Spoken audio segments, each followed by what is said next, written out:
The young man looked at his reflection in an ancient mirror in confusion, trying to comprehend his unexpected transformation into the young master of a mysterious sect, which he had once written about in his own book. Deep despair gripped his soul at the thought that he now found himself in the role of the weakest and most worthless villain in the entire history of martial arts, which he himself had invented in the past. To understand what was happening, the young man tried to recall in his memory the last events in the life of an ordinary Korean employee named Lee Si-woon, whom he was before this strange day. Before this unusual incident, life flowed smoothly and calmly. A 32-year-old man worked in an office, paid taxes, and never thought about adventures in another world. The man was trying to comprehend the incredible movement from the real world into his own novel, so he decided to carefully analyze the chain of recent events that led to such a strange turn. The unexpected adventure began after he finished moving into his new apartment and sat down to relax on the sofa, holding his phone in his hands with a notification flashing on the screen. The sad news about a car accident involving his favorite actress greatly upset the man, but he sincerely believed that the talented girl would definitely recover and return to work. Continuing to unpack boxes after moving, the man noticed how one of them fell to the floor, and an old laptop slipped out, which, fortunately, did not receive any damage. The man's attention was drawn to an unusual folder on the desktop of his laptop, which contained a story he had written many years ago about the world of martial arts and great masters. A warm feeling of nostalgia washed over him as he remembered the period in his life when he enthusiastically wrote fantasy stories about the martial arts and magical techniques of the ancient world. Driven by curiosity and a desire to relive the memories of his youth, Lee Si-woon opened an old text file containing an unfinished story he created during his university days. Suddenly, the laptop screen flashed with a bright light, and a strange message warned the man that he would now become the hero of his own story in another world. Having opened his eyes in a new world, the man found himself in a completely different body and began frantically searching through the memories of the original owner in order to better understand his situation. Despite all attempts to restore the character's memory, he was only able to remember basic information about his new identity: the fourth young master of the demonic sect, who was despised by everyone.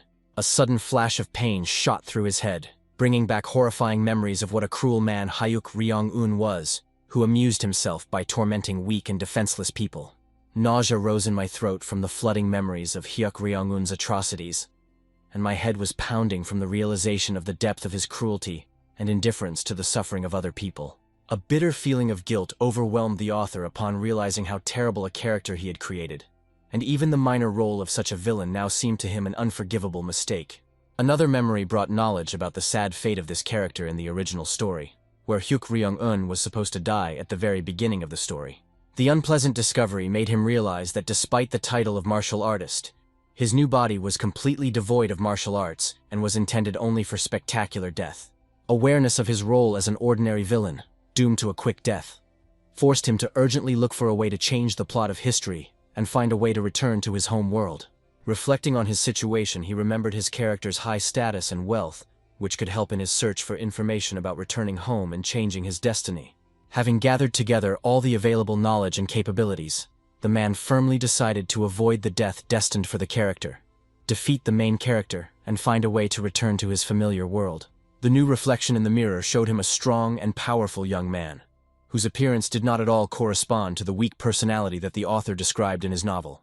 Understanding his own weakness made him decide to immediately begin training to develop his martial arts skills and become a truly strong fighter. Deciding to test his abilities in using Mugong techniques, he concentrated and felt powerful energy begin to circulate throughout his new body. The memory of the heavenly sword wave technique he had given the character prompted him to concentrate harder to sense the spiritual energy flowing through the body's meridians.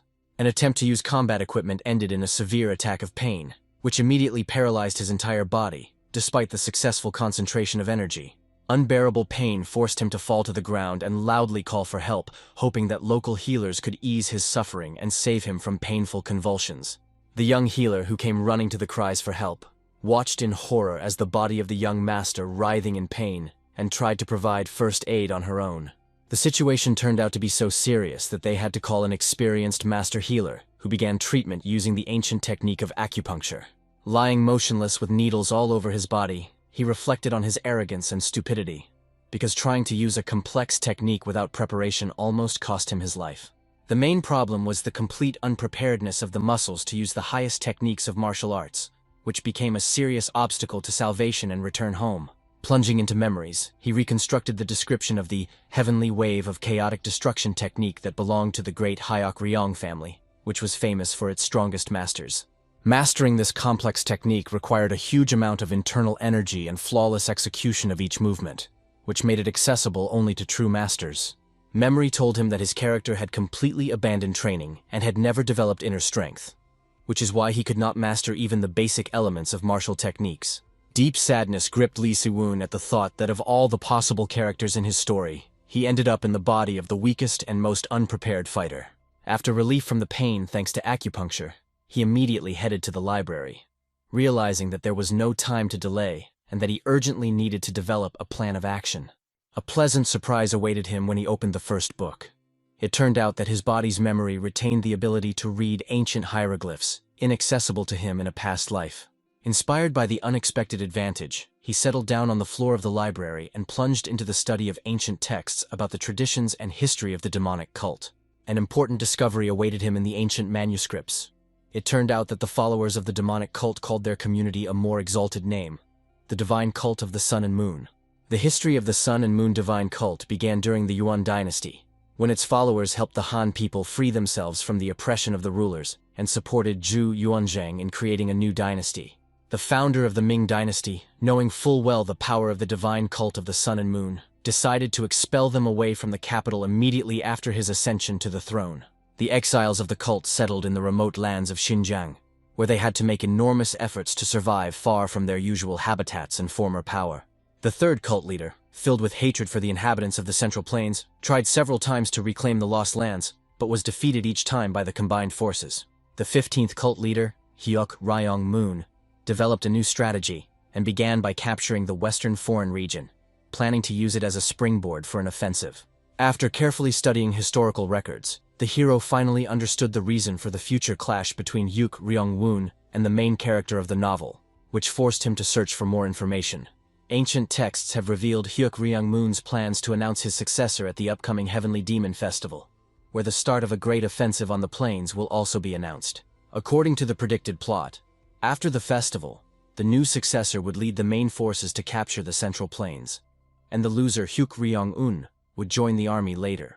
Cruel fate was preparing Hyuk-Ryong-un for an inevitable meeting with the main character on the Central Plains, where he was supposed to die tragically from one crushing blow. After carefully analyzing the timeline of events, Lee Si-woon realized that he only had 2 years left before the festival to prepare to change his destiny. Taking out a blank sheet of paper and taking a brush, the hero decided to write down all the details he knew about the main character's path in order to better prepare for the upcoming events. The young maid led the old master to the young master's chambers, surprised by Hyuk-Ryong-un's sudden desire to begin training, because before he had never shown interest in studies. The girl shared with the master strange observations that after waking up, the young master shouted in an incomprehensible language, and then spent several hours at his desk. The old master was especially struck by the mention that Hyuk-Ryong-un had learned to write, so he asked the maid to keep secret all the strange behavior of the young master. Approaching the library doors, the master thought about the reasons for the young man's strange behavior, fearing a new outbreak of aggression, which was so characteristic of Hyuk-Ryong-un before. Entering the room, the master was amazed to see how the ink-smeared young master politely greeted him, calling him Elder Kuan, which seemed completely incredible. Watching the young man scurry around in search of chairs for both of them, the elder could not believe such a dramatic change in the behavior of the always rude and domineering Hyuk-Ryong-un. The master remembered how previously, in response to any attempt at teaching, he heard only insults and rude curses, accompanied by orders to immediately get out of the room. While fetching a chair for the elder, Lee Si-woon noticed the fear on the elderly man's face, and wondered how terrible his character's previous behavior must have been. Having seated the elder opposite him, the hero began to ask him about his responsibilities, especially interested in the management of the young master's finances and personal property. The elder, confirming his responsibility for both directions, expressed concern about the young master's possible problems and offered his help in solving them. Understanding the elder's concern, Lee Si-woon hastened to reassure the elderly man, assuring him that there were no serious problems or troubles. The elder's bewilderment only intensified when he heard questions about the possibility of selling the property, which seemed completely out of character for the young master. The hero tried to explain the concept of creating cash reserves, but quickly realized that at that time, such a concept was completely unfamiliar and required a different explanation. Trying to convey his message, the The hero invited the elder to imagine the situation of a person who, after death, received a second chance and reconsidered his attitude towards life. The young master expanded his thoughts on the pointlessness of accumulating treasures in the face of death and asked the elder to help exchange the property for more practical values. Saying goodbye to the elder, the hero reminded of the need to keep accurate records of all financial transactions and record the cost of each item sold from the collection. As he left the room, the elder reflected on the incredible changes in the young master's character, as if in front of him there really was a completely different person in a familiar body. After several days of the elder's hard work, the hero was amazed at the amount of money received from the sale of only a small part of his property. Despite the impressive amount, the hero continued to doubt the sufficiency of funds to implement his plan to change his destined fate. Time was inexorably approaching the beginning of the Heavenly Demon Festival, and the hero had to develop an impeccable survival plan for both himself and Hyuk Ryong-un's body. After making calculations, the hero determined that Hyuk Ryong-un's fortune in modern terms was about 2 billion won, which seemed an impressive amount. Thinking about the upcoming events, the hero remembered that in 2 years, the main character, who had completed his long training, would appear at the Heavenly Demon Festival. Memory suggested important details about how the main character ended up in a mysterious cave after falling from a cliff and discovered ancient weapons and magical elixirs there. Recalling the written plot, Lee Si-woon reproached himself for the banality of the story about revenge, but was glad that he accurately remembered all the key moments in the development of the main character. Understanding the importance of preparation, the hero decided to use the available funds to visit the Heavenly Demon Library, where the ancient knowledge of martial arts was stored. The library contained a priceless collection of martial arts books accumulated by the divine cult over the centuries, and this knowledge was necessary for the hero to survive. Entering the library, the hero was relieved to find that the number of books was less than expected, which should have speeded up the process of learning the necessary techniques. After a long search, the hero found the book, Techniques for Saving Life Through Meditation, which promised the development of special feelings and perceptions in the practitioner of these techniques. Surprise gripped the hero at the thought that Hyuk Ryong-un had never been interested in this technique, which is capable of developing an extraordinary sixth sense in those who practice it. Perfect mastery of this technique would allow the master not only to evade any enemy attacks, but also to make the most of all advantages in battle. Having reached the highest level of mastery of technology, the warrior gained the ability to sense the strength and emotional state of the enemy, as well as detect any hidden traps and ambushes. The hero understood the exceptional value of this skill, because even the main character of the novel had to master it only in the middle of the story to achieve incredible power. The knowledge that at this moment he could become the only owner of this powerful technique greatly increased his chances of survival in the upcoming trials. Anxious thoughts did not leave the hero, because he understood that after mastering this technique by the main character of the novel, Hyuk Ryong-un's chances of survival would become almost zero. A sudden discovery in the library instilled hope in the hero's heart. In front of him lay 2 precious books about the scaled armor and the art of the 9 divine moons techniques. Studying the technique of scale armor made it possible to achieve a level of protection at which a warrior could block any attacks even without the use of armor. An additional advantage was the mastery of the art of the 9 divine moons, which could increase a warrior's physical strength tenfold during battle. Genuine joy overwhelmed the hero when he realized that the discovered techniques could become a solid foundation for developing his combat skills and increasing his chances of survival. A carefree atmosphere reigned at a local bar, where 2 gang members spent time drinking, eating, and enjoying the company of beautiful girls. The conversation suddenly turned to strange rumors concerning Hyuk Ryong-un, although one of the interlocutors doubted that there could be anything more ridiculous than the story of a resurrected madman. The man shared his observations that Hyuk Ryong-un's madness had acquired some new, incomprehensible character, which was difficult to clearly define. The story of a recent visit to Hyuk Ryong-un intrigued the listeners, because instead of the usual meeting, the servant announced that the young master was too busy to receive guests. The interlocutor noted with a grin that previously Hyuk Ryong-un was busy only with drunkenness and hysterics, so the news about his employment was especially surprising. Curiosity led the man to an unexpected discovery. The young master locked himself in the Heavenly Demon Library and spent several days there without leaving the premises.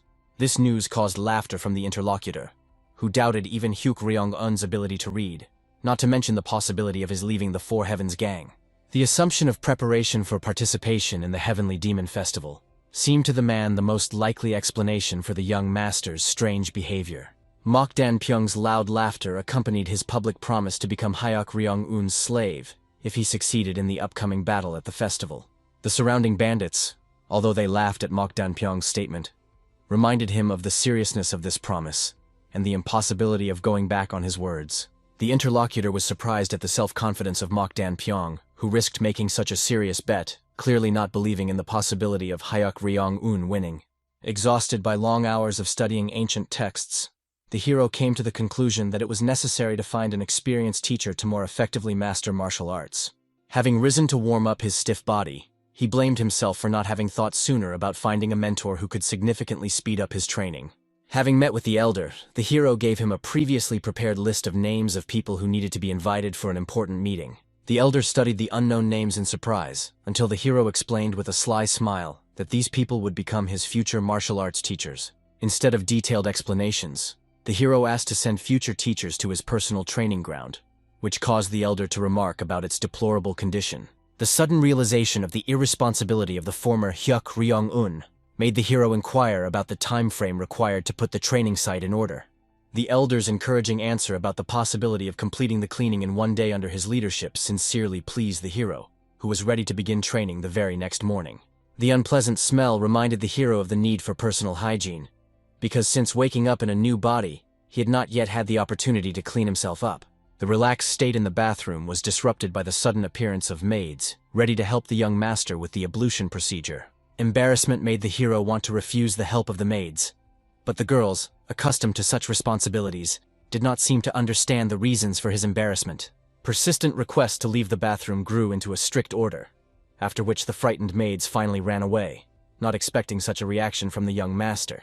After taking a bath, the hero was thinking in his room about the need for a more reliable plan for survival and returning to his homeworld instead of simply enjoying life. The appearance of a maid with a message about the arrival of the secretary caused a joyful revival in the hero, and he immediately ordered to invite the man to his chambers.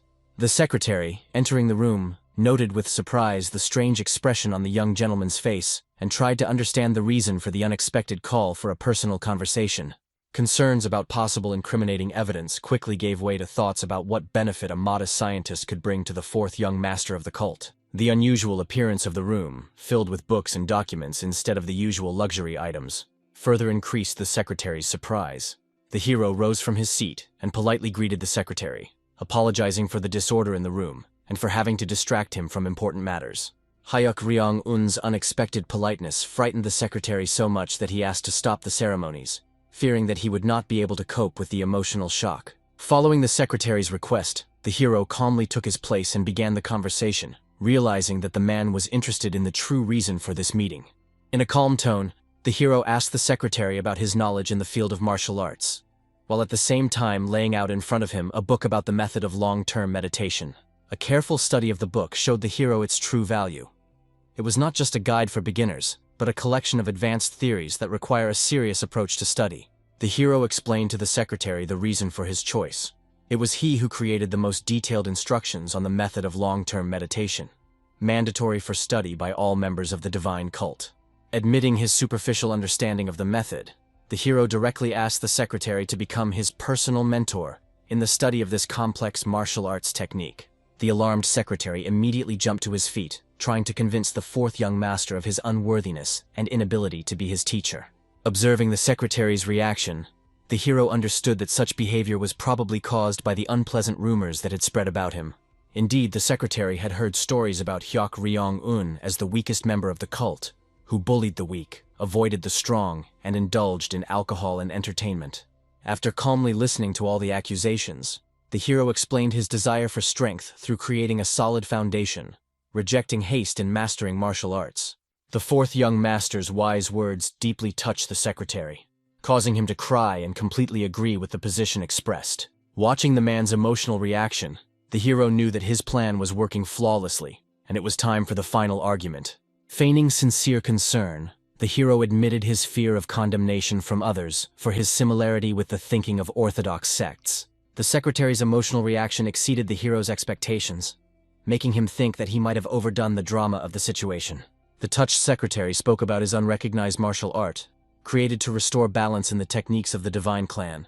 Suddenly falling to his knees, the secretary asked for punishment for believing the rumors and not seeing the young master's true nature.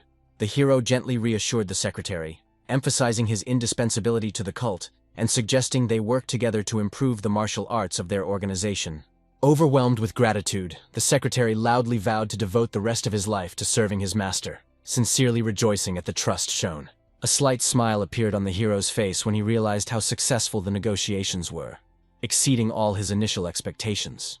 Reflecting on the choice of the secretary as a mentor, the hero understood that the authorship of the book was not the only reason for his decision.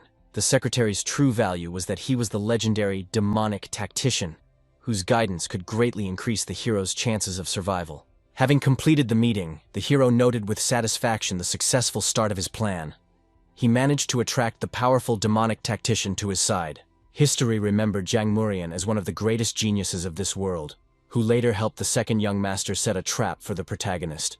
The nickname demonic tactician stuck to him after this incident, and his importance increased even more when the second young master became the successor of the cult and began a war with the Murim alliance. Fatigue from a busy day forced the hero to postpone planning his next steps, and he decided to get a good night's sleep in order to meet the new day with fresh strength. The morning meeting with the teacher began with an explanation of their new relationship as student and mentor, as well as a presentation of materials for effective martial arts training. Having studied the proposed materials, Jiang Murian expressed surprise at their unusual content. They described the basics of physical training, nutrition, and even unknown sleep techniques. In explaining his approach, Hyok Ryong-un pointed out flaws in the traditional divine cult basic training system that needed immediate correction. The hero emphasized the importance of proper nutrition, physical activity, and healthy sleep as fundamental foundations for the development of combat skills and overall strengthening of the body. Jiang Murian was deeply impressed by the young master's knowledge, especially his understanding of the connection between bodily development and martial arts. Internally, the hero grinned, realizing that he was simply adapting modern principles of sports training, but was glad that his ideas found such a positive response. Inspired by the secretary's support, the hero proposed to join forces in studying and improving the martial arts of their divine cult. 2 weeks of intensive training brought noticeable results, confirming the assumption of a strong genetic predisposition in the descendant of the cult leader. Progress exceeded expectations. They were approaching the final stage, and Jiang Murian's methods, adapted to the characteristics of Hyok Ryong-un, proved their effectiveness. In the midst of the training period, an old friend decided to visit Hyok Ryong-un, expecting out of habit to find him in one of the local bars. The meeting with the elder shocked his friend when he learned that Hyok Ryong-un had been devoting all this time to training, and not to his usual entertainment. The elder confirmed with a smile the amazing news that the young master had been tirelessly improving his fighting skills for 2 weeks. The shocked friend froze in disbelief, remembering how even in the heavenly demon pavilion, Hyuk Ryong-un never showed interest in training. Trying to find a rational explanation, the man suggested that the training could only be connected with the desire to improve his appearance in order to attract female attention. The elder interrupted the flow of doubts by offering to see for himself what was happening and follow him to the cult's training ground. At this time, Jiang Murian watched the sparring with Hyok Ryong-un, noting the significant progress in the martial arts of his unusual student. The unexpected appearance of Xingwan-hu, a member of the 4 divine gangs, made the hero think that his strategy of avoiding this group might have been wrong. Xingwan-hu came to inquire about the reasons for Hyuk Ryong-un's long absence from their company, to which he received a calm explanation about being fully engaged in training. Xingwan-hu's worry only increased after the mention of training, causing him to remember Hyuk Ryong-un's strange claims about resurrection and returning to life. A feeling of bitterness washed over Li Si-woon as he realized how low those around him thought of Hyuk Ryong-un's abilities and strength, showing such strange concern. Carefully observing his interlocutor, Xingwan-hu noticed striking changes in Hyuk Ryong-un's appearance and behavior compared to their last meeting. Suspicions about the possible infusion of another soul into Hyuk Ryong-un's body caused a nervous reaction in the hero, and he hastened to drive away Xingwan-hu, citing lack of time. Trying to calm his interlocutor, the hero explained his changes with the desire to correct the mistakes of the past after the miraculous resurrection and the desire to live a new life with dignity. Returning to training, the hero noticed signs of fatigue in the middle-aged Jiang Murian, realizing that they may have overdone the intensity of the exercises. Having assessed Xingwan-hu's physical form, the hero invited him to replace his tired mentor as a sparring partner to continue training. The hero's sudden attack did not take Xingwan-hu by surprise. He successfully dodged and took a defensive stance, ready to continue the fight. After successfully defending Xingwan-hu from the attack, the hero offered him joint training with a smug smile to further develop his fighting skills. The unusual proposal confused Xingwan-hu, But the hero convinced him of the effectiveness of a month-long course of joint training to significantly improve his skills. The decisive argument for the hesitant Xingwan was the promise to receive the coveted blue horse as a reward after completing a month of joint training. Inwardly, the hero gloated, remembering Xingwan past bullying of Hyuk Ryong-un, and planned to use training as a way to take revenge on the offender.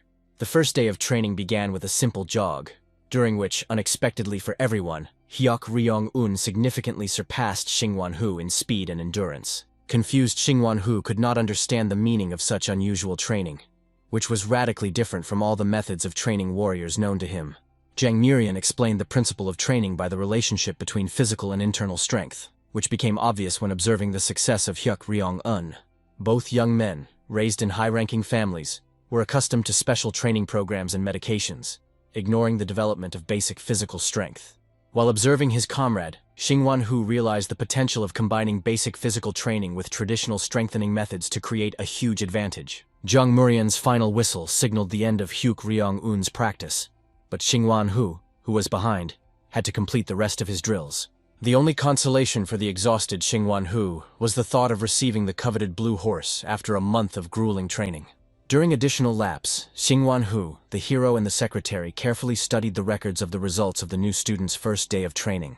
Discussing with Zhang Murian the possibility of using a new technique for ordinary warriors, the hero noted with a smile that the exhausted Xingwan would be an ideal subject for testing. A month later, the hero asked the elder about the prepared training schedule, receiving confirmation that everything was prepared for training ordinary warriors. True to his word, the hero allowed Xingwan exhausted from a month of training, to take the promised blue horse as a reward for his perseverance. Rising from his knees after training, Xingwan again expressed suspicions that his friend's identity had been changed. The changes that had happened to him seemed so striking, having assumed a connection between the strange behavior and the desire to win the air competition. Xingwan received evasive confirmation of his guess from the hero. Frightened, Xingwan began to warn his friend about the dangers of such ambitions, warning of possible attempts to eliminate him from his elder brother. In an attempt to dissuade his friend from a dangerous undertaking, Xingwan reminded them of the delights of a carefree life and the many pleasures available to them besides grueling training. The unexpected sincere concern of a minor character touched the hero, making him think about the possibility of trusting Xingwan despite the plot restrictions. Restraining his desire to reveal the truth, the hero limited himself to explaining his desire to participate in the festival as a way to achieve success in the cult. Recognizing the possible absurdity of his actions, the hero shared with his friend his thoughts about the injustice of the divine cult system, which focused on the eldest son. The conversation touched on the common fate of the younger sons, forced participation in gangs, and the search for entertainment as the only available path to self-realization. Explaining his desire to change the existing order, the hero admitted the need for a reliable comrade-in-arms who could support his risky endeavors. Touched, Xingwan clutching his friend's clothes, tearfully vowed to help create a new divine cult, free from discrimination. Surprised by such an emotional reaction, the hero mentally noted the excessive sensitivity of the characters in his novel, but was pleased with the successful implementation of the plan. When asked by Xingwan about further actions, the hero answered with a smile that first they would need his help in implementing the first stage of the plan. The past days have shown the true value of Xingwan help, especially in the matter of selling expensive treasures from the hero's collection. Thanks to Xingwan connections, he was able to convert the jewelry into an impressive amount, equivalent to 10 billion won or $7 million. Looking at the moon, Xingwan thought about the source of Hyuk Ryong-un's wealth, but put these thoughts aside, realizing that tomorrow a new stage of their plan would begin. Another day of joint training demonstrated the growing superiority of the hero, who confidently defeated Xingwan despite all his efforts. Watching Hyuk Ryong-un train on his own, a tired Xingwan still couldn't believe the incredible growth and strength of his recently weak comrade. In the divine demonic pavilion, he would be considered the best among the disciples if he showed the same diligence. However, he himself admitted with a smile that in those days he was more interested in entertainment and idle pastime. Xingwan remembered Hyuk Ryong-un's youth, when everyone called him the heavenly genius of martial arts. Pictures surfaced in my memory of how he spent long hours in the fields, training under the supervision of his mother. Thanks to hard training and natural talent, he won victories over all opponents. Those around him admired him, especially his father, who called him the second coming of the divine demon, which greatly pleased the young man. After the death of his mother, Hyuk Ryong-un's life changed completely. He plunged into the emptiness of existence, completely losing interest in martial arts and his development. His life turned into an endless series of empty entertainments. He spent time in the company of members of the Four Heavens gang, girls and alcohol, while often bullying those who were weaker. The situation changed when Lee Si-woon took over his body.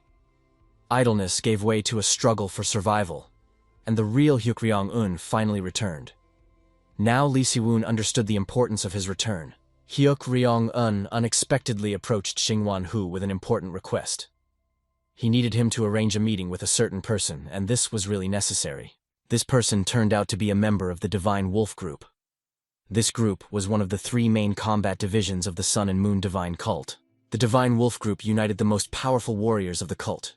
A special place in it was occupied by an archer named Sabu Seong, known for his skill. Sabu Seong arrived at the meeting at the invitation of Shing-won-hu. He was happy about the letter, because after the end of the Divine Demonic Pavilion, they had not seen each other for several years. Sabu Seong was surprised at the choice of meeting place in a luxury hotel. However, upon meeting, he remembered that Shing-won-hu never pursued luxury and prestige. After exchanging greetings, Sabu Seong inquired about the reason for the meeting. He noticed that his friend had significantly improved his physical fitness, although he had previously disapproved of excessive training. At this moment, Hyuk Ryong-un joined them.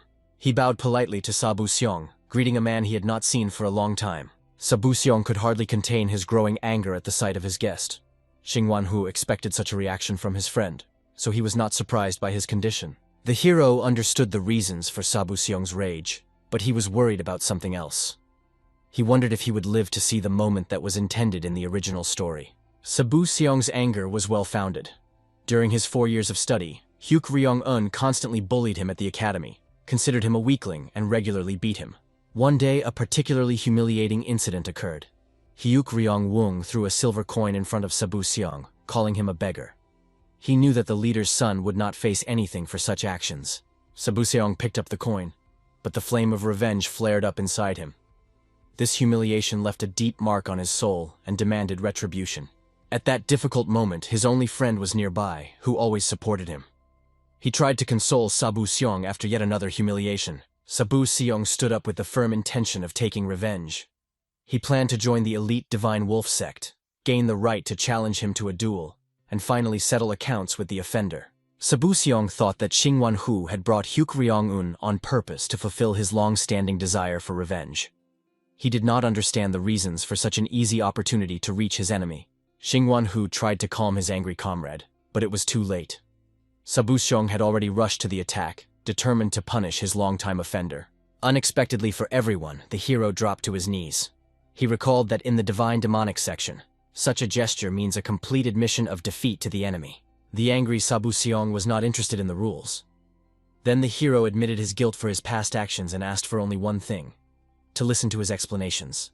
Sabu Seong agreed to listen, but on the condition that Hyuk Ryong-un must withstand 3 of his blows. Shing-won-hu was alarmed, knowing the enormous strength of the serious group expert. The hero surprised everyone with his calm agreement to the conditions. He bowed in gratitude for the opportunity, after which Sabu Seong immediately began his attack. During the attack, Sabu Seong managed to grab the enemy and prepared to deliver a crushing blow right to the face. The situation was becoming extremely dangerous for the hero. At a critical moment, the hero managed to defend himself, blocking the blow with his hands. After that, he reminded Sabu Seong of his promise to listen, and he kept his word. Despite the outward calm, the hero understood his luck. Looking at his trembling hands, he realized that if he had waited a second, he would have become crippled or died. After a tense fight, all 3 sat down at a table in the hotel. The hero calmly explained to Sabu Seong that he needed his strength, which greatly surprised his interlocutor. The hero spoke about the peculiarity of Sabu Seong. In the Divine Wolf Squad, everyone used swords and spears, but he chose a different path, becoming an unsurpassed archer. Sabu Seong took the words as another humiliation. It seemed to him that the hero was hinting at the inferiority of the bow as a weapon, considering it the choice of weaklings. With a slight smile, the hero explained the true reason for the conversation. It was the skill of using a bow that interested him, and he wanted to master this art as soon as possible. The hero's words caused a new wave of anger from Sabu Seong. Shing-won-hu barely restrained the angry man, who considered this another mockery. The hero hastened to correct the awkwardness in his words. He explained that he had a deep respect for the art of archery, and that he had simply expressed his thought poorly. The anger was based on the principles of the divine demonic sect. Excellence in close combat with a sword was valued there, and archers were considered cowards who kept their distance. The hero's view of archers was completely different. He saw this skill as having great potential for dominance in battle, so he sincerely asked the master for help. Seeing Sabu Seong's reluctance to help, the hero asked him a direct question before leaving. He asked if he was really ready to let his talent go to waste. The hero revealed his ambitious plan to create an elite archer unit in the divine cult. He wanted to make it stronger than the existing groups and appoint Sabu Seong as commander. Sabu Seong took the proposal as another ridicule. He was sure that Hyuk Ryong Woong continued to look down on him and mock him as he had done before. To confirm the seriousness of his intentions, the hero showed the wealth received from the sale of property. He offered Sabu Seong 3 boxes of gold for help with his studies. The proposal only angered Sabu Seong. Grabbing Hyuk Ryong-un by the clothes, he demanded to know how long he was going to continue his abuse of him. Remaining calm, the hero explained his true intentions. He truly planned to create an elite archer unit, and his words were not mocking Sabu Seong. Among all the hero's acquaintances, no one had such outstanding talent in archery as Sabu Seong. The future successor of the demonic sect decided to take a chance and invite him. Sabu Seong was finally convinced of Hyuk Ryong-un's madness. The hero did not argue, but only smiled and agreed that since he was considered crazy, he needed to act decisively. Xingguan-hu noted with a smile that Hyuk Ryong-un was not just crazy, but completely retarded. They both laughed at the joke, creating an unexpectedly light atmosphere. Sabu Seong silently watched their fun. He noticed that the hero's eyes had changed. The previous emptiness from the times of the divine demonic sect had disappeared, and determination had appeared. Seeing these changes, Sabu Seong agreed to help, but not for the sake of gold. He had heard that people change after rebirth, and now he wanted to observe the changed hero. The answer completely satisfied Hyuk Ryong-un. He suggested celebrating the beginning of cooperation, and the three continued talking over a bowl of sake in a more friendly atmosphere. After several bowls, Sabu Seong admitted his doubts. No matter how hard he tried, he still found it difficult to believe in the sincerity of Hyuk Ryong-woong's proposal. The hero sincerely apologized for his past behavior at the academy, admitting that he was young and stupid. Sabu Seong, although with doubt, accepted his apology. In an effort to build trust, the hero asked Sabu Seong what he could do to achieve this. He was ready to prove the seriousness of his intentions with his actions. Sabu Seong's condition turned out to be simple. The hero must learn to shoot from a bow, achieving the ideal trajectory of the arrow with each shot. The surprise on the hero's face made Sabu Seong doubt. He thought that such a terrible person like Hyuk Ryong-woong could not really change. Past humiliations came back to mind when Hyuk Ryong-woong walked past the training sessions and said that real men don't use bows. Those words still hurt. Despite the ridicule, Sabu Seong continued to improve in shooting. He was inspired by memories of the training of his father, whom he saw as a child. His father was the first archer in the divine sect, and the bow was their family pride. But Hyuk Ryong-un constantly humiliated his choice of weapons, considering him unworthy. Now Sabu Seong was surprised by the expression on Hyuk Ryong-woong's face. A sincere smile shone on him, not at all similar to the previous mocking grins. The hero couldn't believe his luck. He himself planned to ask for archery training, so he happily asked Sabu Seong to become his mentor. Sabu Seong, still not believing what was happening, poured more sake. With a smile, he promised to teach the hero all the intricacies of using a bow as his main weapon. As a sign of sealing the promise, Sabu Seong handed the hero a bottle of sake, which he drained. Xingguan-hu rejoiced to see how relations between former enemies were improving. After Sabu Seong and Hyuk Ryong-woong drank a bottle each, they noticed that they had forgotten about Xingguan-hu. They decided to correct this oversight immediately. Xingguan-hu resisted, citing alcohol intolerance. But his friends did not listen to his excuses and continued to treat him until he was completely drunk. Sabu Seong was the first to wake up in the morning. He lay there, remembering the events of the previous evening and trying to comprehend the changes that had occurred in their relationship. He reflected that regardless of the changes in character, Hyuk Ryong-un remained the fourth master of the divine cult. He was intrigued by the fact that after drinking a lot of alcohol, the character of the hero did not change. A maid entered the room, bringing fresh clothes and breakfast for Sabu Seong and Xingguan-hu. She moved quietly, trying not to disturb the guests. After thanking the maid, Sabu Seong asked about the whereabouts of the fourth young master. She replied that he was already training on the site, practicing archery. Surprised by this answer, Sabuseong did not ask further questions. The maid offered to accompany him so that he could personally verify her words. Arriving at the training ground, Sabuseong saw how inept Hyuk Ryong-un was with a bow. His technique was truly terrible. The hero calmly admitted his inexperience. He explained that he had decided to start training on his own, but was making no progress, and asked for at least basic advice. From Sabuseong's reaction, the hero realized that even his stance was wrong. However, the mentor calmly noted that the stance was suitable for hunting, although it differed from the classic one. The hero just smiled, realizing what knowledge the devilish archer had, and explained that he had just learned this archery stance during the Great Hunt. Sabuseong wondered why the hero started calling him a devil archer, but instead of explaining, he simply handed the bow to Sabuseong himself and asked him to teach him how to shoot correctly. As soon as he took a stance and fired the first arrow, it immediately hit the target. The hero, without hiding his admiration, began to admire such skill.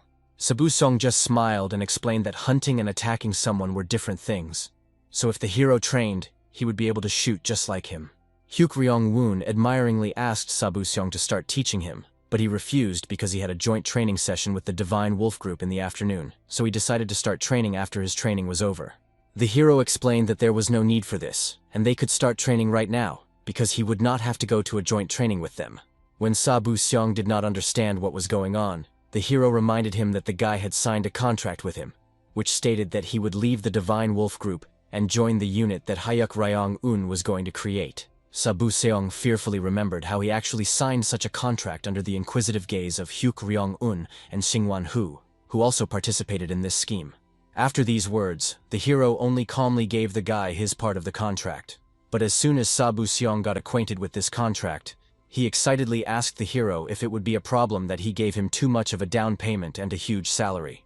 According to the contract, his starting salary was 10 times what he received at Divine Wolf. The hero calmly explained that he hardly had to explain such simple things to him. The most talented people should receive appropriate remuneration for their services. In addition, the contract provided many other social benefits, which Hyuk Ryong-un advised Sabuseong to study, and explained with a smile that he had already ordered boxes of gold to be delivered to his home. Saying goodbye to the guy, the hero explained that he really had high hopes for him, and suggested that they continue to work together in the name of the future divine cult. The hero himself understood that everything was going according to his plan. After all, he managed to get his hands on the best archer in the story, who will be called the Devilish, and became the disciple of the Devil Archer, the one who could become the left hand of the second young master, who worked together with the demonic tactician to cause a lot of trouble for the main character. But before the main character killed Hyuk Ryong-un in the original novel, they had no contact. But Lee Si-woon could not even imagine that Sabuseong suffered so much from the tyranny of the fourth master, especially considering that in the original story he did not even describe this at all. Everything somehow worked out by itself. Exhaling calmly, the hero realized that according to the plot of the novel, after the second young master becomes the successor of the demonic cult, he will increase his own power. He will also create an archer unit called the Demonic Archer Unit, just to better prepare for the war against the Murim Alliance. In the new division, Sabuseong became the leader. Considering the hero's lack of power and influence, his squad of archers could hardly match the strength of the second young master's division. Suddenly, the hero realized that archers alone were not enough. He needed to create a universal elite unit capable of performing any tasks and resisting any threats. Reflecting on the organization of a special unit, the hero was looking for the optimal solution. At this moment, Shingwan-hu and Sabuseong joined him in a timely manner. The hero inquired about the progress in the assigned task. Sabuseong had already prepared a complete list of all the talented archers he knew that could be recruited. After thanking him, the hero asked about the formation of special forces from Shingwan-hu. He reported the difficulties associated with the lack of a commander for the military group. If we were talking about Hyuk Ryong-un's personal unit, the task would be easier. However, in the divine cult, there were strict requirements that must be observed. To obtain benefits from the cult, official recognition was required. Funding, access to training fields, and a supply of weapons. They did not have enough funds for all this. Shingwan-hu proposed an alternative solution, to absorb one of the existing groups. The divine cult of the Sun and Moon had many small and large divisions. The hero became interested in this idea, and asked if there were any suitable takeover candidates among the existing groups. He hoped to find the best option. Shingwan-hu was surprised that the hero did not remember the obvious. The Gang of Four Heavens, one of the founders of which was Hyuk Ryong-un himself. It seemed like the perfect solution. The hero was struck by the fact that the Four Heavens gang had official status in the cult. He did not expect such recognition from the organization.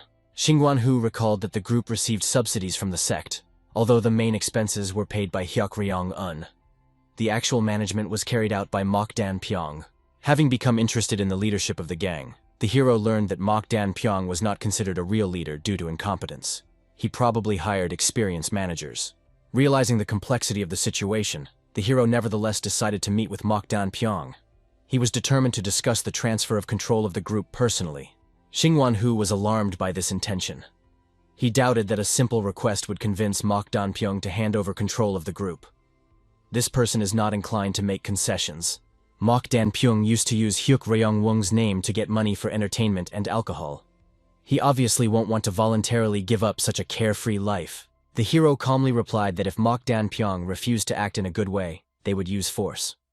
They did not have time for long negotiations. Worried, Xingguanhu proposed to first gather information about Mok Dan-pyong and arrange a meeting after careful preparation. He wanted to avoid conflict. The hero rejected the offer of preparation and decided to act immediately. He asked Xingguanhu and Sabu Xiong to follow him without wasting any time. Arriving at his destination on horseback, Xingguanhu expressed concern. He believed that they were asking for trouble, knowing Mok Dan-pyong's unyielding nature. The hero understood Xingguanhu's hint that simple requests and politeness would not work on Mok Dan-pyong. A different approach to solving the problem was required. He recognized the need for quick action to gain control of the Four Heavens gang. Delay could seriously complicate the achievement of their goals. At the entrance to Mok Dan-pyong's home, they were met by a disgruntled old man, ready to drive away the uninvited guests. Seeing the fourth young master, he suddenly changed his attitude. The old man respectfully greeted the hero. He apologized for the loud knock on the door, explaining that he was in a hurry, and inquired about the whereabouts of Mok Dan-pyong. The old man said that Mok Dan-pyong was now having lunch, and offered to give him a message. The hero refused with a smile, deciding to talk to him personally. When the hero burst into the room, Mok Dan-pyong, seriously angry at the sudden intervention, began throwing alcohol and declaring that he had already warned that he was forbidden to enter until he had finished his meal. But when he saw that Hyuk-ryong-un himself was in front of him, he calmed down. Moreover, it was surprising that Xingguanhu also arrived with Hyuk-ryong-un. He considered this a big coincidence, but suddenly he noticed Sabu Xiong also nearby, and he wondered since when did Hyuk-ryong-un hang out with such losers. The hero, just looking calmly at the man, realized that Mok Dan-pyong looked more like a bandit than he expected. So he calmly collapsed on the table and explained that, despite the fact that Mok Dan-pyong considered Sabu Xiong a loser, he was still his right hand, so Mok Dan-pyong was certainly forbidden to call him that. At that moment, after taking a sip of alcohol, Mok Dan-pyong belched loudly right in his face, thereby showing surprise and disrespect, and the hero did not understand why Hyuk-ryong-un chose such a pig, whose breath smelled of a decaying corpse, as a close friend.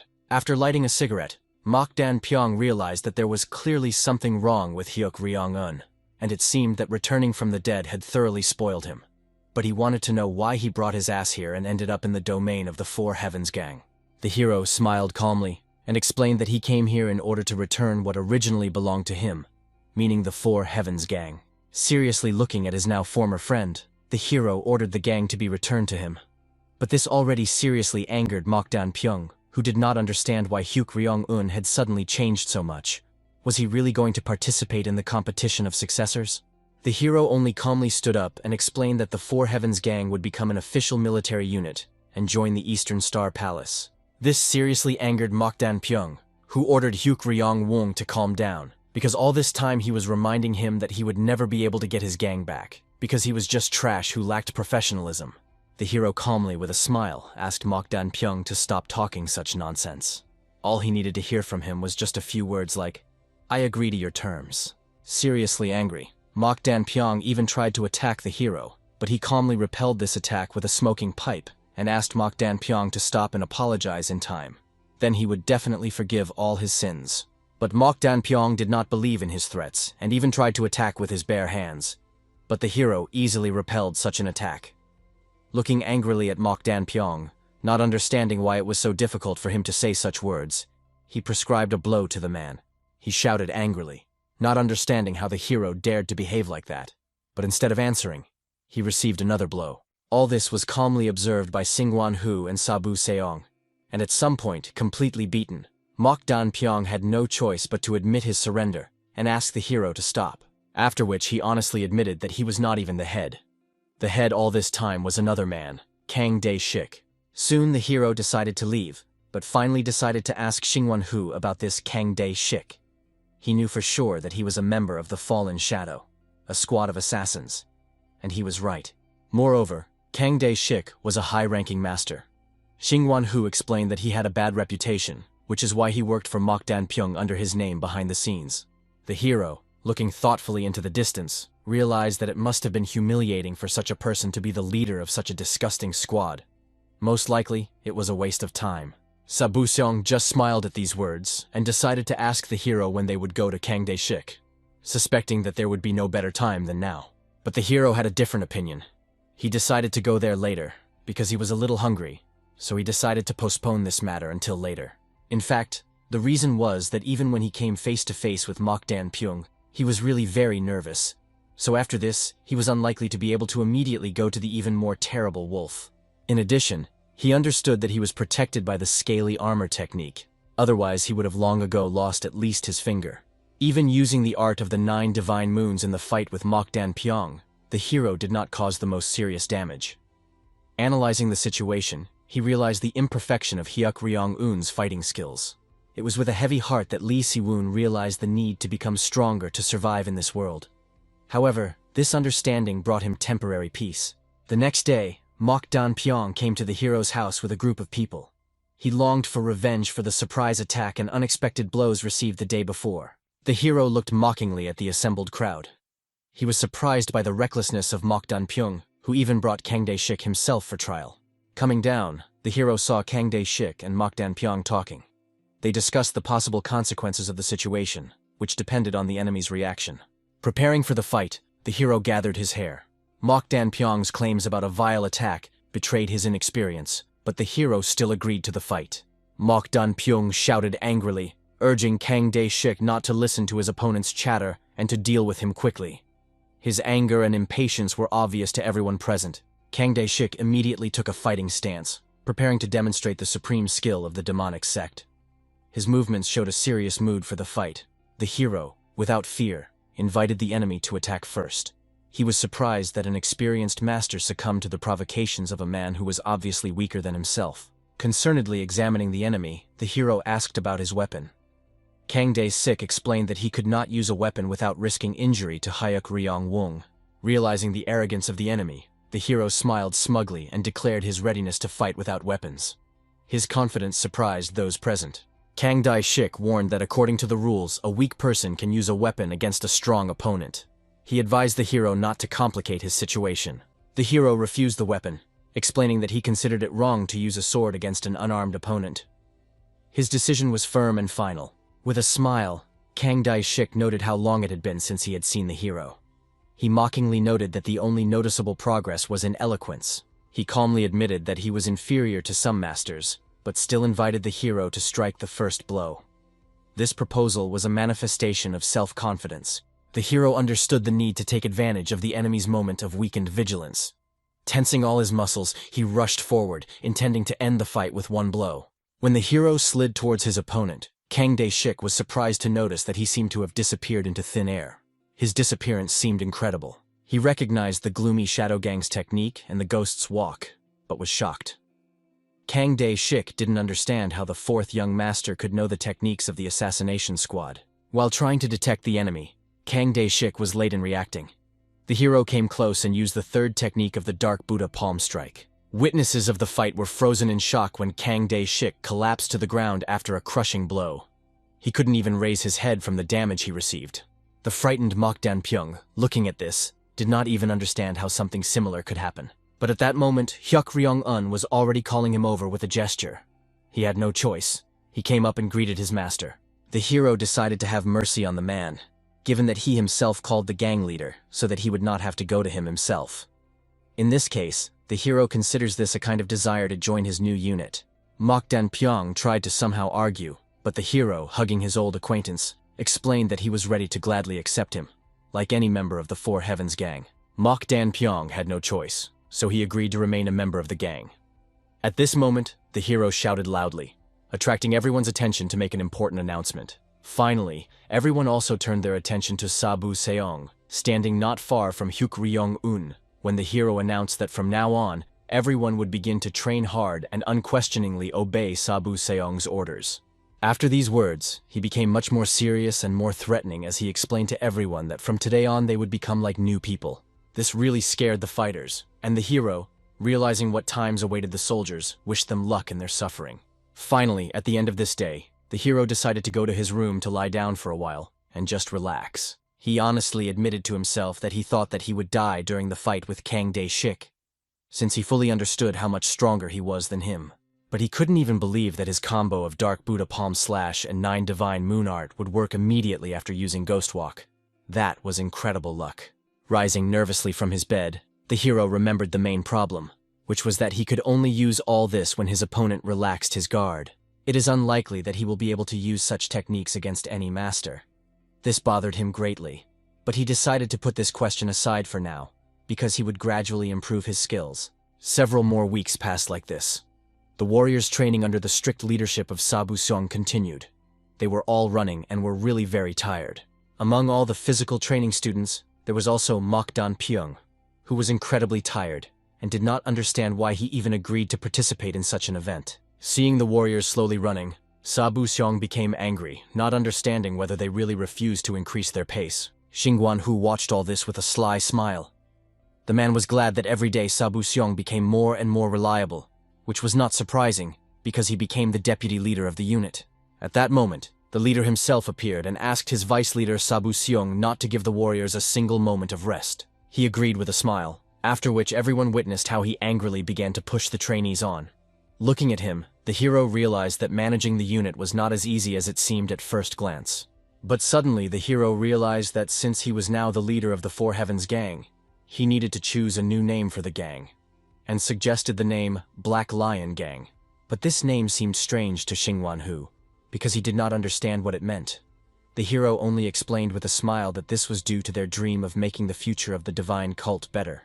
After which he also unwrapped a package in which a new symbol of their gang could be seen. This was precisely the silhouette of a black lion. This caused Xingguan-hu's surprise and admiration. The hero was pleased with this reaction, although he awkwardly admitted that he actually stole the logo from his real life. But he was glad that Xingguan-hu liked this logo. In addition to such matters, they had even more important matters, because the hero was well aware of how weak they still were. Xingguan-hu agreed with this because he managed to bring only 30 archers with him. But in order to be considered a full-fledged unit, they needed to have at least 100 members, which was an impossible task. But suddenly the hero remembered that the release ceremony of the demonic pavilion should happen soon enough. Xingguan-hu thought that it was unlikely that anyone would join them, but the hero only calmly gave Xingguan-hu a notebook with his notes, and explained that he already had a plan of what needed to be done in order to recruit participants to them. At one glance it became clear to the hero that Xingguan-hu already knew what he needed to do, and asked him to make every effort to find a good blacksmith. Very soon, the graduation ceremony began in the demonic pavilion. There were already many representatives of departments there who were inviting participants to join them for an interview. The Fire Dragon division was particularly distinguished, known for its wealth among all other divisions, so representatives called upon students to provide them with a special interview opportunity. But suddenly at that moment, Hyuk Ryong-un appeared along with his assistants, completely dressed in black armor. Everyone immediately guessed that this was the Black Lion division founded by the Fourth Master. Many had never even heard of them, but were already speculating that they were called the Black Lion because they wore black armor. It was surprising that they decided to make their armor from a black alloy, because black iron was truly worth as much as gold. The hero, despite the fact that he tried to maintain external calm, was actually glad that everyone was looking at them, because this was exactly the effect that he wanted to achieve. Finally, when they returned to Hyuk Ryong-un's room, they were able to remove the armor and breathed a sigh of relief, because everyone felt as if they had been to hell and back. It was also hard for the hero, but he was glad that he did not die at all in such heavy armor. Sabu Seong admitted that after he carried such armor, he immediately understood why it was not used on a regular basis, and began to value his profession as an archer even more, because for them there was no need for such heavy armor. Xingguan-hu, having rested enough, asked. After all, now that they had done everything as Hyuk Ryong-un wanted, he was interested in finding out whether his method would actually work. Lee Si-woon was actually confident that creating an intense and clear message was the basics of marketing, and it would definitely work for them. But obviously no one knew such terms from his modern life.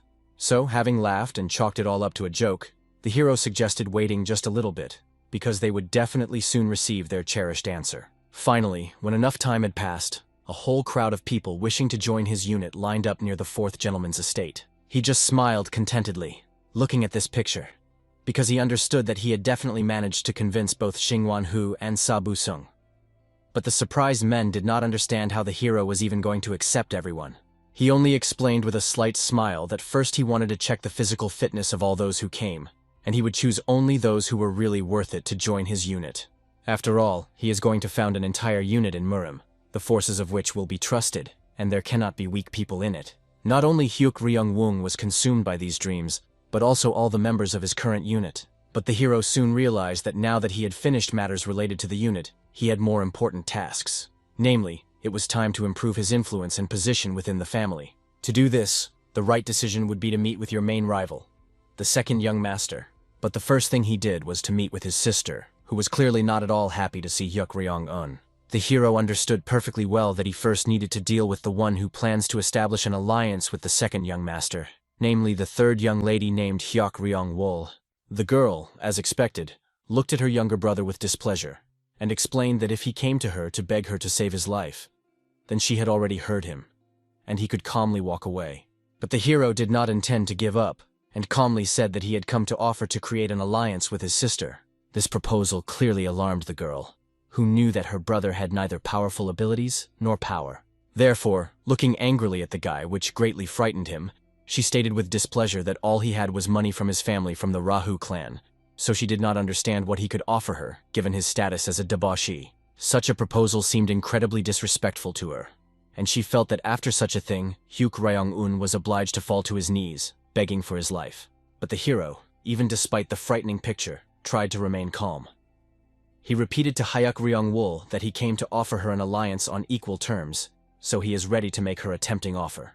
Having calmed down, the girl only calmly repeated that she did not want to hear anything, and with a casual wave of her hand she ordered the guy to return to the palace of the Eastern Star. She hoped for his discretion, and had already begun to walk away when the hero suddenly announced that the second young master, whom she relied on so much, had chosen the first young master. When he noticed that Hyuk Ryung-wol was clearly alert and listening after this news, he knew that he was on the right track. Therefore he continued more confidently that, having entered into an alliance with the second young master, who did not have any support, Hyuk Ryung-wol planned to keep the first young master in check, but was mistaken, because the second master had already joined forces with the first. Looking at her younger brother with displeasure, Hyuk Ryung-wol only wanted to know where he managed to get this information. The hero smiled calmly, glad that she was interested in his words, but admitted that he could not tell her how he knew this. In fact, he simply could not admit that he knew, because he himself was the man who wrote this short story. Smilingly approaching her brother, Hyuk Ryung-wol decided to find out if this was the reason why he came to her with the desire to become allies. Hearing an affirmative answer, she laughed. It seemed to her that an alliance on equal terms was simply impossible, because she could not get anything if she entered into an alliance with Hyuk Ryung-un. He himself perfectly understood his position, so in response he invited the girl to make the Rahu clan her ally. This already sounded more tempting. Hyuk Ryung-wol had heard very well that the Rahu clan was the largest in number in the capital. An alliance with such giants could indeed bring her great benefit. But she still didn't understand why her brother so confidently declared something like that, because he couldn't lead an alliance with their clan when no one even recognized him in the Rahu clan. Hyuk Ryung-un openly admitted that his position in his native clan was not so good, but promised that this would be corrected very soon. With a serious expression on his face, he looked at his sister and declared that he would be going to the Devil's Dungeon. After such words, Hyuk Ryung-wol froze in shock and could not believe her ears. This is a place that, since its founding for 300 years, no one has yet been able to overcome and get out of there alive. It was a dungeon in which as soon as a person entered, he was in danger of death. Therefore, she did not understand where this fool was going to go. Looking at him excitedly, she decided to ask him again if he knew exactly what it meant to enter a demonic dungeon. But the hero just smiled, calmly turned around and began to walk away, explaining that only by going through this dungeon would he be able to show everyone the seriousness of his intentions. Looking back at Hyuk Ryung-wol one last time, He explained that he would eagerly await her response after he returned from the dungeon. And with that, he left. While training and analysis of the physical abilities of those wishing to join his unit were carried out, the hero became familiar with the writings about the Devil's Dungeon.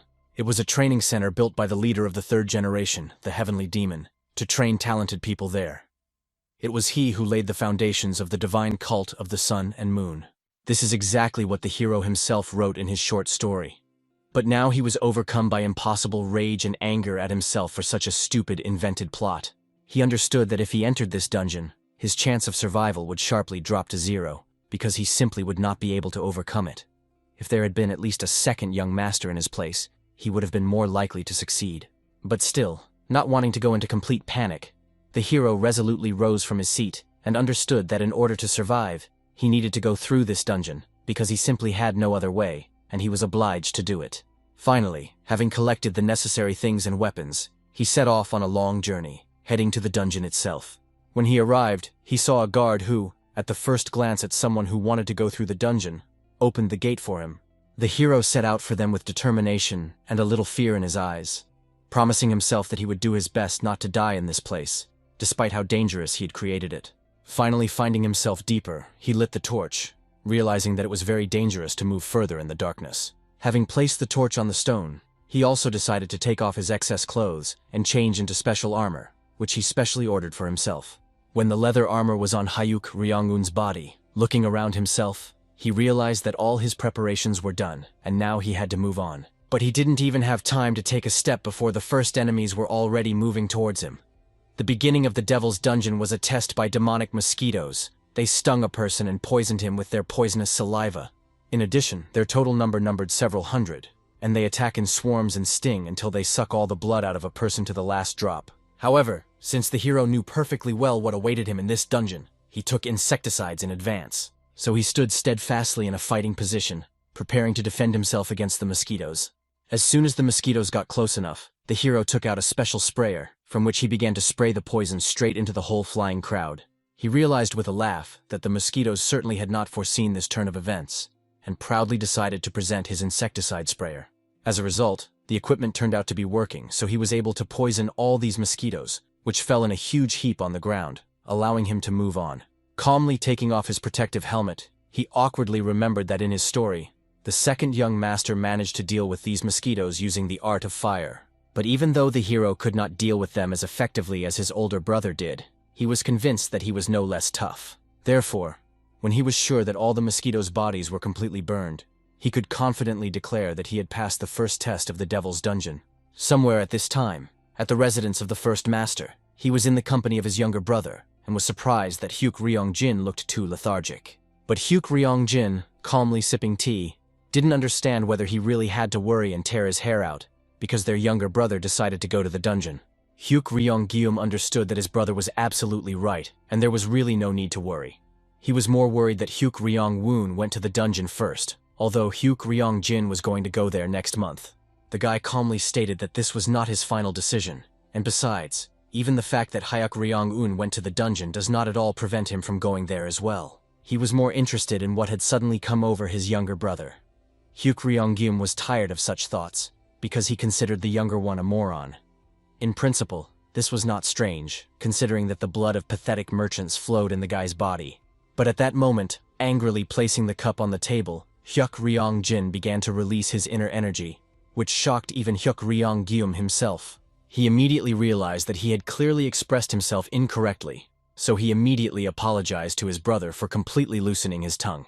Only after the apology did the second gentleman's feelings return to normal, and with a sly smile, looking at his elder brother, he asked the first gentleman to refrain from such words, because others, having heard them, might misunderstand him. Hyuk Ryong-gyum, pretending to be very ashamed and embarrassed, laughed at his stupidity.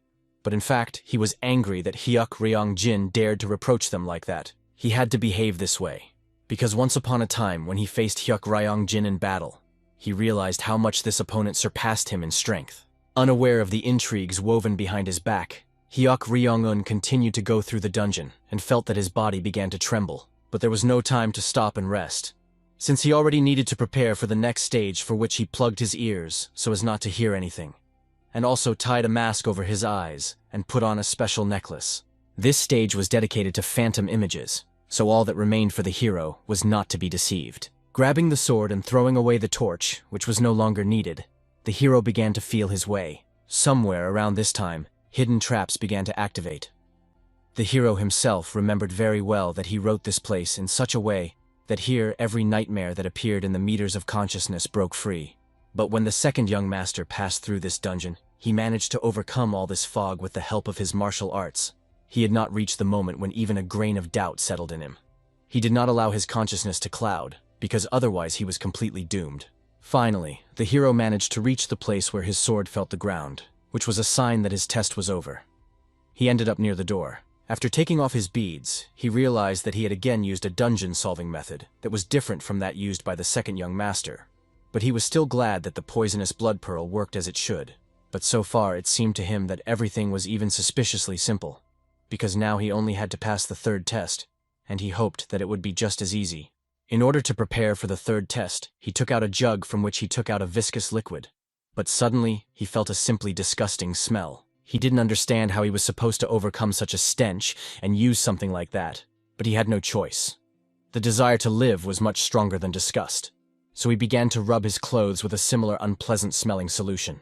After which, he took out another ampule with the substance and decided to add it to the main container and mix everything.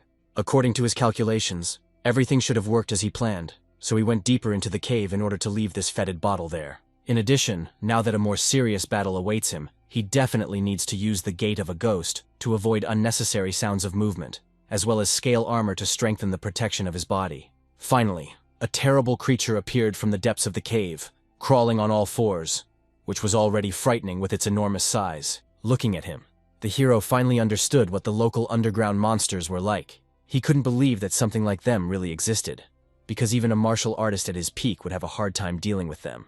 The problem was that they could not see and relied mostly on their sense of smell and hearing. For this reason, the hero applied an ointment that suppressed the smell. Now he needs to remain motionless so that the monster considers him some kind of very stone. In addition, the monster's attention should have already been attracted by the bottle next to him. Its smell was much more interesting than that of the hero himself, but the moment the monster sniffed the substance, the fumes emanating from the jar enraged him and his body began to convulse. The hero realized that this was the perfect moment, so with a deft movement he quickly jumped over this monster to be at a safer distance. Looking back, he was glad that he had put red chili powder and some volatile substances in this bottle in order to enhance the effect. But suddenly he saw something much more frightening approaching him. It was not just one monster, there were many of them, and they continued to climb out of the tunnel, heading straight towards the hero. He clearly did not expect that there would be several monsters here. So, huddling to the ground, he tried to behave as inconspicuously as possible. He quickly crawled under a stone, trying not to make any sounds, sat in ambush and began to pray that these monsters would simply pass by without noticing him. At some point, when it seemed that salvation was already close, one of the monsters suddenly noticed the unpleasant smell emanating from the hero, and sticking out his tongue, decided to try it. The hero was even ready to endure this and not breathe.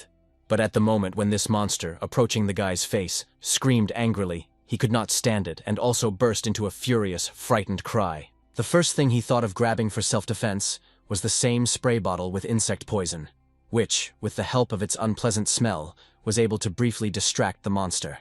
Just at that moment, the hero managed to crawl out from under his saving stone in order to run away to a safer distance. In addition, he fearfully realized that now all that was left for him was to break through to the very exit, because the situation had clearly turned out not in his favor. Moreover, everything was aggravated by the fact that due to the fact that he started running, a whole flock of monsters chased him. They followed him by the smell and the sound of his steps. He realized that this stinking ointment also did not help him. But fortunately, the hero's training was not in vain, because under the influence of adrenaline, he was able to accelerate to sufficient speed to simply escape from the monsters pursuing him. He was glad that they were unable to catch up with him, and at some point he realized that the reason the rest of the monsters were slowing down was that one of the monsters was right in front of him, and he was clearly their leader, because he was larger. Not wanting to surrender to the clutches of such a monster, Hyok Ryong-un jumped with his last strength, after which he fell to the ground and raised fog and dust, thereby preventing the monster from finding its bearings. But even despite this, with its clawed hands it tried to grab the hero, but at some point it realized that instead of the man's body it had grabbed his clothes. The hero at this time with the last of his strength, ran away, realizing that the ancestor he described was truly abnormal.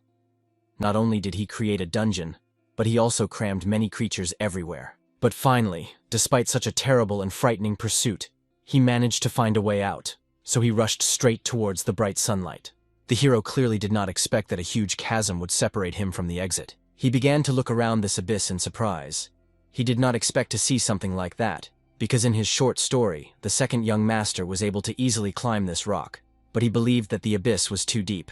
All that remained for him was to once again curse the one who created such a dungeon, and then try to gain sufficient acceleration to jump. Literally at the last moment, he took off from the ground and began to fly through the air, rejoicing that he managed to save his life. He was glad that he had listened to Jing Murian's advice and learned the dark wing technique, and decided to return home and reward him generously. But at some point he realized that he had miscalculated the distance, and he failed to grab the edges of the rock. After a loud fall, the hero, to his surprise, remained unharmed thanks to the scale armor technique he had learned. Finding himself in a deep cave, he thought about how to get out, but suddenly noticed a tunnel around him, illuminated by strange, as if magical stones. He didn't remember seeing this passage before. Hoping that he would not encounter any more monsters, the hero decided to move forward. This seemed a better option than staying in place and meekly awaiting his death.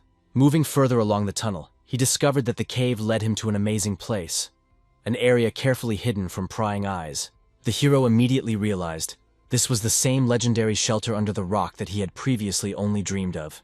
Approaching a building reminiscent of an ancient temple, he saw that to enter he needed to place his palm on a special place. To his amazement, his hand fit perfectly into the mechanism, and the massive doors creaked open in front of him. Following the corridor, the hero reached a memorial where a statue of a man in a dark cape stood. Not daring to touch anything, he looked around carefully and noticed an inscription carved into the stone.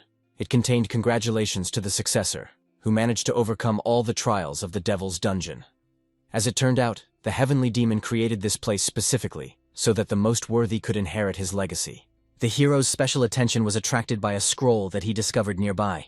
Unfolding it, he realized with trepidation that he was holding in his hands a detailed description of the celestial demonic arts, thought to be long lost.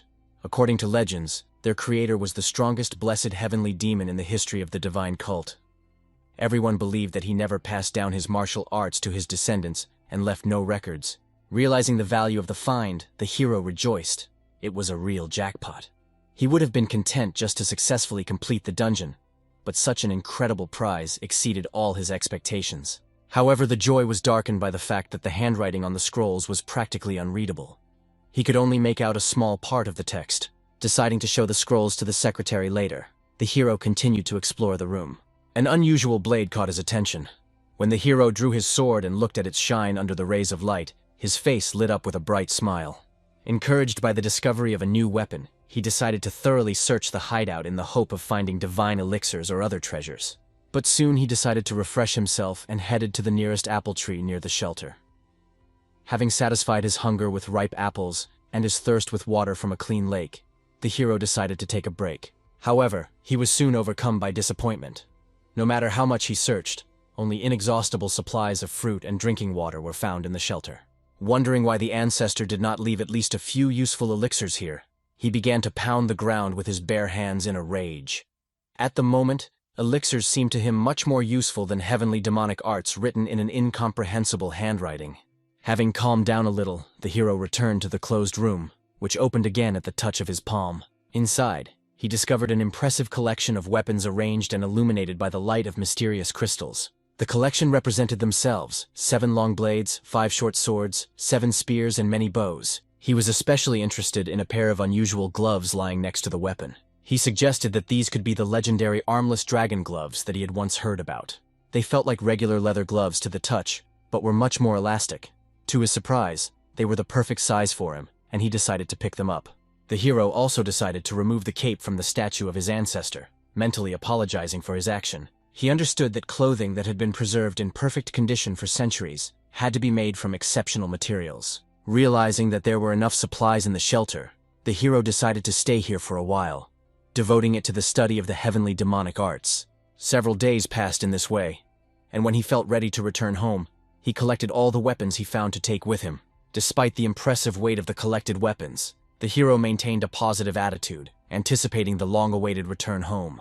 Luckily for him, the Blessed Demon's notes contained instructions on how to get from this point to the exit. The only thing that remained unclear was where exactly this path led, but the hero decided that he would figure it out as he went. When he finally got outside, he was momentarily blinded by bright sunlight. Having come to his senses, he noticed an elderly man who, at the sight of Hyuk Ryong-un, literally froze in shock, dropping his cane. Lee Si-won, coming closer to the old man, wanted to find out about his whereabouts, but he only reverently uttered a few words. The elder clearly did not expect to see the Mr. Successor of the Heavenly Demon, who had descended to their humble place. The next moment, the old man, throwing off all his things, fell to his knees in order to properly greet the distinguished guest. The hero, in bewilderment, asked to explain which successor we were talking about. With tears of awe in his eyes, the old man explained that the person wearing the robe of the Heavenly Demon and possessing the artifacts was undoubtedly the true heir. It was a great honor for him to meet such an important person.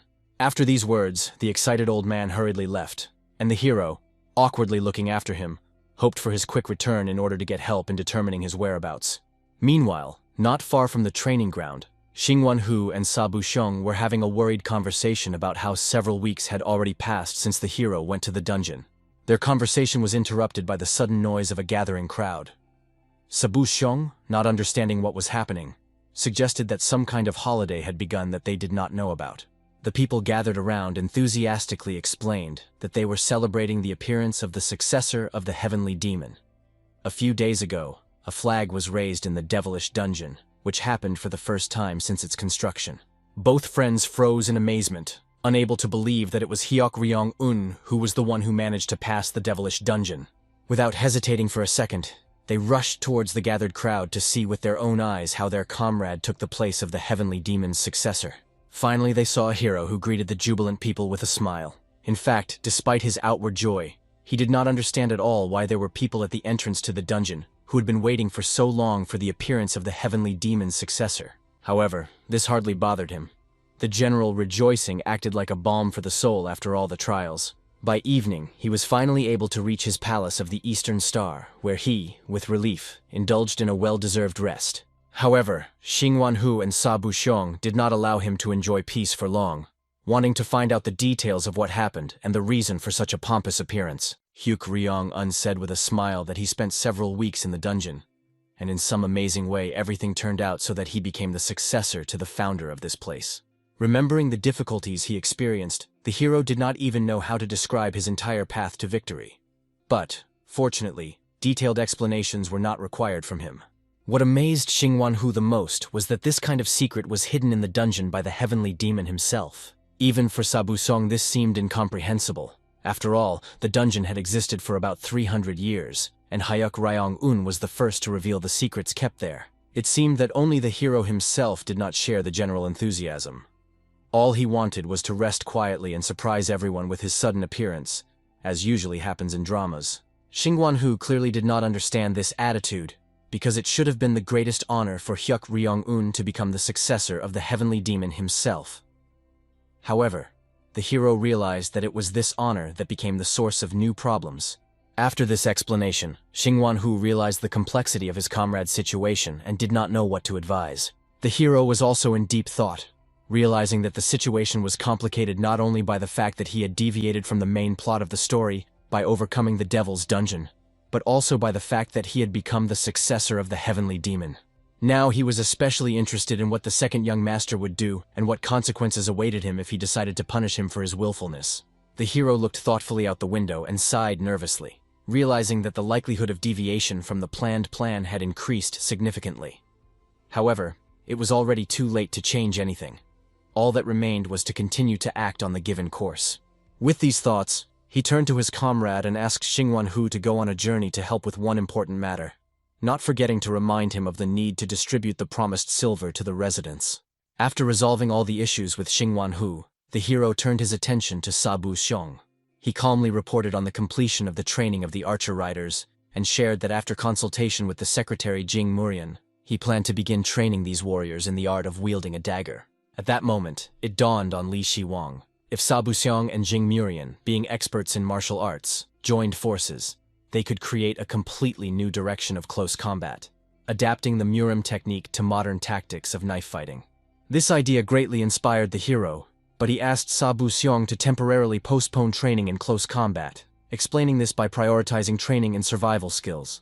When Xingwan Hu arrived, he informed the rest of his colleagues that it was necessary to organize an evening meeting for all members of the unit. In addition, he instructed Sabu Seong to bring Mokdan Pyong. Sabu Seong looked at the leader with curiosity, trying to understand his plans for this man. But the hero, smiling slyly, only hinted at some special plans. As dusk fell, the leader gathered the secretary, Mokdan Pyong, Sabu Seong, and the rest in one room to discuss pressing matters. Mokdan Pyong looked extremely alarmed. He had absolutely no desire to meet these people, and was perplexed why he was invited to the general gathering. Feeling the awkwardness of the situation, he was nervous. But the hero, as if not noticing his excitement, only smiled and ordered the servants to bring in what he had prepared in advance. Soon the doors swung open, and several people, with considerable effort, brought in a massive chest that even Hyuk Ryong-un himself could hardly lift. When the chest was lowered to the ground, the curious secretary was the first to approach it, excitedly asking the gentleman about the contents. Instead of long explanations, the hero simply opened the lid, revealing exquisite equipment obtained from the dungeon, which stood out with special grace and extraordinary brilliance. In a calm tone, he explained that this weapon, despite its appearance, had very special properties, and invited his comrades to choose what they liked, and he planned to get rid of the rest. Xingwan Hu and Sabu Seong began to examine the contents of the chest with obvious pleasure, choosing a suitable weapon for themselves, while the secretary could not believe that Hyuk Ryong-un was really ready to part with such a valuable arsenal. Smiling, the hero explained that he was well aware of the value of weapons, but considered the talents of his people immeasurably more important.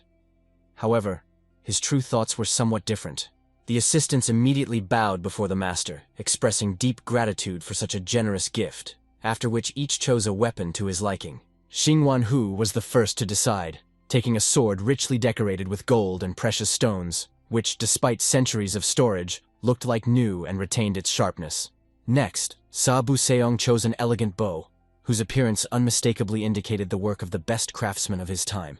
Less confident in his choice was Jing Murian, who excitedly looked at the ancient weapons, but could not find anything suitable. Realizing that the secretary's age was no longer conducive to active battles, the hero offered him a small, at first glance inconspicuous ring, fraught with enormous power. Handing the Dark Dragon ring to the secretary, the hero explained that it has the same effect as the Blood Dragon Pearl. Realizing the value of the gift, the secretary felt awkward at the gentleman's generosity. In reality, the hero was simply thinking pragmatically, realizing that he could not allow his best tactician to be vulnerable to poisoning.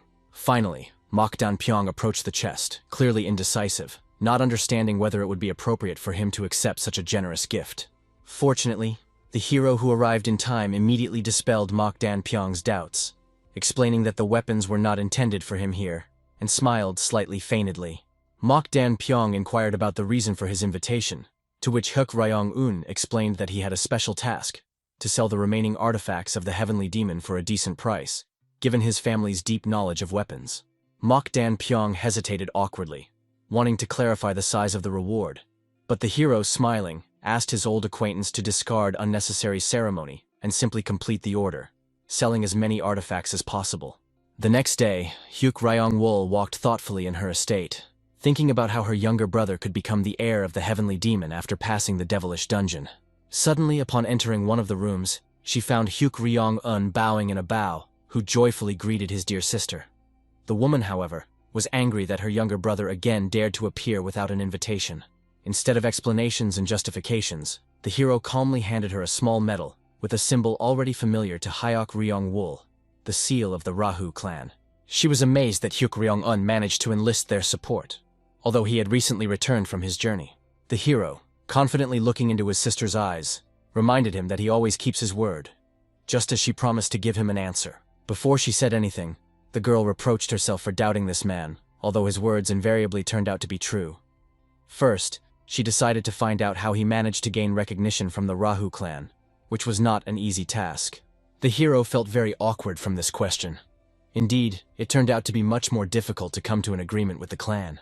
The head of the clan was completely indifferent to the fact that Hyuk Ryong-un became the successor of the Heavenly Demon, and recognition was achieved only thanks to precious gifts. the cost of which was comparable to the price of the legendary gloves of the armless dragon.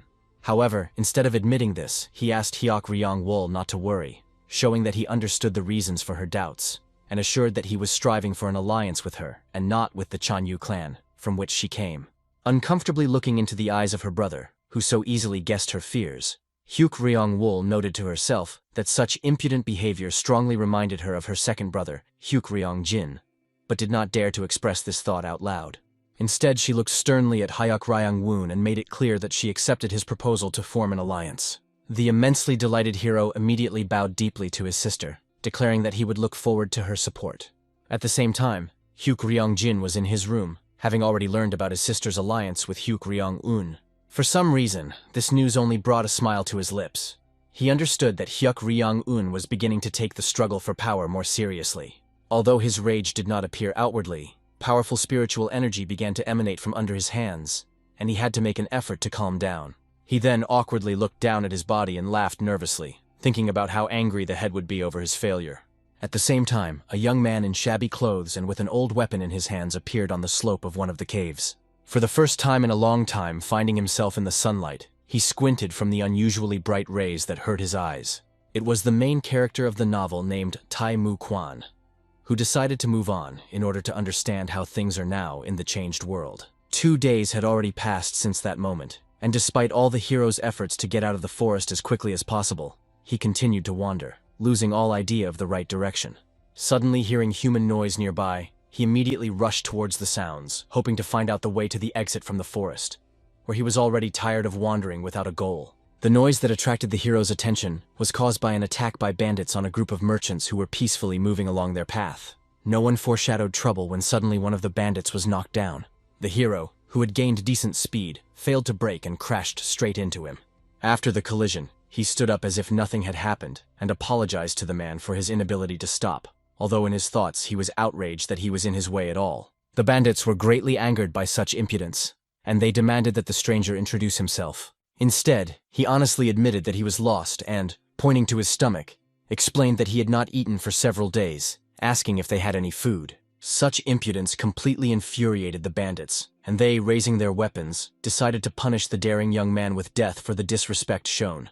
However, the main character of the story didn't care. He deftly dodged the attack and delivered a crushing blow directly to the attacker's stomach. He collapsed at Taimu Kuan's feet, losing consciousness, as the force of the blow exceeded all human capabilities. The main character did not seem to be bothered by this at all. He only dissatisfiedly looked at the motionless body, indignant at the attempt to kill him just for asking for food. Looking around, he noticed a group of people who had become victims of bandits, and decided that since he was here, he could not pass by without providing help.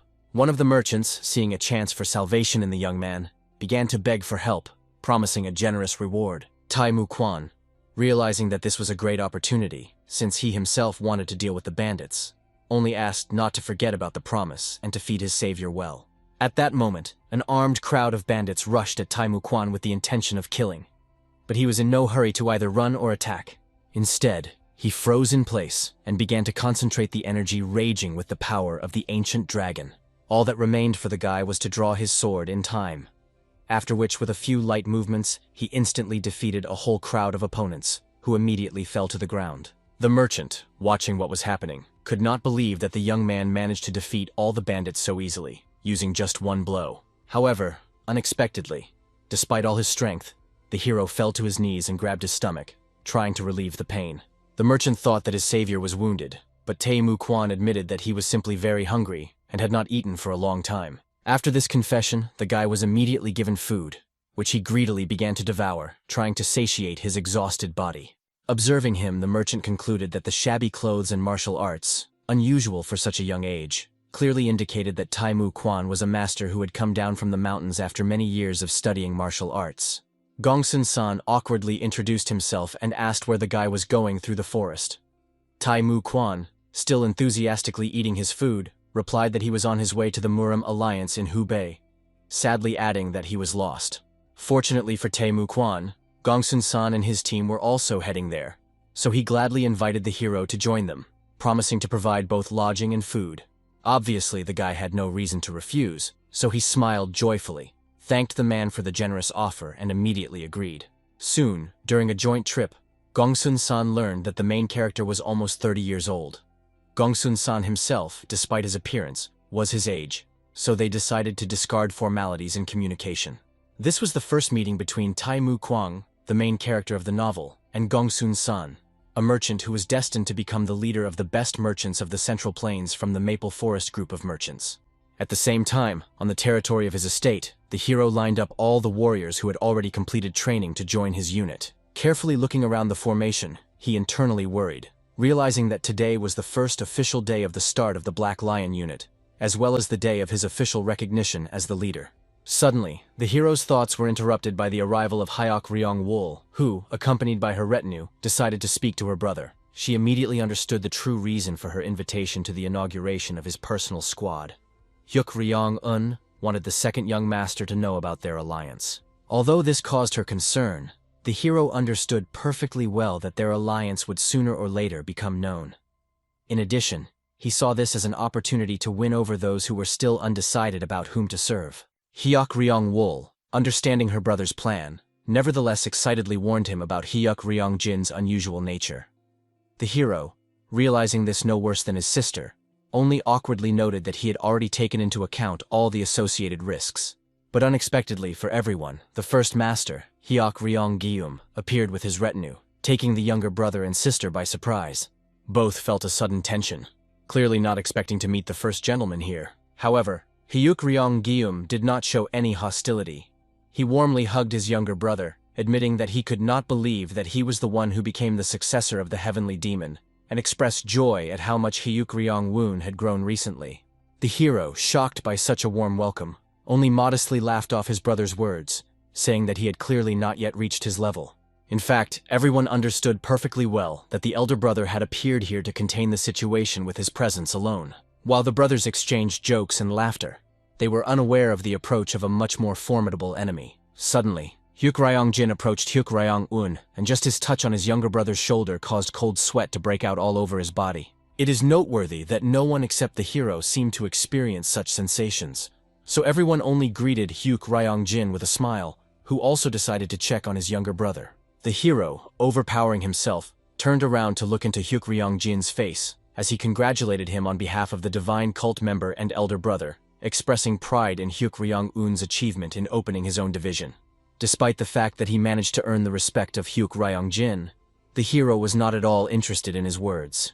He looked with horror at the rival of the protagonist of the novel, the second young master, realizing the colossal difference in their power levels. Clearly realizing that no matter what efforts he made, he would never be able to defeat this man, the hero bowed down in fear, thanking his older brother for the visit. He tried to create the appearance of sincere joy from the meeting. Hyuk Ryong-jin just smiled and suggested that the hero move to a more secluded place to talk. Only then was the hero able to breathe a sigh of relief. He was clearly aware that no matter how hard he tried, Hyuk Ryong-jin would remain the only one that Hyuk Ryong-un could never surpass. If his only goal was not to survive the war against the protagonist Taimu Kuan and return to his world, he would have obeyed the second young master, but now he had no choice. He understood that one day their interests would inevitably collide. In the meantime, he breathed a sigh of relief, imagining how long his path to returning home would be. As all the important people gathered inside the manor, Xingwanhu spoke to them, announcing that after the inauguration ceremony of the Black Lion squad was completed, they could finally proceed with the long-awaited auction of the heavenly demon weapons. After these words, the crowd immediately began to whisper, realizing that the opportunity to acquire one of the heavenly demon weapons only comes once in a lifetime. Guests eagerly wondered about the upcoming prices for artifacts. Looking at the faces of those present, filled with a variety of emotions, Xingwanhu noted with satisfaction that they managed to make the right impression, and glanced at Hyuk Ryong-un to see his reaction. He was also immensely pleased, although not surprised. After all, the auction of the heavenly demon's weapons could not help but cause such a stir among the members of the sacred cult. In their place, Xingwanhu would also passionately desire to obtain such relics. Finally, the time came for the presentation of the first lot. The quadrangular halberd of the heavenly demon, which marked the beginning of the auction. Jing Murian undertook to represent her, setting a starting price of 1,000 taels of silver. As soon as the price was announced, buyers perked up, realizing that they had a real chance to get such a valuable artifact. The hero calmly watched the progress of the auction, rejoicing at how skillfully the secretary conducted the auction. He even mentally promised to pay Jing Murian a bonus for handling the matter so professionally. While the hero was thinking, bids poured in from those wishing to buy weapons, already exceeding 100,000 silver taels. Obviously, both the secretary and Hyuk Ryung-un were happy. Everything went according to plan. When the price reached its ceiling, Xingwan-hu warned that if no one outbid the current bid, the halberd would go to Elder Li of the Mahan family. In the end, this is what happened. After some time, it was the turn of the last exhibit. Jing Murian opened a small box containing an elegant bracelet. The latest artifact presented at auction is no less worthy of buyers' attention. The elder, carefully holding the bracelet, explained that it belonged to a heavenly demon and deserved special attention from the future owner. After his words, the buyers' faces lit up with anticipation. Everyone wanted to get such jewelry, especially considering the expectations of an acceptable price. However, with a somewhat awkward and even uncertain expression on his face, the secretary announced the starting price of 500,000 silver taels. The hero watched as the faces of potential buyers were distorted in shock. He understood the reason for their reaction. 500,000 tiles of silver was equal to almost a full million South Korean won. Although he expected that even this rate would be increased, to his great surprise, the participants only began to doubt, considering it irrational to give such a huge amount for a simple trinket. Unexpectedly for everyone, the second young master raised his hand and resolutely declared his desire to purchase a bracelet for 5 million taels, plunging those around him into a state of indescribable shock. Although the secretary understood that higher rates were unlikely to appear, he still formally inquired about other proposals. When none followed, the already tired Xingwan-hu, with all his strength, proclaimed the winner, congratulating the buyer of the divine demon bracelet. Hyuk Ryong-jin rose from his seat to loud applause from those present. The hero was completely confused, not understanding why Hyuk Ryong-jin decided to purchase this relic of the heavenly demon for such an impressive amount, because it seemed to be just a trinket. However, as soon as the bracelet was in the hands of the second young master, something unusual began to happen. Dark energy swirled around his hands, after which the bracelet completely disappeared. Instead, a weapon impressive in its sharpness appeared in the hands of Hyuk Ryong-jin. The crowd erupted in surprise, clearly not expecting that an ordinary bracelet could turn into a sword. Lee Si-woon was in shock, not understanding how he could have missed this feature when checking the bracelet. After all, when he put it on, nothing like that happened. Now he realized that 5 million was a paltry price for such a unique artifact. The second gentleman looked at the unexpected acquisition with obvious pleasure. Although he honestly admitted to Hyuk Ryong-un that he did not know the true value of the bracelet and bought it simply because he liked it, without even knowing about its true nature. When Hyuk Ryong-jin wanted to hide the weapon, he concentrated his internal energy, after which the bracelet instantly responded and reappeared on his hand. Taking it off, the second young master handed the bracelet to Hyuk Ryong-won, awkwardly admitting that he did not consider himself worthy of such a unique thing, given his initial ignorance of its true value. However, the hero, realizing that refusing the bracelet would be an unforgivable mistake, bowed respectfully and stated that the divine relic had already recognized its true owner in the person of Hyuk Ryong-jin. Realizing the futility of arguing, Hyuk Ryong-jin agreed with his younger brother and solemnly promised to become a worthy successor to the original owners of this powerful weapon. After these words, the crowd burst into even more wild rejoicing, praising the second young master and proclaiming him the true heir of the heavenly demon. For the hero, this even brought some relief. Now that the public's attention was completely focused on his older brother, he could calmly prepare for the next stage of his plan, especially considering that the real game was just beginning. At the same time, unknown warriors, having made their way to the cave where the main character was, found only traces indicating someone's recent departure. Their leader realized that they were indeed late, although it was he who had been tasked with immediately reporting anyone leaving the seclusion. Not wanting to waste a minute, he decided to urgently go to the master to warn the main group. Meanwhile, Xingwan-hu, Sabushong and Jing Murian gathered in the negotiation room to sum up the results of the auction. Xingwan-hu was clearly disappointed by the rumors that had spread that the second young master was the true heir of the heavenly demon. Jing Murian felt ashamed, considering it his fault for not examining the bracelet carefully enough and failing to reveal its true nature. Suddenly the hero entered the room, carrying an impressive stack of books and scrolls. Trying not to drop them, he asked his friends for help. The first to respond was Xingwan-hu, who immediately took some of the books and placed them on the table, curiously asking about their contents. He then awkwardly inquired about his friend's well-being after the bracelet situation. The hero, smiling and scratching the back of his head, admitted that he did not need the bracelet at all. If he had known about the hidden ability of the artifact, he would have simply sold it at a higher price. These words shocked Xingwan Hu, Sabu Xiong, and the secretary, as they expected that, knowing the true power of the bracelet, the hero would definitely keep it for himself. However, he explained that he had already tried wearing the bracelet and understood that the artifact reacts to the internal energy of the wearer, and is activated only at a level of strength comparable to the strength of the second young master, or higher. Despite the explanations, the comrades were clearly saddened, believing that Hyuk Ryong-un must be offended by realizing the inadequacy of his own strength. In fact, the hero was much more worried about how he would have to fight the main character in the form of Hyuk Ryong-un. That's why he brought all these books for careful preparation. Suddenly, among the brought scrolls, an urgent message was discovered from a group of Dombai traders. When the hero unrolled the scroll, his face was distorted with horror, and a chill ran down his back. The message announced the appearance of a person who had left the cave. The frightened Hyuk Ryong-woon could not believe that the main character Taimu Kuan, who was supposed to come out after 2 years of training, for some reason appeared earlier. After all, there was still at least 6 months left before the Heavenly Demon Festival. The scroll fell from his trembling hands as he realized that, apparently, it was his actions that had such a profound impact on the events of the novel. Clutching his hair in rage and helplessness, Lee Si-woon realized that he urgently needed to come up with a way to delay his inevitable death at the hands of Taimu Kuan. Lee Si-woon forced himself to calm down, realizing that he was not the same Hyuk Ryong-woon from the novel, which meant that the plot could definitely change in his favor. At the same time, the main character of the novel was chasing bandits who could not understand who this mysterious pursuer was and why he continued the chase so stubbornly. Events moved forward 2 hours ago, when the bandits discovered the young girl and rejoiced at the success of their plan. They managed to put her to sleep using a sleeping pill, although they had to double the dose due to her high level of skill. Just as they were about to take advantage of the situation, Taimu Kuan suddenly appeared, determined to find out what these suspicious individuals, who were clearly up to no good, were doing. The bandits, considering the guy who suddenly appeared to be a self-confident clown, decided to teach him a lesson and take his life for interfering in their affairs. The hero, who had already prepared his sword, was annoyed that all the bandits acted according to the same scenario, as if they were studying at the same school of villains.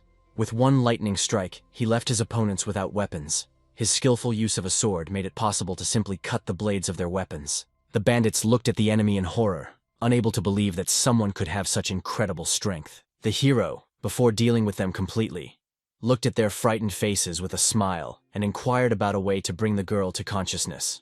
Instead of answering, the bandits only looked at each other, silently agreeing not to answer this impudent man's questions. They quickly took out vials of volatile poison and threw them straight at the hero, expecting him to instantly suffocate. So confident in the lethality of their weapon, capable of killing a bull with one blow, they did not even try to run away. However, to their amazement, instead of falling dead, Taimu Kuan confidently walked towards them, only rubbing his nose due to the pepper added to the poison causing sneezing. At that moment, the bandits realized that in front of them was a real martial arts master, invulnerable to poisons, and began to run. Events returned to the current moment. After a short chase, the hero stopped for a decisive attack that was supposed to defeat his opponents. After the impact, both men collapsed lifelessly to the ground. The hero only remarked displeasedly that they shouldn't have angered him while he was in a good mood. Having searched the defeated opponents in the hope of finding a means to awaken the girl from the effects of the sleeping pills, he discovered a small ampule. Returning to the girl, he brought the find to her nose, trying to bring her to her senses.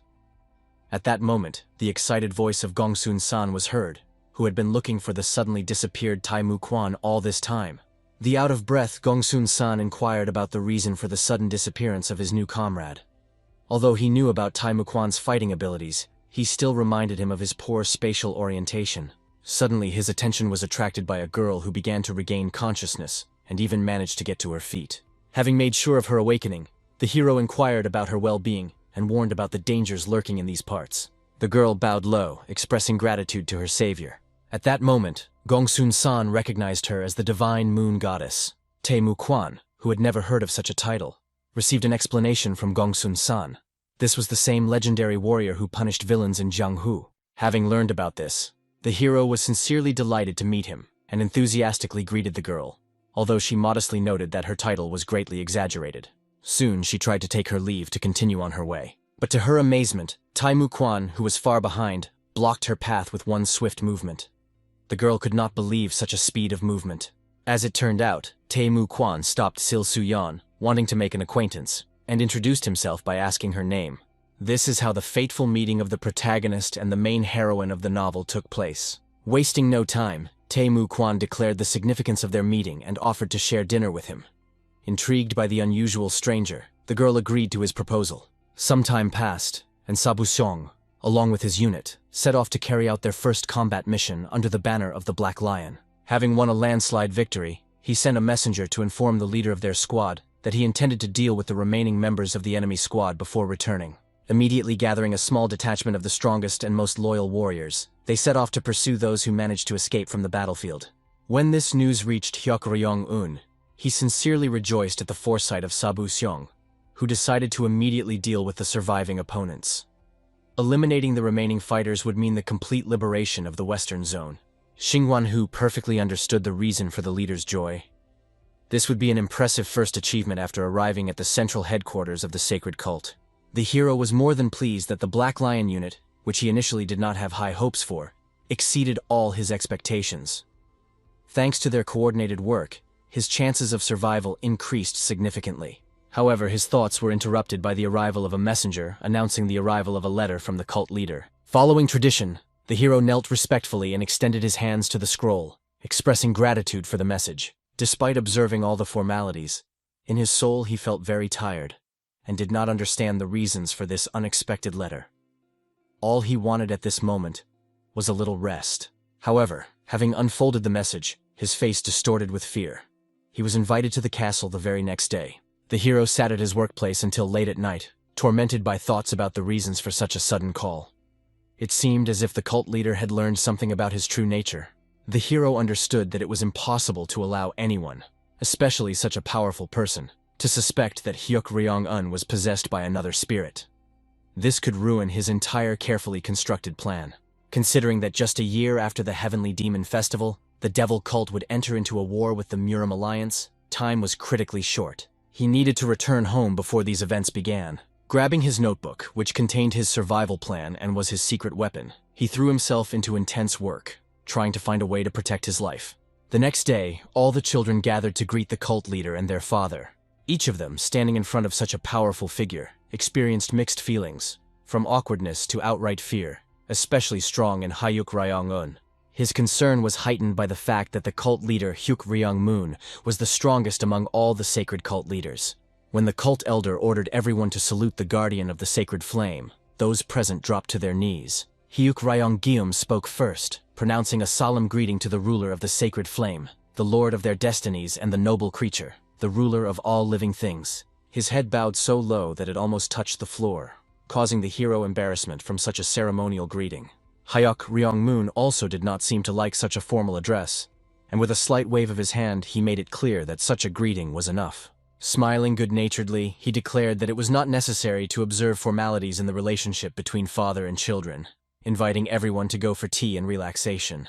The main character clearly did not expect such a turn, but noticeably relaxed, realizing that the meeting could go easier than he expected. When everyone gathered at one table without prying eyes, Hyuk-ryong-moon took off his dress uniform. Before this, he had repeatedly complained to the advisor about the inconvenience of the sacred vestments, although he seemed to not care. Having joined the children, he began to ask them about the affairs and news in their lives. He paid special attention to Hyuk-ryong-un, who, just from his father's address, began to tremble like a leaf in a strong wind. As it turned out, the leader wanted to see the sword of the heavenly demon.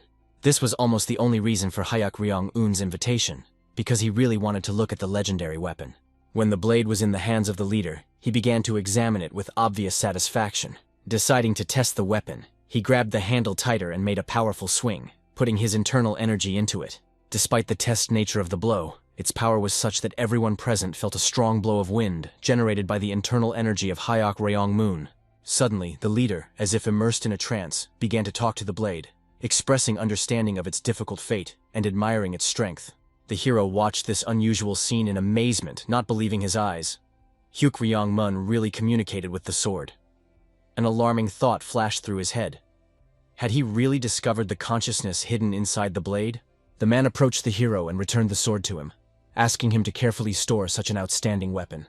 As soon as the blade was again in the hands of Hyuk-ryong-un, He immediately tried to mentally contact him, but the sword either did not want to answer, or the hero simply could not hear his words. At this moment, the father's attention switched to his second son, who handed him the bracelet for inspection. However, when the leader tried to activate the artifact by putting internal power into it, nothing happened. This did not upset the man. He understood that probably only Huk Ryong-jin was able to wield this sword, and the bracelet would somehow recognize its true owner. Huk Ryong-jin, not knowing the exact answer to this question, explained with a slight smile that he had already asked several people to try to activate the bracelet, but without success, so he decided to make the same request to his father. When the study of the heavenly demon artifacts was finished, Hyuk Ryong-wol inquired about the true reason for their common collection. The man's face immediately became serious. They were talking about the upcoming Heavenly Demon Festival. The upcoming election of an heir gave particular significance to this event, so he proposed expanding the scale of the celebration by inviting outstanding talents from the families of their divine cult. His father's proposal to invite talent from other families alarmed Hyuk Ryong-gyum so much that he even dared to express doubts about the wisdom of such a decision. Such a reaction from the eldest son angered Hyuk Ryong-moon, and he sternly reminded that they were not a monarchy, and any worthy member of the cult could become a leader if they had the appropriate abilities. Realizing the inappropriateness of his words, Hyuk Ryong-gyum fell silent in embarrassment. Hyuk Ryong-un came to the rescue, who, clearing his throat awkwardly, announced his own proposal for holding the festival. The intrigued father invited him to speak out. The hero suggested inviting families from outside the Central Plains, which surprised not only Hyuk Ryong-moon, but also everyone present. Everyone held their breath, waiting for their father's reaction. To justify his proposal, the hero pointed out that although their forces were suppressed by the cult, no one knows when other clans might betray them. To turn them into loyal subjects, they must be given the opportunity to demonstrate their loyalty to the cult. After some thought, Hyuk Ryong-moon approved this idea and asked the other children for their opinions. The first to speak out was Hyuk Ryong-jin, who also liked the idea. This would make it possible to demonstrate their authority and generosity to the conquered peoples. As the proposal received majority support, the leader stood up happily, happy that they would be able to turn a formal event into a meaningful event. He wished the children good luck in resolving all organizational issues. After blessing all 4 children, they left their father's chambers. Before leaving, the second young master looked meaningfully at his younger brother, noting that thanks to his ideas, the festival promised to be especially interesting. When the older brothers left, Hyuk Ryong-wol approached Hyuk Ryong-un, expressing concern about the possible consequences of such an invitation and the need to strengthen border security. The hero reassured his sister, assuring him that he already had a well-thought-out plan. He himself realized that although the situation had changed after his exit from the devilish dungeon, the cult leader's decision to change the scale of the event was expected, and he simply added another participant to this grandiose game. There was a month left before the festival. The next time he and his sister met, they discussed the possibility of the presence of a king of the border and a king of the desert. An excited Hyuk Ryong-wol noticed that although these lands had been inhabited by various tribes for centuries, she did not know about the existence of a single ruler there. The hero calmly explained that in the Kuche region of the desert, a powerful civilization once flourished, the Kuche Kingdom, and he was sure that nothing would prevent such a great state from reviving its former glory. Hearing the name of this region, Hyuk Ryong-wol instantly realized that we were talking about the powerful Asan tribe, which had inhabited these lands since ancient times, and her guess turned out to be correct. The hero added that the Asan tribe had been accumulating wealth and military power for centuries, and now more than 36 tribes of the desert recognized their supremacy, becoming their loyal allies. He knew very well that according to the plot, after the festival of the heavenly demon from the Asana tribe, a king should appear who would become the ally of the second young master in the coming events. Therefore, the hero decided to act proactively.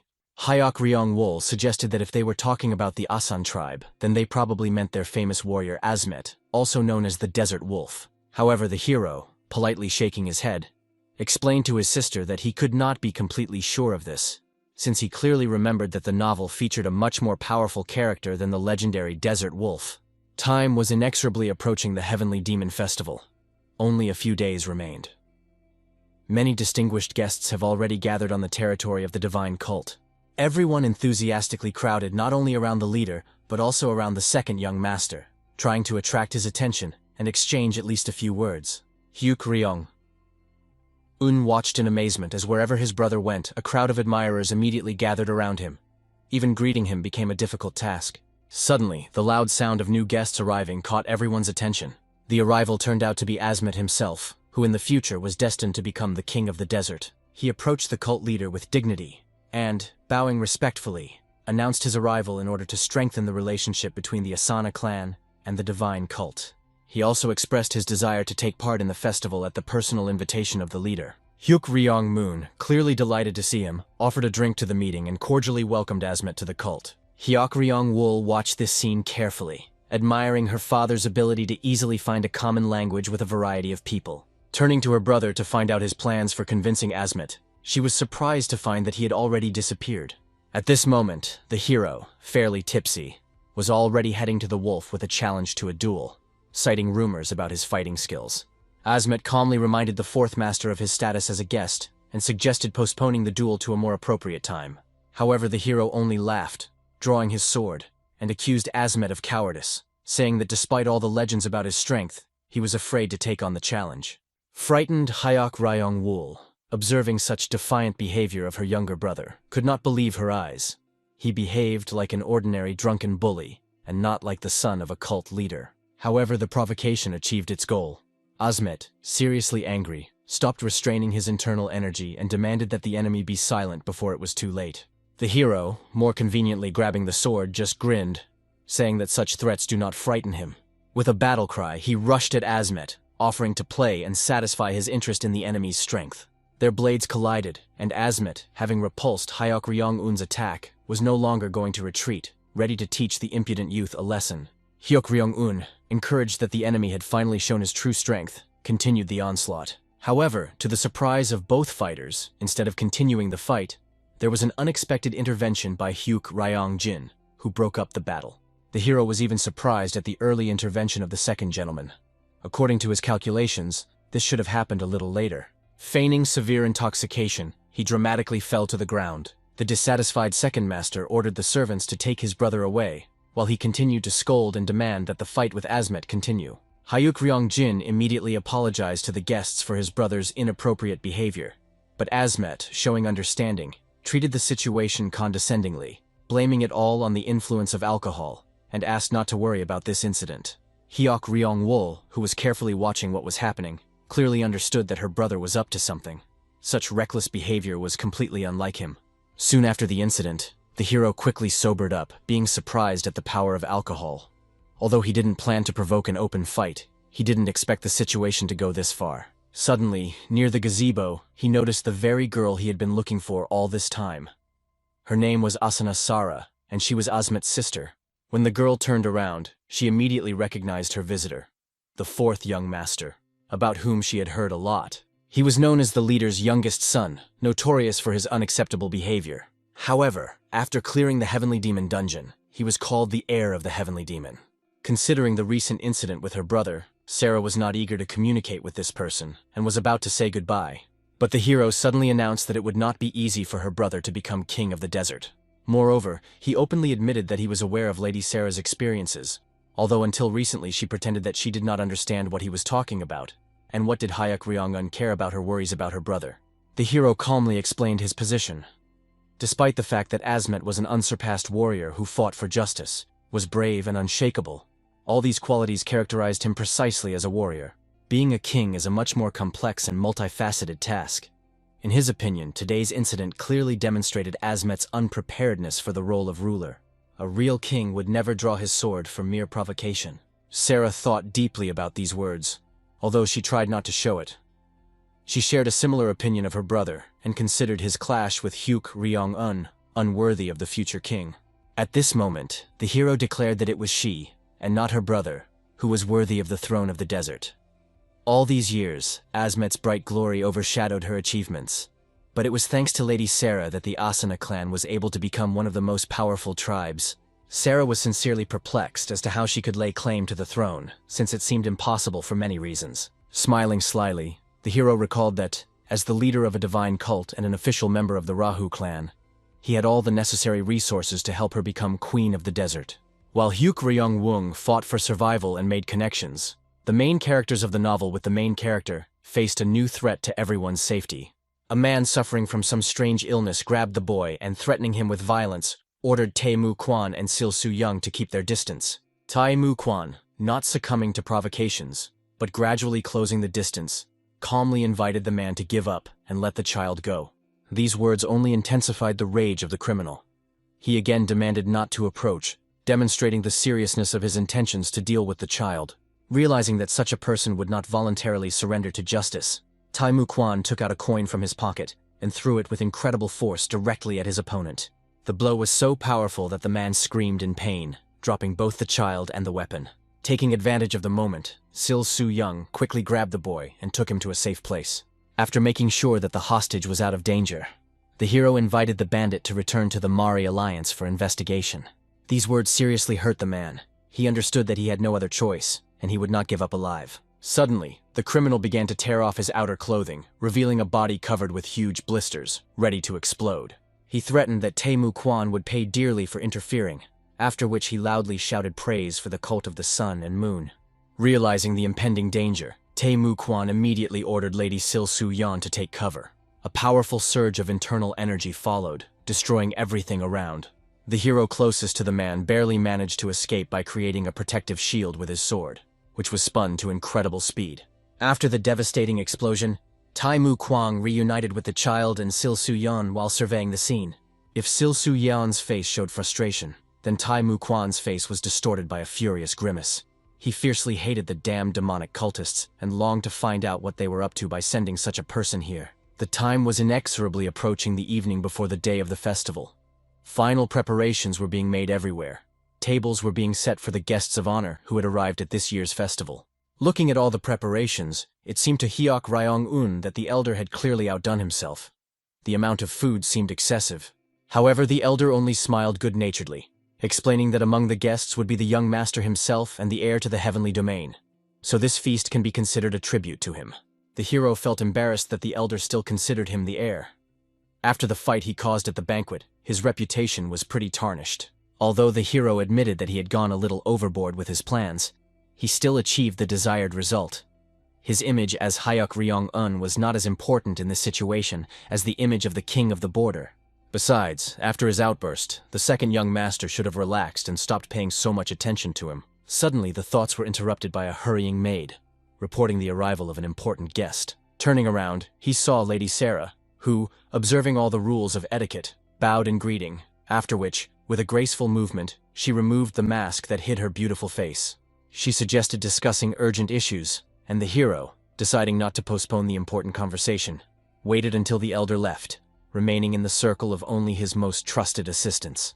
At this moment, Hyuk Ryong-un's retinue could not hide their admiration.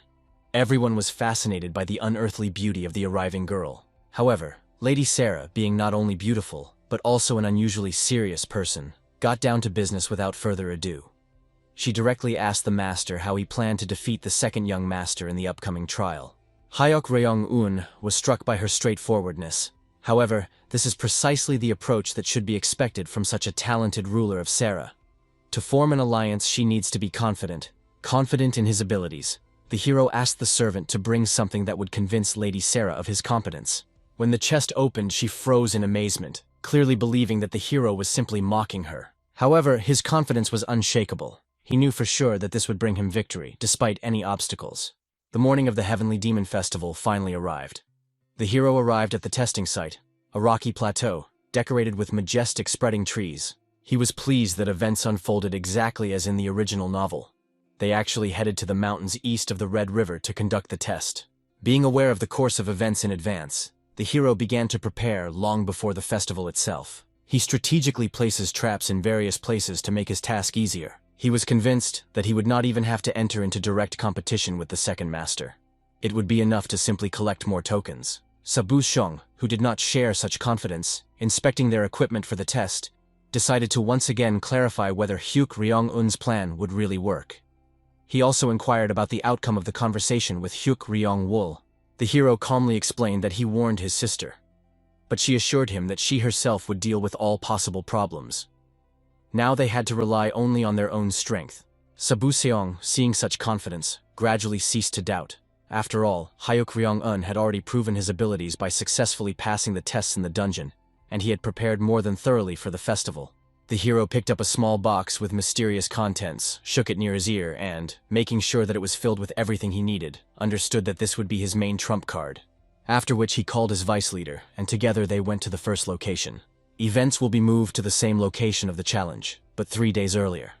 The frightened man, sprawled on the ground, looked at the second young master with fear. Hyuk Ryong-jin, who arrived accompanied by his assistants, asked the man about the whereabouts of his tokens with a winning smile. With trembling hands, he handed several tokens to the second young master. Seeing the man's genuine fear, Hyuk Ryong-jin tried to calm him down, explaining that he had nothing to fear. If he did not interfere with his victory, he would be under his complete protection until the end of the test. The man could not believe his luck, and Hyuk Ryong-jin assured him of his protection, emphasizing that they were all members of the divine cult. Therefore, it would be unreasonable to shed the blood of one's co-religionist. As a sign of reconciliation, he extended his hand, helping the man up. Returning to the present moment, Hyuk Ryong-wol, together with her faithful assistant, was rapidly moving along the winding mountain path, rushing to reach the intended goal as quickly as possible. The bitter realization of her own mistake tormented her. She understood that she had shown short-sightedness by not heeding the warnings of Hyuk Ryong-un. The day before, her brother came to her with an important warning. He explained in detail the essence of the upcoming competition. There will be a survival test, where participants will have to get tokens from each other. The winner will be the one who collects the most. Realizing that most of the cult members improved exclusively in martial arts, he strongly advised his sister to take as an assistant someone who was well-versed in the peculiarities of the mountain landscape, and not just in martial techniques. At the time, this recommendation seemed reckless to Hyuk Ryong-wol. But her brother insisted that, in the event of separation of the participants, she should at least head to the northern part of the territory before the start of the test. Now, acutely aware of her mistake in choosing an assistant from the Shanyi clan, she hurried to correct the mistake.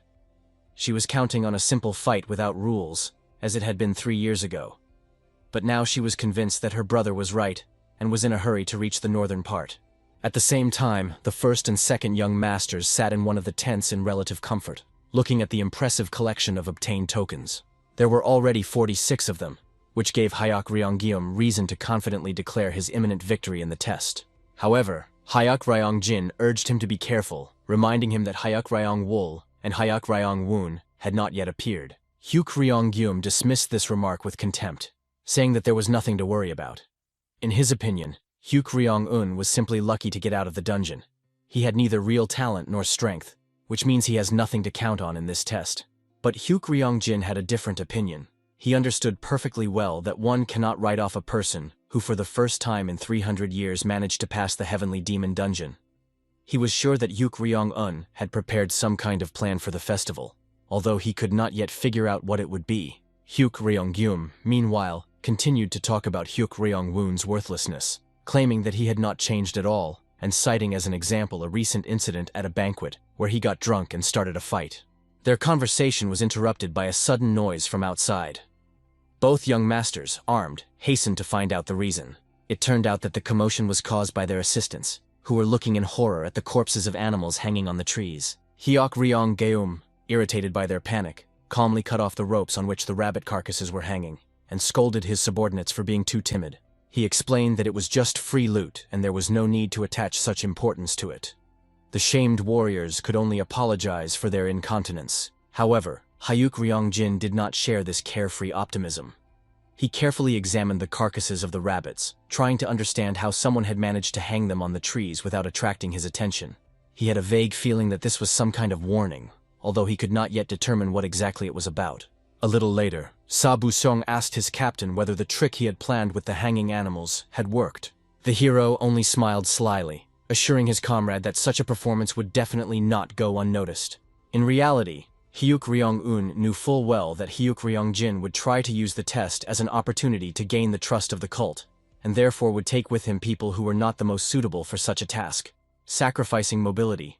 Indeed, when Hyuk Ryong-jin and Hyuk Ryong-gyum discovered several more animal carcasses, the second young master decided to personally inspect the surrounding area.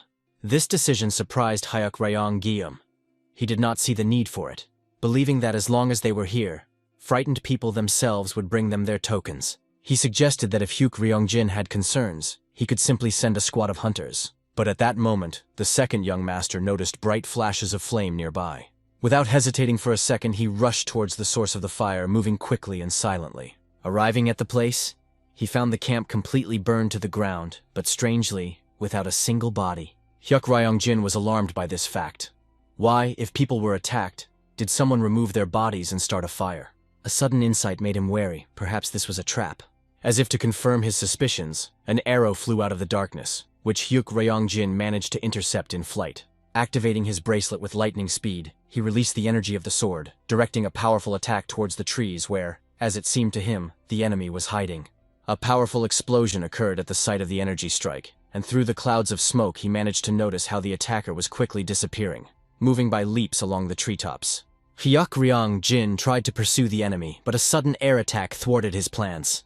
To him, he had to dodge another arrow that almost missed its target, and as a result, he lost sight of the first archer. As he landed, he had to admit that this unexpected tactic had indeed taken him by surprise. Returning to his older brother, he inquired about the situation in the camp. Hyuk Ryong-gyum assured that everything was under control, and asked curiously about the results of the reconnaissance. Excitedly describing what happened, Hyuk Ryong-jin spoke about the discovery of the burned camp and the subsequent attack by 2 archers. Hyuk Ryong-gyum, however, treated this message with disdain. Considering archers to be inferior fighters, he wondered who could choose them as assistants and what motives they were guided by.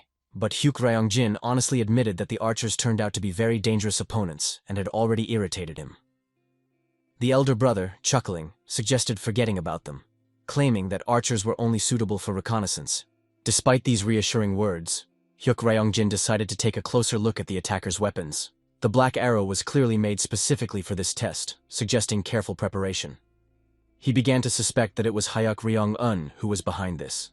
Suddenly, their thoughts were interrupted by an excited assistant who reported an emergency. One of the second gentleman's attendants brought the barely alive Hyuk Ryong-wol in his arms. She was severely beaten and was in critical condition.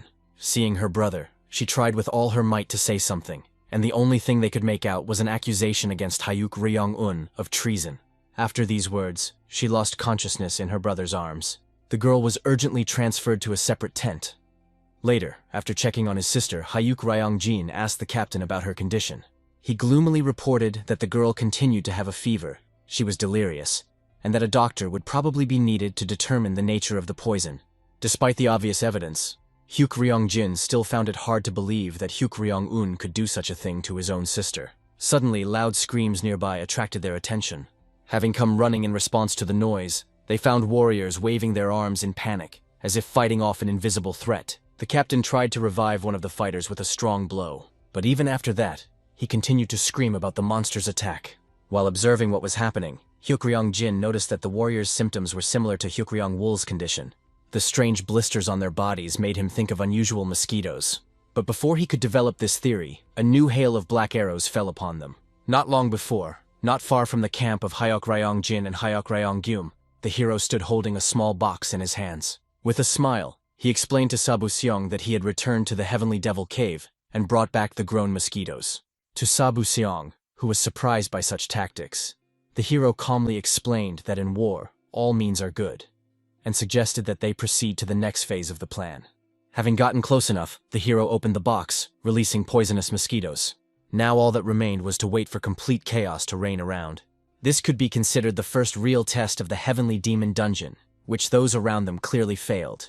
Seized by hallucinations, they could not even put out the flaring fire. Finally, Hyuk Ryong-gyum appeared and ran out of the tent screaming, demanding that those who had not yet lost their minds immediately begin to put out the fire. Hyuk Ryong-jin approached him and reported his suspicions about his younger brother. Hyuk Ryong-gyum could not believe that this scoundrel was capable of such a thing. It became obvious to both that they needed to leave. Too much time and effort would be required to fight the madness. At that moment, an assistant came running with a message that the central tent had caught fire. Hyuk Ryong-gyum rushed there in a panic, realizing that the fire tokens were stored there, and asked Hyuk Ryong-jin for help. However, instead of saving the tokens, he rushed to the aid of his sister, who, in her feverish delirium, could have burned alive. This infuriated Hyuk Ryong-gyum, he shouted furiously, ordering Hyuk Ryong-jin to leave the girl, because the tokens were much more important. To his amazement, when Hyuk Ryong-jin reached the tent and with a sharp movement pulled back the thick robe, he froze in complete bewilderment. The spacious room where she and her older brother had recently left their sister turned out to be completely empty, as if no one was there. Anxiously examining every corner, Hyuk Ryong-jin tried to detect at least some trace of his sister's presence, but there was not even a hint of the patient who had recently lain here. After a few moments of intense searching, he exhaled slowly and allowed himself a small smile. His initial suspicions were confirmed. His sister, as he expected, remained on Hyuk Ryong-un's side all this time. At the same time, in a secluded place nearby, the leader of the group lit a bright fire, around which his faithful comrades gathered to discuss further strategy. In his hands gleamed a massive box of tokens, which he methodically counted, noting with satisfaction the presence of all 46 pieces. This circumstance filled him with joy. But Hyuk Ryong-wol, despite her involvement in the successful plan, clearly did not share his delight. Looking sternly at her younger brother, she sternly warned him never to involve her in such adventures again. The hero, feeling awkward under his sister's heavy gaze, and perfectly understanding the reasons for her dissatisfaction, sincerely apologized, explaining that only such a complex and risky plan could distract the attention of Hyuk Ryong-jin and Hyuk Ryong-gyum. Lady Sarah entered the conversation, astutely noting that in order for Hyuk Ryong-un to finally win, they needed to safely hide the obtained tokens until the completion of the test. However, the hero calmly objected, explaining her mistake. Simply hiding the tokens would not be enough. After their daring escapade, the second young master will stop at nothing in search of the lost. Hyuk Ryong-wol strongly supported her brother's opinion, knowing from experience that Hyuk Ryong-jin would never allow such an insult to go unpunished. The hero, carefully closing the chest with tokens, realized that the most crucial moment of their plan had come, where any, even the slightest mistake could become fatal. Turning his attentive gaze to Lady Sarah, he emphasized the special importance of her role in the upcoming part of their plan. It was the princess who was to play a key role in its implementation. Meanwhile, the first and second young master's camp was reduced to ashes. The surviving warriors, still suffering from excruciating headaches from the bites of poisonous mosquitoes, had difficulty recovering. Hyuk Ryong-jin, maintaining outward calm, found the commander and inquired about the whereabouts of his older brother. It turned out that he went in search of the third young lady in order to take the tokens from her. Outwardly, Hyuk Ryong-jin did not react to this news, although a whole storm of conflicting emotions was raging inside him. What worried him most was the loss of precious time. The coming morning meant that there were only 2 days left before the end of the festival. There was no choice left. Turning to his faithful assistant, he instructed him to look after the remaining warriors near the destroyed camp, while he himself went in search of the tokens. At this time, Hyuk Ryong-un and his accomplices took refuge in a small but cozy house, where they temporarily waited for the right moment to continue their cunning plan. The atmosphere was filled with excitement, especially the princess, who persistently asked the fourth young master to explain the plan and her role in it in more detail. The girl was convinced that the second young master would discover their hideout very soon, but this should only be a bait so that Hyuk Ryong-jin would completely lose track of them before the festival ended. Hyuk Ryong-wol, still not quite understanding the hero's plan, noted that if he really hoped to lure his brother here, it would not be an easy task. She knew his caution too well. However, the hero seemed to have foreseen this too. Smiling mysteriously, he explained that according to his calculations, it was Hyuk Ryong-jin's excessive caution that should play into their hands. The archer looked at his leader in surprise, clearly puzzled by his mysterious speeches. But instead of further explanations, the hero simply leaned back on his bed, advising his comrades to rest and not bother their heads with unnecessary thoughts. Literally a minute later, everyone witnessed how Hyuk Ryong-un fell into a deep sleep, which seemed extremely unusual to everyone present. His sister was especially surprised, unable to understand how one could remain so calm in such a tense situation. She was at a loss whether this was a manifestation of his absolute confidence in success, or on the contrary, an alarming sign. Even Princess Sarah admitted to herself that she had never met a person with such a mentality. There were no such people even in her native desert. Deep down in her soul, she felt that it was such an extraordinary person who could help make her cherished dream come true. In fact, despite the outward calm and seeming sleep, the hero remained fully conscious, carefully thinking through every detail of his plan.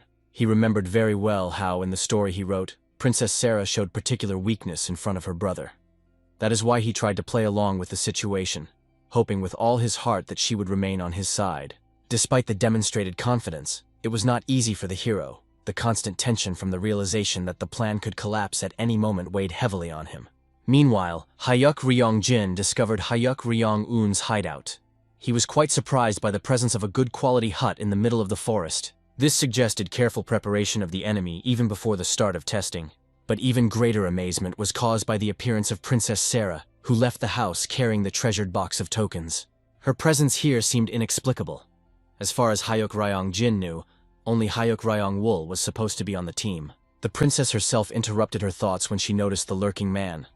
Turning to the second young master, she invited him to come out into the light, assuring him that she was here alone, and he had nothing to fear. However, Hyuk Ryong Jin, watching the girl, suspected another trick of Hyuk Ryong Un, and was in no hurry to leave his hiding place until Sarah voiced an intriguing proposal. A deal in which the desert tribes would support him in exchange for his help. The second master found it difficult to believe in the sincerity of such a proposal. He understood perfectly well that while Asmet was alive, Sarah had no real power over the tribes and could not command their support. Noticing his hesitation, Sarah decided to back up her words with actions. She deliberately dropped several tokens from the chest. She also opened the doors of the shelter, showing an impressive picture. All members of Hyuk Ryong Un's group, including himself and Hyuk Ryong Wool, lay motionless, supposedly put to sleep by her. Hyuk Ryong Jin watched what was happening with undisguised amazement, unable to believe that Sarah really managed to neutralize such dangerous opponents. She, maintaining composure, declared her disappointment with his indecision. With a hint of amusement, she suggested that she might have been mistaken in her assessment of his wisdom. After these convincing words, Hyuk Ryong Jin still decided to go down for a personal meeting with the princess. His appearance, accompanied by a menacing noise, inspired awe. But he calmly inquired about the details of her proposal. Sarah, pleased that he showed interest, explained with a sly smile that everything would be possible as soon as she took the throne. It became obvious that the girl's true desire was to use victory in the trial as a stepping stone to seizing power from her brother Asmet. She honestly admitted that such a deal was originally proposed to her by the fourth young master, but she rejected his plan. According to her, having euthanized the team, she immediately went in search of Hyuk Ryong Jin. Moreover, she revealed Hyuk Ryong Yoon's original plan, to put Hyuk Ryong Jin himself to sleep and hold him until the end of the test. Now that the sleeping pills have been used up on his opponents, he is no longer in danger. Sarah explained with a charming smile that she only cares about reliable support, not the identity of the winner of the challenge, and she considers Hyuk Ryong Jin the most suitable ally. After a short silence, he acknowledged the wisdom of her choice, but he still had one fundamental question. Looking intently at the princess, he wondered if she had offered a similar deal to his older brother. The mask of composure on Sarah's face instantly distorted with fear. Realizing the criticality of the situation, she flew into the air with lightning speed, realizing the need for immediate escape. Already in the heights, she desperately called for help from the first young master. And as if in response to her prayers, Hyuk Ryong Gyum appeared, appearing before his younger brother with a naked sword in his hands. Hyuk Ryong Jin did not seem at all surprised by this turn of events. Summoning his sword with a slight smile, he admitted that all this time he had been wondering about the whereabouts of his older brother, and now intended to finally resolve their confrontation. Hyuk Ryong Gyum, despite the obvious fear of the impending battle with his younger brother, firmly declared his inevitable victory, insisting that the future of the divine cult should belong to him. Hyuk Ryong Jin, not impressed by his brother's speeches, invited him to prove his claims to the future of the divine cult with action. After these words, Hyuk Ryong Gyum's people rushed to attack, but even years of trained warriors were powerless against the second young master. With one blow, he killed all the assistants. Only the first master survived, having entered into direct combat with his younger brother. When their blades collided, a huge explosion engulfed the nearby area. Dust covered everything around, and the trees turned into splinters. When the dust cleared, Hyuk Ryong Jin put away his weapon and looked around. There was no one nearby. Looking at the empty token case, he realized that he had fallen for a trick again. This made him laugh, mixed with rage. He couldn't let anyone go that far in their deception. At this time, Hyuk Ryong Un and his sister watched from cover as Hyuk Ryong Jin moved through the trees right above their heads. The hero was nervous, but was pleased with the success of the plan. They managed to provoke Hyuk Ryong Gyum, without which they would not have been able to cope with Hyuk Ryong Jin. Hyuk Ryong Wool was angry at her younger brother because his plans could lead to their death. The hero, dusting off his clothes, noted that without such a plan they would never have been able to deceive Hyuk Ryong Jin. Hyuk Ryong Wool, although dissatisfied with the riskiness of the undertaking, admitted that he was right. Sarah approached and inquired about the hero's well-being, noticing traces of poison in his body, but he assured that the antidote was already working. The hero recalled his plan. He knew about Hyuk Ryong Guillaume's intention to betray the second master, so he first offered a deal to him, and then attracted Hyuk Ryong Jin. Now they urgently needed to move on. At this time, Hyuk Ryong Guillaume was hiding in the thicket of the forest with a box that had to be protected from the second young master. He was occupied with the thought that he needed to hold out for just a day, but he knew that it was dangerous to underestimate his brother. He would probably catch everyone during the night. Hearing footsteps, he turned around in fear, praying that it was not Hyuk Ryong Jin. But his fears were justified. A younger brother appeared. Hyuk Ryong Guillaume stammered and asked how he was found so quickly. Hyuk Ryong Jin, filled with rage, only gave him one last chance to correct his behavior. Realizing the hopelessness of the situation, Hyuk Ryong Guillaume knelt down, holding out the chest with tokens and begging for forgiveness. Hyuk Ryong Jin accepted the chest, but upon opening it, he smelled a strange smell and threw it away. It turned out that the chest had been replaced. Instead of tokens, there was poison that ignited in air. Hyuk Ryong Guillaume did not understand how this happened. He was sure that he had a real chest with tokens.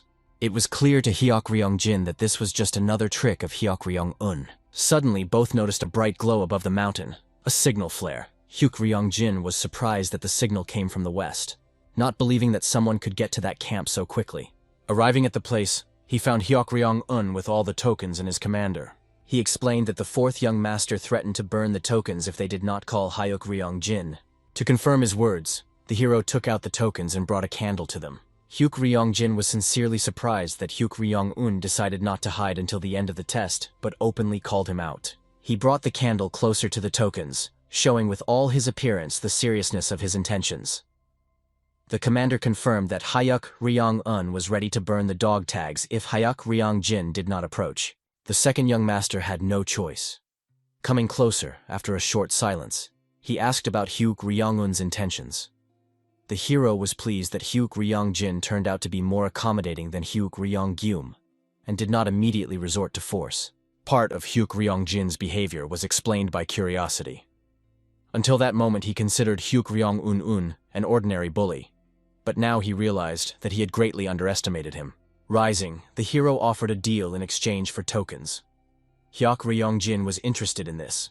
He understood that if Hyuk Ryong Un had simply strived for victory, he would have acted differently. The hero mentioned Hyuk Ryong Jin's concern for his sister Hyuk Ryong Wol, which caused him to burst into anger. Having activated the sword, he noticed that it was too early for the guy to celebrate his victory. He would still have time to deal with Hyuk Ryong Un and find his sister. The hero, looking at the angry enemy, realized his vulnerability. He knew that implementing the plan would not be easy, and any mistake could cost him his life. His calculation was based on the fact that in the novel, Hyuk Ryong Jin was a straightforward, quiet, and polite person, but did not hesitate when someone stood in his way. This was not surprising. After all, he was a master of a demonic cult. However, he also had weaknesses. Trying to remain calm, the hero explained that even if Hyuk Ryong Jin killed him and took the tokens, becoming the winner of the festival, he was not guaranteed the support of the 6 clans. This was Hyuk Ryong Jin's main weakness. There were no influential allies behind his strength. Behind Hyuk Ryong Guillaume stood his mother's clan, the Bukchon clan. Behind the only sister Hyuk Ryong Wol, the Chanye clan. Even behind Hyuk Ryong Un, there was the powerful trading clan of Rahu. Hyuk Ryong Jin's mother came from a clan that was at war with the demonic sect, so she could not support him. His only relative could not help either, maintaining neutrality. Hyuk Ryong Jin only had his own strength, but no support. History showed that after the second young master's victory in the trial, the 6 clans did not recognize him as the sect leader, and did their best to eliminate him. As a result, Hyuk Ryong Jin, trying to defeat the 6 clans, began purging their members. It was at this time that the protagonist Taimu Kuan infiltrated the divine sect to become a follower of the heavenly demon. The hero who wrote the character of Hyuk Ryong Jin knew that bloodshed was not easy for him, so he was confident. If there was a way to negotiate with the 6 clans without violence, he would agree. That is why Hyuk Ryong Un hoped that the second master would choose a path that did not lead to bloodshed. However, seeing how, after his proposal, Hyuk Ryong Jin began to exude inner strength with rage, the hero became afraid. Observing his stern expression, he realized that if the second young master was now much more furious than in the original story, then all of Hyuk Ryong Un's calculations were wrong. Looking fearfully at his brother in the dim light of the dying day, the hero finally fully realized how much he had risked by relying on the plot of the novel. Events developed completely differently than he had expected. However, after a powerful outburst of rage, Hyuk Ryong-jin, to everyone's surprise, quickly calmed down. With a slow, steady movement, he put the weapon away, and his anger seemed to dissolve into the cool evening air. Turning to the vice leader, he ordered him in a firm voice to leave, leaving them for an important conversation. When the vice leader's footsteps faded into the distance and they were left alone, Hyuk Ryong-jin demanded a detailed explanation of the essence of the proposal. The hero, with bated breath, watched how quickly the second gentleman managed to curb his anger. However, it would be difficult to expect less self-control from the main antagonist. After all, his character was written out by the author with special care. Gathering his thoughts and trying to calm the trembling in his voice, the hero put forward a proposal for an alliance. Hyuk Ryong-jin, crossing his arms over his chest, did not react to these words, silently waiting for the continuation. His impenetrable face did not betray a single emotion, which only increased the tension of the moment. Swallowing nervously, the hero began to explain the advantages of such an alliance. The support of the Chanyi clan and the powerful Rahu clan practically guaranteed victory, ensuring the influence of 2 of the 6 main clans. Hyuk Ryong-jin, after listening to this, only exhaled heavily, clearly suspecting another deception. There was doubt in his eyes about the need for help from someone who had already secured the support of 2 influential clans. Feeling that the plan was teetering on the brink of failure, the hero hastily, confused in his words, began to explain that he was not at all trying to take the place of the heir to the divine cult. His true goal was to gain control over the border. He spoke in detail about the opposition he knew from the desert tribes to the divine cult, and about the danger of their possible invasion of the Central Plains, which could happen at any moment. These words first truly interested Hyuk Ryong-jin. Doubt flashed in his gaze. He could hardly believe that a man whom he considered an ordinary hooligan was capable of taking responsibility for such a difficult situation on the border. However, the hero, overcoming fear, resolutely confirmed his intentions. His voice grew stronger as he explained that he was not interested in the Central Plains at all.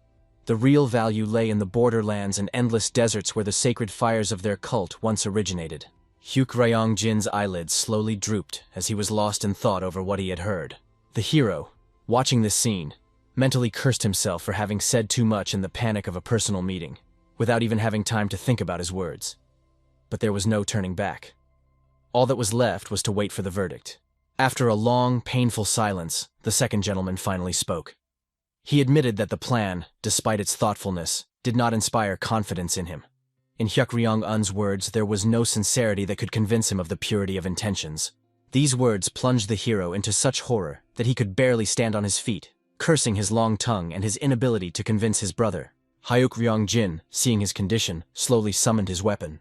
The conversation was clearly coming to an end. He decided to take the tokens by force and finally end this long ordeal. At that moment, Hyuk Ryong-un, completely broken by fear, fell to his knees, begging for his life. His voice trembled as he admitted that even after receiving the title of heir to the divine cult, he would not be able to survive this cruel game for power. Such unexpected sincerity surprised Hyuk Ryong-jin.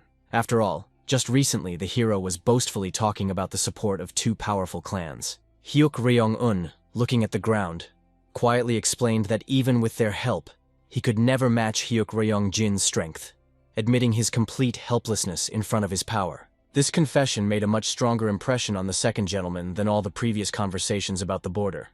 He put away his sword, showing his readiness to listen to the hero further, now with sincere interest. Emboldened, Hyuk Ryong-un asked for security guarantees and a high rank in the cult. Hearing this, Hyuk Ryong-jin could not help but grin. He was clearly amused by his brother's confidence that he was not able to eliminate his relatives if they stood in his way. However, the hero did not make direct accusations. Instead, he quietly remarked that worse things than fratricide happen within the cult's walls. Hyuk Ryong-jin could not argue with this bitter truth, and he decided to give the hero the opportunity to speak out. Instead of further explanation, the hero suddenly pulled out a small note from his pocket, which outlined all the key requirements, and handed it to his older brother. Having familiarized himself with the contents, Hyuk Ryong-jin was amazed. His younger brother had foreseen the development of events in advance. The hero, noticing his surprise, laughed and explained that excessive preparation is never superfluous, so he thought through all possible scenarios.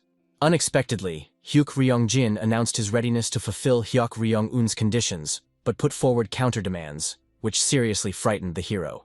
He recalled Hyuk Ryong-un's recent desire to gain power over the border of the cult and suggested postponing this issue.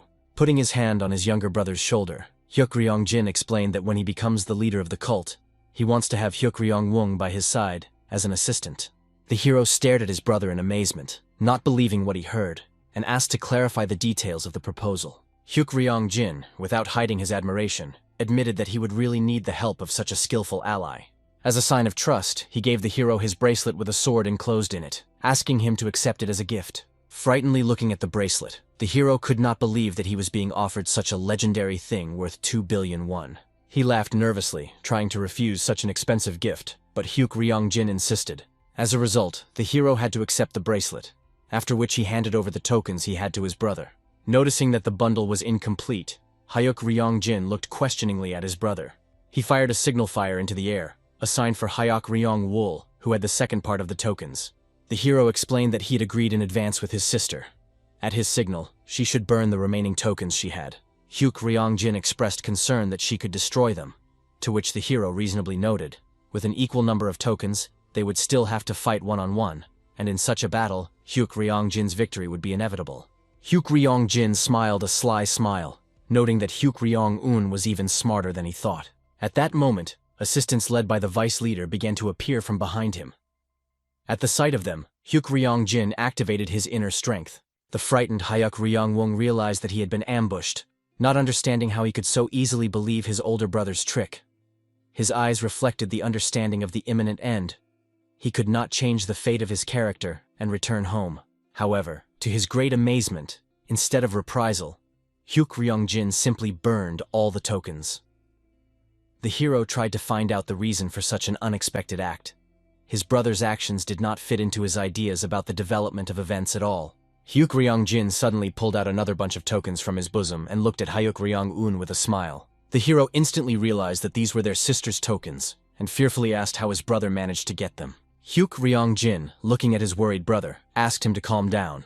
Despite Hyuk Ryong-un's truly excellent plan, he had enough time to find even Hyuk Ryong-wol. The hero froze in amazement, unable to believe that in such a short period of time his brother managed to find his sister, although they separated only recently. Hyuk Ryong-jin hurried to reassure Hyuk Ryong-un. His sister was fine. He wouldn't harm her because of the tokens. With a smile, he explained that he came to Hyuk Ryong-un only to hear the full version of events from himself. When the sun began to sink behind the mountains, the hero realized that with the end of the day, the test was over. Soon he could be home. But he was worried that despite the successful implementation of the plan until the festival, serious concerns remained. He understood that if he had appeared after winning the trial in the Central Plains, the main character Taimu Kuan would certainly have killed him. This fact frightened him, and even an alliance with the second young master did not guarantee salvation from death. Therefore, under no circumstances should he go to the central regions. He remembered that in the original work, Hyuk Ryong-un always supported the second young master. But after receiving the hereditary title, he began to curry favor with him. Eager to be of service, he offered to lead his war party into the Central Plains to help his brother. And it was there that he met his death at the hands of the protagonist. Now the hero realized that he had significantly changed the course of events at the festival, and therefore could not predict the further development of the plot. The enemies could attack at any moment. Suddenly, Xingwan-hu entered the room, surprised that the commander was still there. The hero looked at his comrade in confusion, not understanding what he was talking about. Xingwan-hu, exhaling, recalled the planned presence of the Black Lion squad at the general training. But seeing his friend tired, he tried to excuse himself by being tired after the festival, but he understood that he should not neglect his duties, realizing the importance of a personal squad to increase the chances of survival when meeting the main character. He decided to test the quality of their training. Arriving at the training hall, he saw Sabu Xiong training new recruits and experienced warriors. Noticing the approach of Xingwan-hu and Hyuk Ryong-un, Sabu Xiong loudly commanded the squad to greet the commander. The fighters immediately lined up and saluted, demonstrating excellent discipline. Seeing their flawless formation, the hero realized that the vice commander had indeed done an excellent job of preparing them. As the leader, Hyuk Ryong-un praised the fighters for their excellent work and was internally extremely pleased with the results. Among the trainees, he noticed Mok Dan-pyong, whose physical fitness and mastery of martial arts had noticeably improved, which also pleased him. Suddenly his attention was drawn to a fighter training in the distance, demonstrating techniques with a short blade. As the hero approached, The warrior stopped, respectfully greeting the commander. Hyuk Ryong-un asked him to relax and took the blade for inspection, which was a great honor for a warrior. Examining the weapon, the hero immediately realized that this knife did not correspond to the current era, more reminiscent of a modern military blade. Turning to Xingwan-hu, he noted the unusual shape of the blade and asked whether he ordered a serrator and a special hole when making the blades. Xingwan-hu, having carefully examined the weapon, remembered that Hyuk Ryong-un never gave such instructions for modifying the blades, suggesting a possible error in manufacturing. Interested in the origin of the weapon, Hyuk Ryong-un learned that Xingwan-hu had placed an order at the forge recommended by the elder. The hero looked at his friend attentively and asked him to find the master who made this unusual blade as soon as possible. Despite being surprised by such a strange order, he agreed to carry out the assignment. The hero himself continued to examine the bladed weapon, unable to believe his eyes. An incredible thought was spinning in my head. Had someone else from his world managed to get into the novel? At this time, the action moves to the home of the first young master. Sang-wol of the Bedian clan was watching Hyuk Ryong-geum. Sang-wol, looking sadly at the first young master, noted that something needs to be done due to the fact that Hyuk Ryong-jin became the heir. Just thinking about it made Hyuk Ryong-geum shudder. Sang-wol tried to explain that now they have no choice. For the sake of the throne, they will have to enter into confrontation with the second young master. However, Hyuk Ryong-geum understood the hopelessness of this idea. Sang-wol should have known about the incredible strength of his second son, but Sang-wol reasoned differently. He believed that it would be easier to defeat the second young master precisely because he had always been a loner. No one would stand up for him simply out of a desire to measure his strength with Hyuk Ryong-jin. Smiling, Hyuk Ryong-geum assumed that his comrade was proposing to send an assassin, but he was wrong. Sang-wol understood perfectly well that such an opponent could not be stopped by an ordinary killer. Instead, he pulled out a small bottle of poison from his bosom, explaining that this method would be much more effective. Hyuk Ryong-geum was skeptical that his brother was not stupid enough to get poisoned. Sang-wol explained, "This is not an ordinary poison. The small ampule, obtained with incredible difficulty in the West, came from lands lying even further than the western deserts." Hyuk Ryong-geum acknowledged the strength of the poison, but pointed out the obvious. No matter how strong the substance was, Hyuk Ryong-jin would surely detect it before he tried it. Then Sang-wol suggested not to poison the second master directly, but to arrange everything so that Hyuk Ryong-un would poison his ally himself. From these words, Hyuk Ryong-geum froze in shock, not understanding how Sang-wol came up with the idea of pitting the second and fourth young masters against each other. However, Sang-wol believed that the plan was excellent. If relations between them deteriorated, the clans supporting them would find themselves in an extremely awkward position. Hyuk Ryong-geum understood Sang-wol's true intentions. He wanted to quietly seize control of the divine cult. He did not object, but offered his help in return, guaranteeing the support of the clans. Even if something didn't go according to plan, Hyuk Ryong-geum still had a neutral clan in reserve, ready to help. The most important thing is that inheritance was determined not by blood, but by the recognition of 6 clans that could support Hyuk Ryong-geum. The first master laughed, surprised at such a successful coincidence of circumstances. Looking seriously at the gentleman, the friend swore eternal fidelity, but reminded him, if he did not forget who helped him achieve this position. Hyuk Ryong-geum, joyfully rising from the table, solemnly promised to adequately reward such devotion. Several days passed. On a dark night, a group of 3 unknown men made their way along the roof of the building where the second young master lived. Once they reached the desired location, they used a special acid to make a hole in the strong tiles that covered the roof. They carefully lowered a thin thread soaked in poison into the resulting hole, trying not to make sudden movements so as not to suffer from the poison themselves.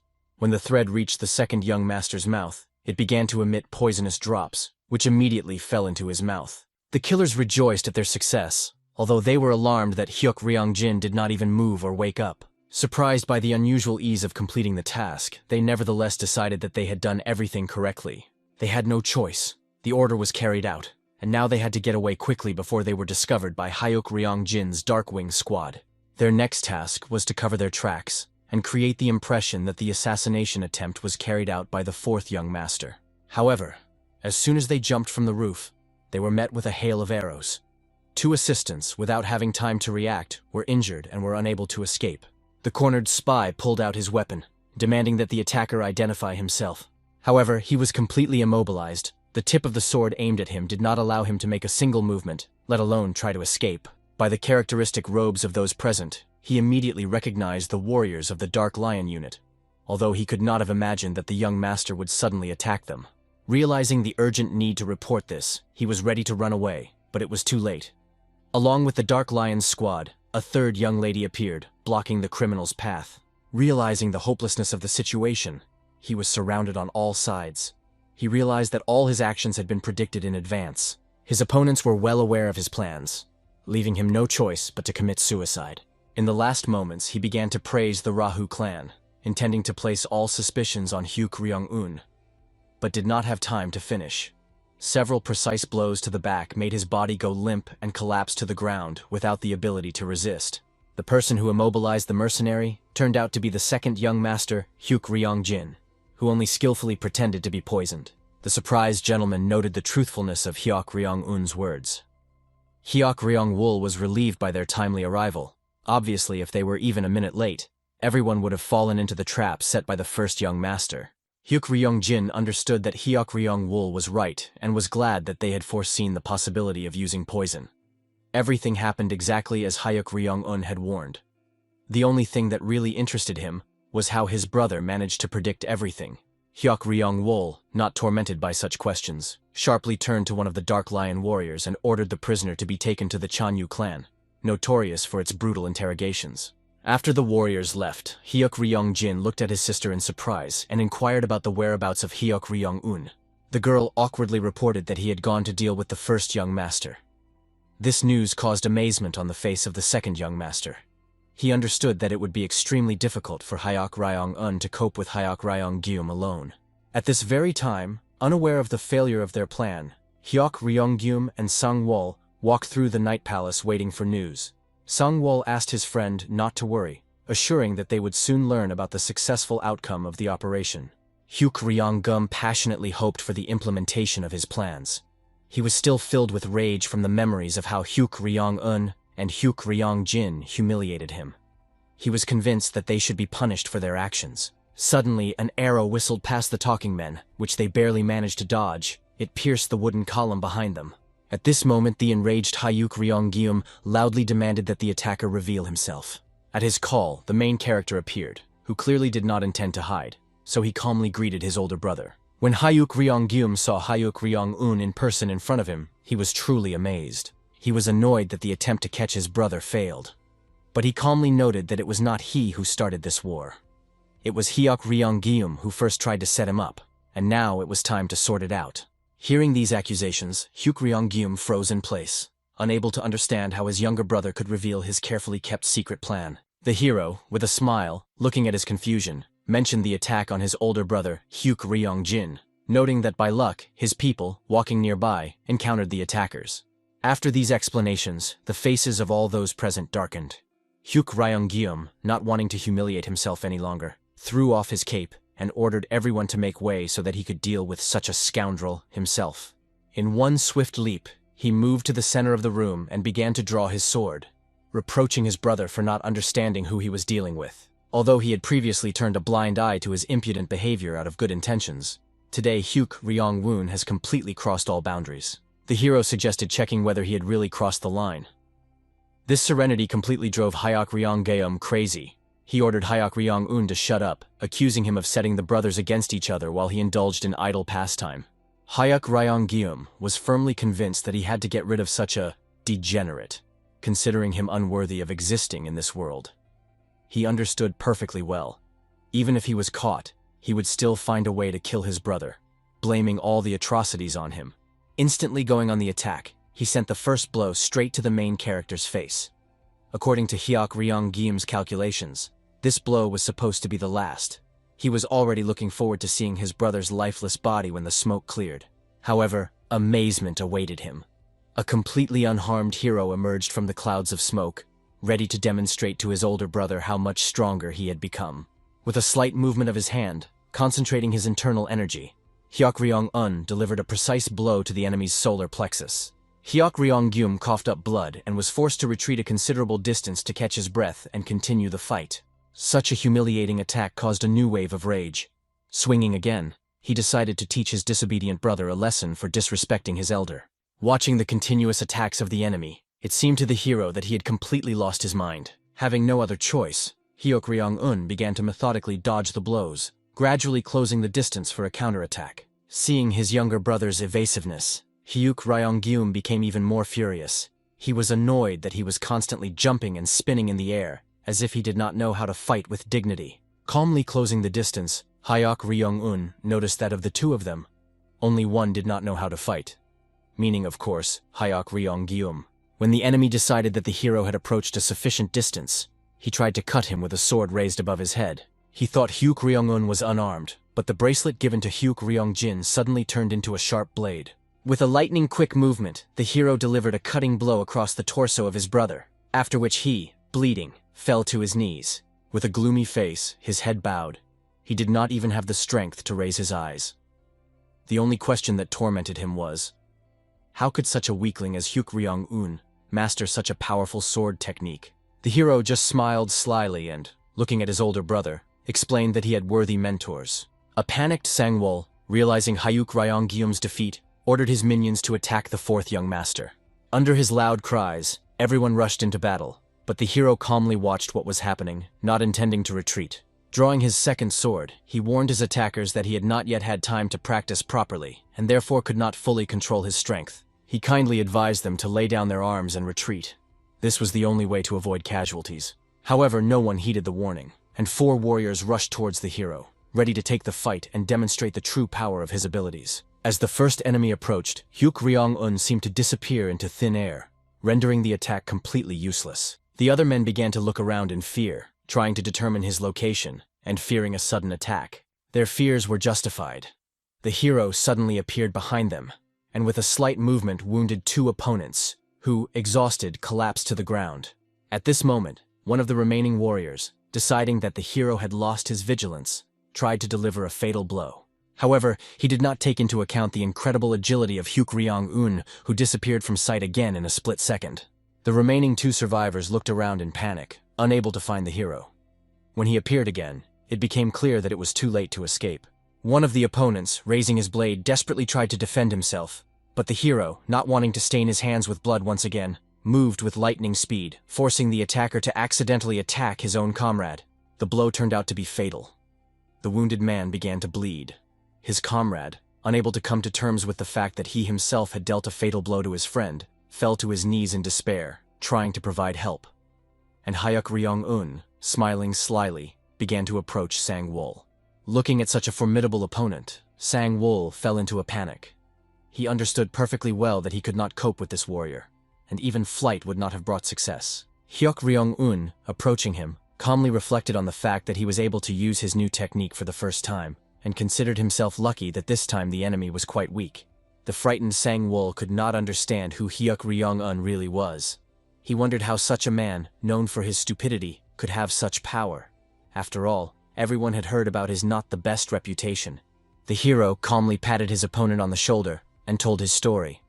Indeed, he always had problems with his studies, and he could well be considered narrow-minded, but noted that in the last year of study, a hidden talent suddenly appeared in him, which allowed him to achieve unprecedented strength.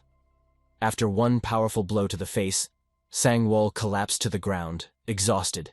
The hero summoned his subordinates from his unit with a slight snap of his fingers, who immediately appeared, bowing before their leader, Hyuk Ryong. Calmly explained that in front of them were those who dared to encroach on the second young master, and ordered them to be taken into custody until the trial. The subordinates bowed and went to carry out the order. At that moment, an astonished Sabu-seong appeared, amazed that the leader of their squad had the skills to defeat the first master. He heard that it was Hyuk Ryong-gyum who was considered the first master to achieve perfection in their art. The hero, without hiding his smile, explained to his comrade that this was not his true strength, but the effect of the 9-petaled demonic pills, since he himself was not a particularly skilled fighter. Hearing the name of the tablets, Sabu-seong's face distorted in surprise. He knew that the demonic 9-petaled tablets were only given out in duplicate by the cult leader personally. They were so valuable. The hero confirmed his knowledge, explaining that he had agreed with the leader to exchange the heavenly demon for weapons.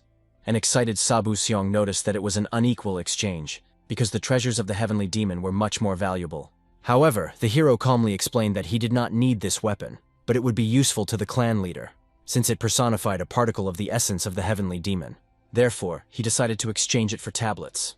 By giving the clan leader a real relic, he received an unlimited source of power for himself, only by benefiting from such a deal. Unexpectedly, Hyuk-ryong-jin joined the conversation, whose appearance neither Hyuk-ryong-un nor Sabu-seong expected. Hyuk-ryong-jin immediately turned his gaze to his younger brother, trying to make sure that he was okay. The hero, bowing in respect, assured him of his well-being, although he was surprised by such concern. Usually, the second young master did not show such concern for the fourth young master.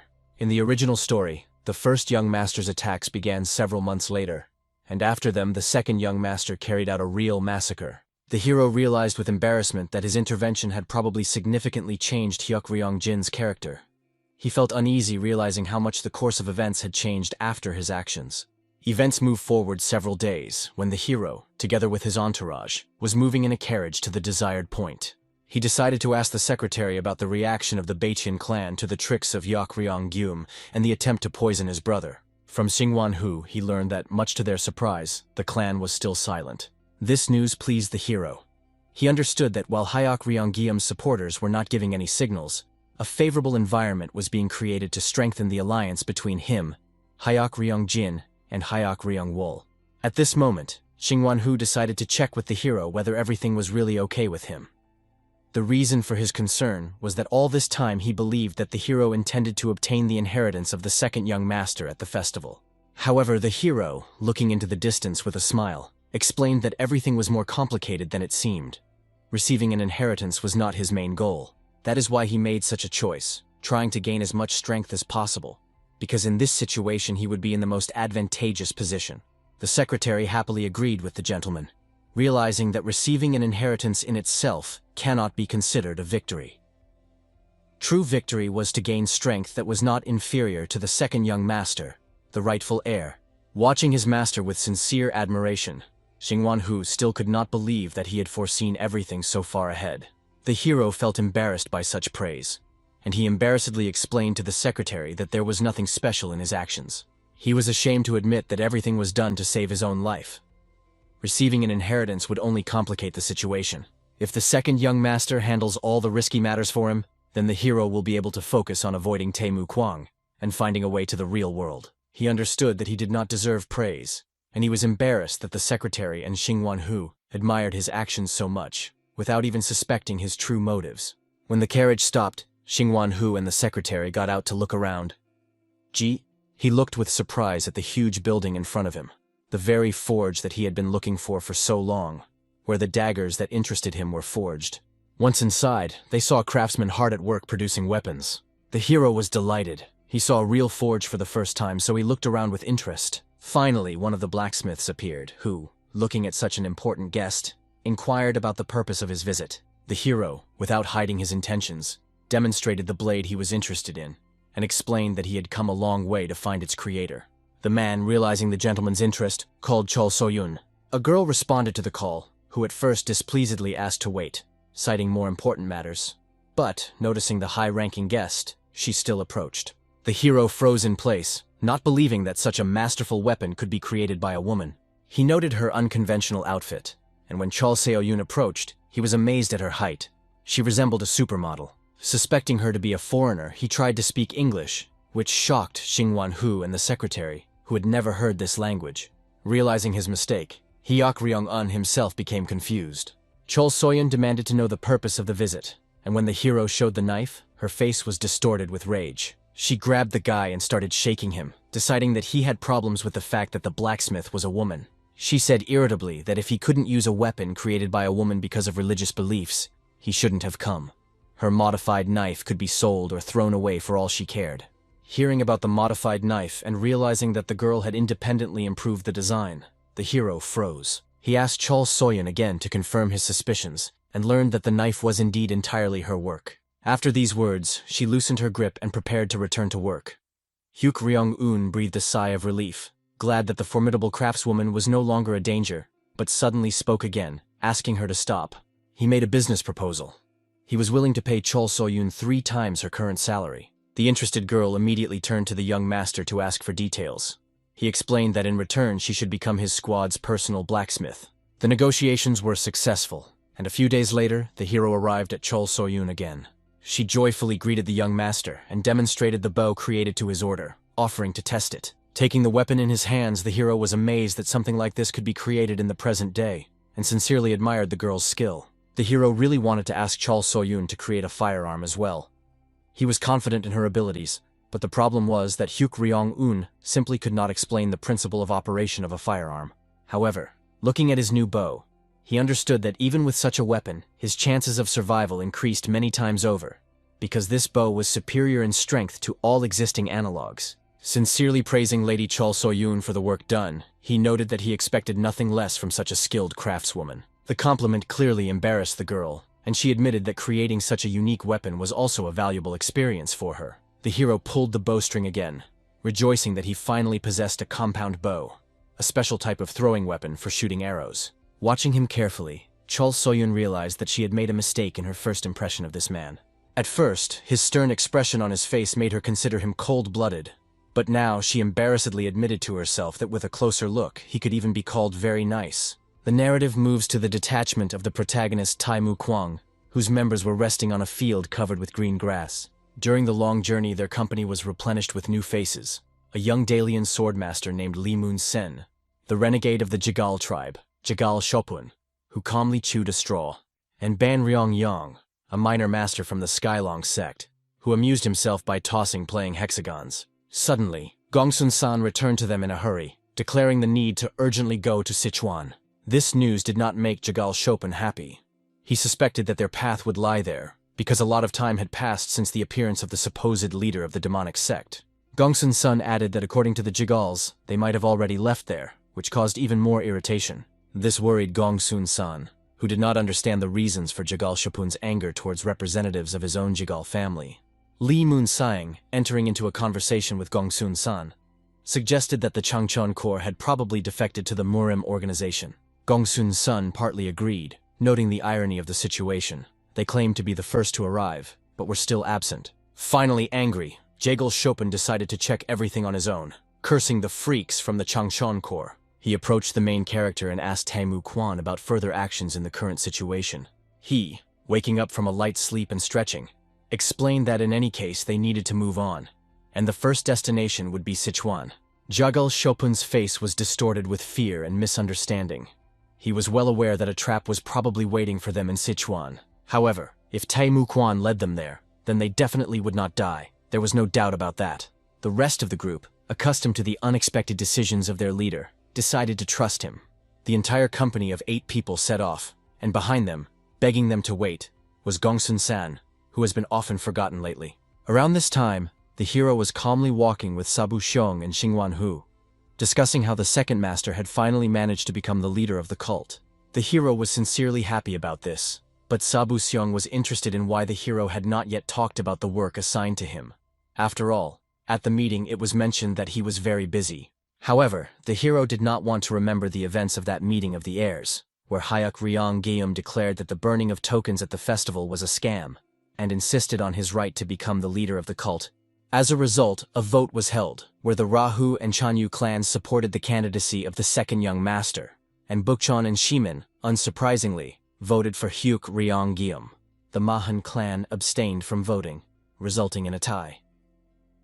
Sabu Xiong was wondering how then the second master could become the heir, but the answer was obvious. They decided to fight, and Hyuk Ryong Gemu was unable to defeat the second young master. Events moved to the Divine Demonic Sacred Palace, where all 3 children have arrived to meet their father. The hero happily smiled at Hyuk Ryong Jin and congratulated his brother on officially receiving the inheritance. Hyuk Ryong Jin responded to Hyuk Ryong Woong with the same grateful smile, noting that all this became possible only because of him. In addition, the man was wondering how he gained the support of the Chanyu clan, because it was much easier to get the support of the Rahu clan, since they already supported Hyuk Ryong-un. The hero admitted that he had his own methods, recalling how he arrived to negotiate with them. Then he did not even suspect that members of the strongest clan suffered from malnutrition, and his appearance with access to nutritious supplies turned out to be just in time. However, the hero, not wanting to attribute all the merit to himself, told his brother that success was achieved not only thanks to him, but also to the help of their sister, although in his heart he believed that everything happened precisely thanks to his efforts. Looking at their conversation, Hyuk Ryong-moon was sincerely happy about the good relationship between the siblings and watched his children with a smile. Suddenly one of them stepped forward, wanting to know the reason for such a sudden convocation for a personal meeting. At this moment, the father's face darkened and became more serious as he announced that he had received important information. When an advisor appeared in front of Hyuk Ryong-un and handed him a letter, he opened it, and having read the first lines, his face was distorted with terrible fear. Goosebumps ran through his body. His worst nightmares were coming true. Hyuk Ryong-moon explained that many martial artists from the Central Plains continue to flock to Sichuan. This could only mean one thing: Taimu Kuan was already on his way. The main character of the book, The Hero's Journey, went to take the soul of Hyuk Ryong-un. Hyuk Ryong-moon was wary of this news. Despite the number of martial artists gathered, their appearance was extremely untimely. The reason for this was a recent major incident during negotiations in the Murim alliance. Then a man who declared his involvement in the cult disguised himself as a student and broke in.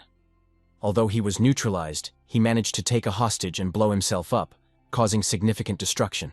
Many people were heading to Sichuan, but there was a possibility that they sent a scouting party or an advance party to interfere with the affairs of the divine cult.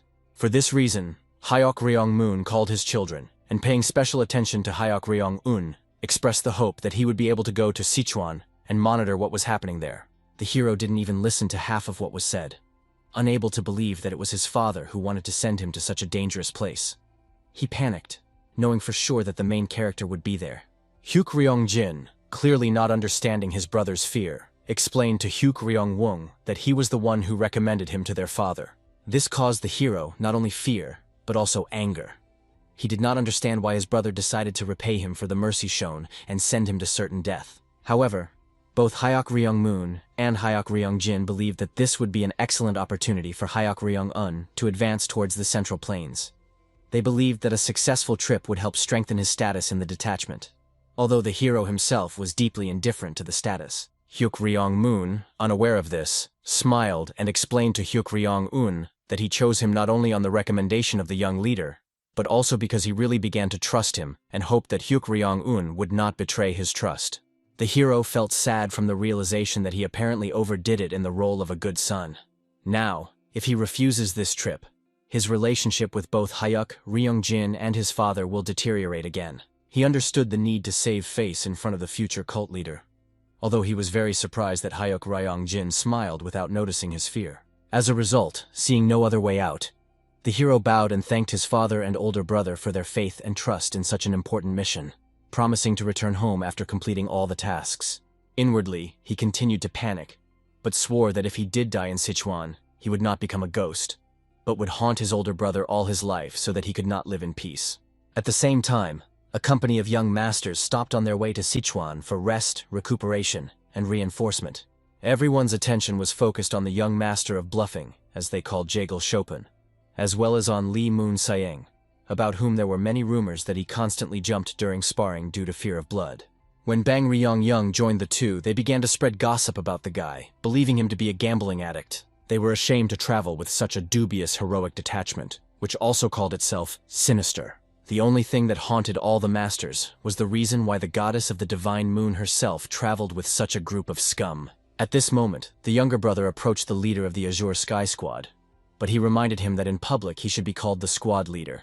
The man awkwardly apologized and asked if the leader thought that their squad was losing morale when they were around such clowns who styled themselves as a sinister hero squad. He didn't understand whether it was worth getting involved with such people at all.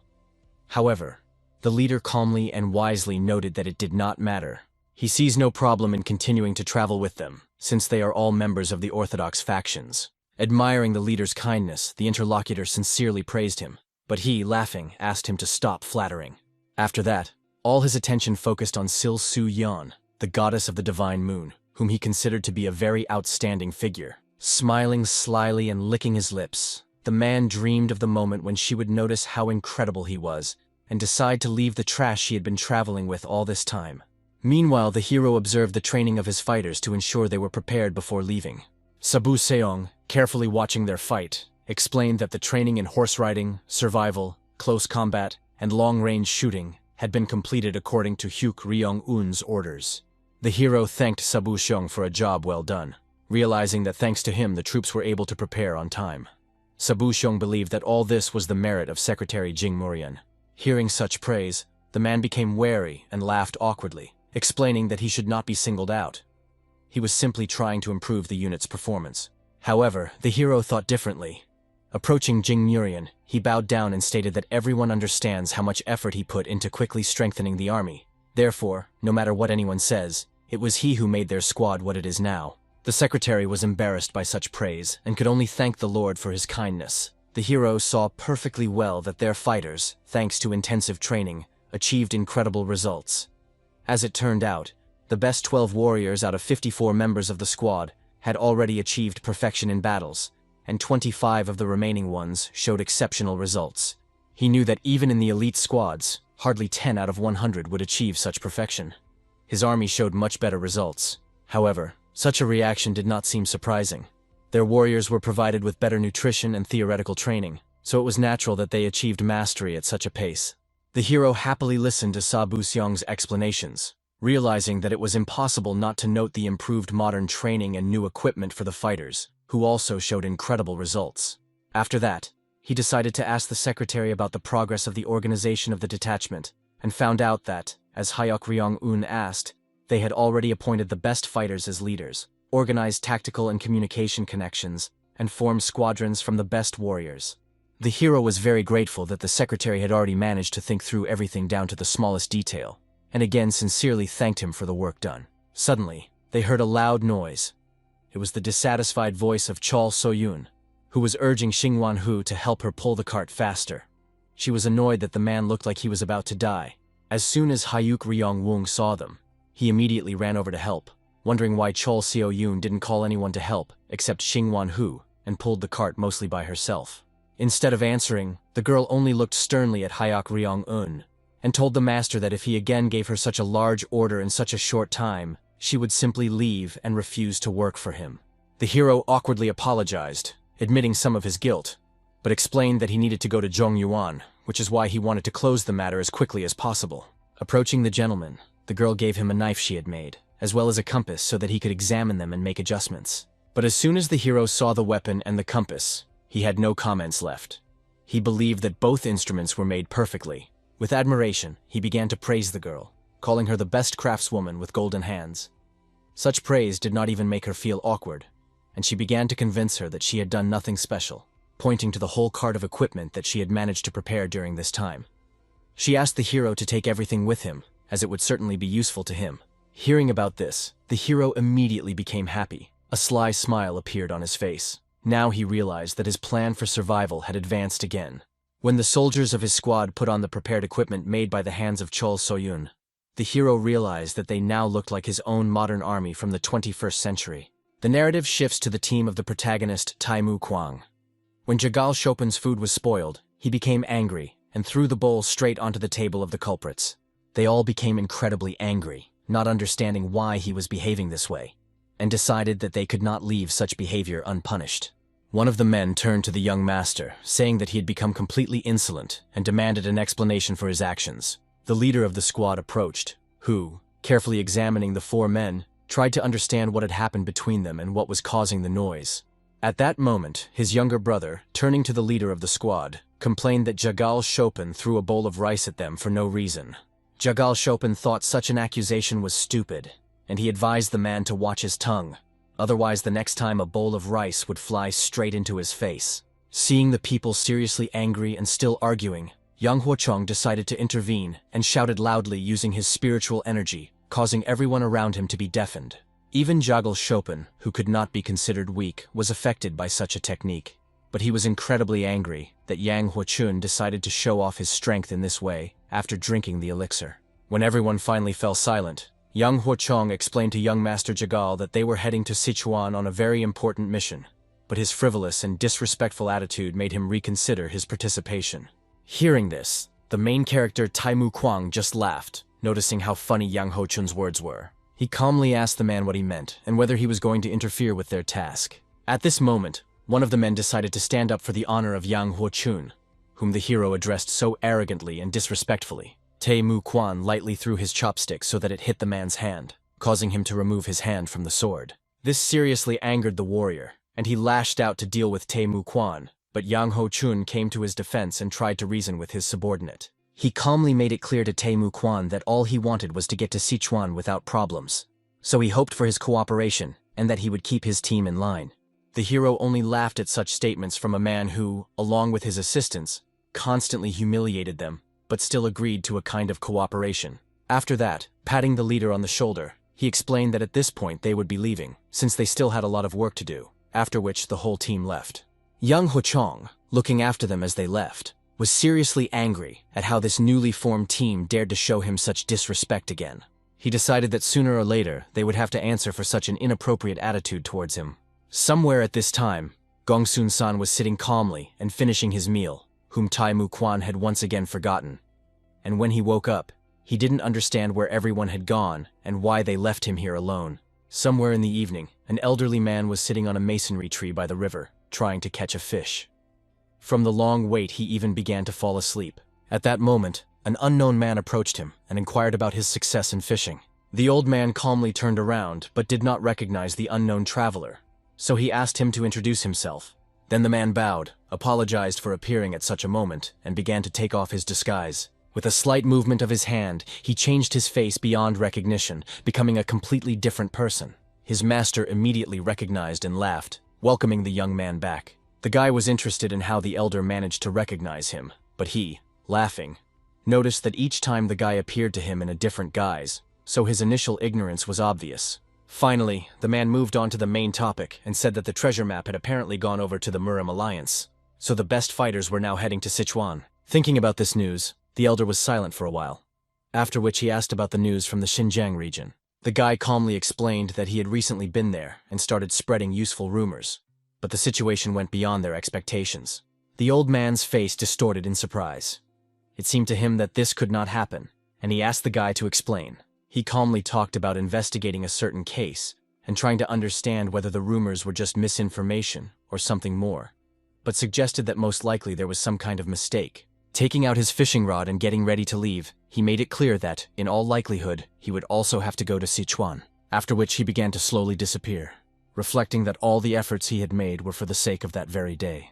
At this point, he completely disappeared, leaving the man who had already managed to change his appearance alone on the river. Somewhere in the Central Plains, a small group of 4 were asking their commander when the cult members they were expecting would finally arrive. The man didn't know this for sure, but according to their information, they were moving in the right direction.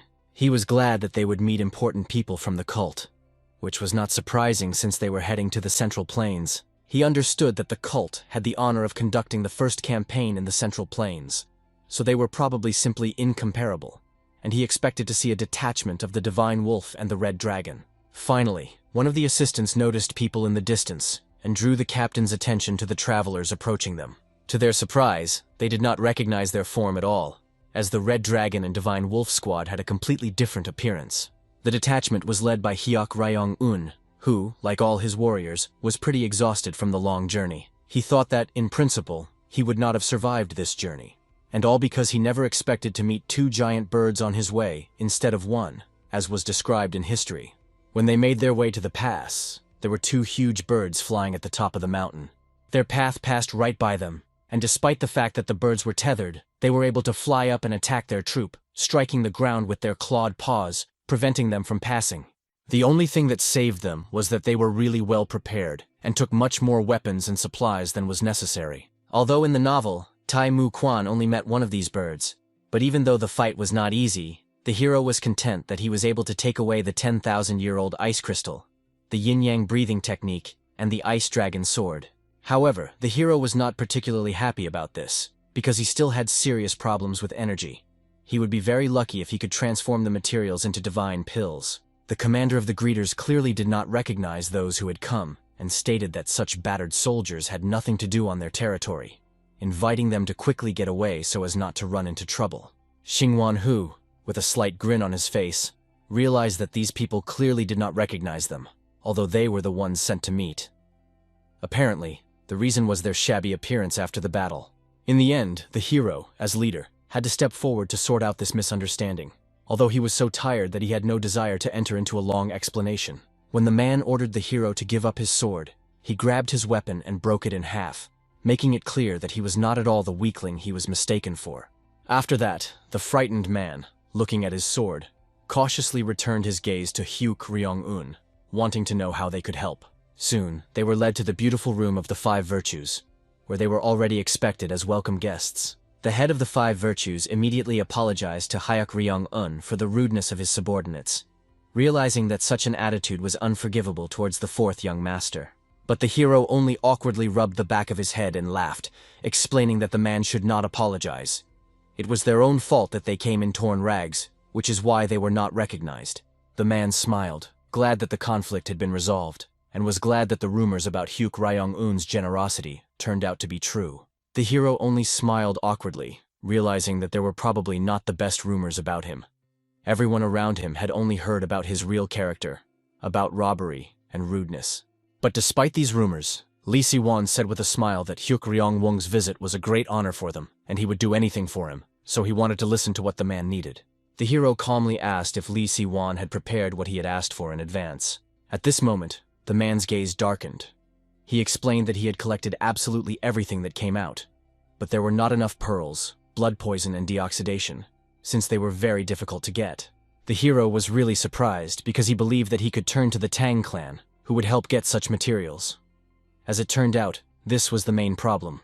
With a gloomy expression on his face, Lee Si-won said that the Tang clan had taken over all the supplies of medical supplies and items. The problem was that when they developed a new medicine somewhere, they bought the prescription for a negligible payment, and if someone refused to sell, they started their own production and sold the drugs several times cheaper, killing the startup business. Hearing such a story, the hero was surprised why no claims had been made against the Tang clan all this time. As it turned out, they had strong connections, which made them difficult to cope with. The hero sadly realized that the Central Plains was no less a rotten place. Moreover, he did not understand how, when writing a novel, he could allow the Orthodox cult to be so corrupt, because he really needed these pearls.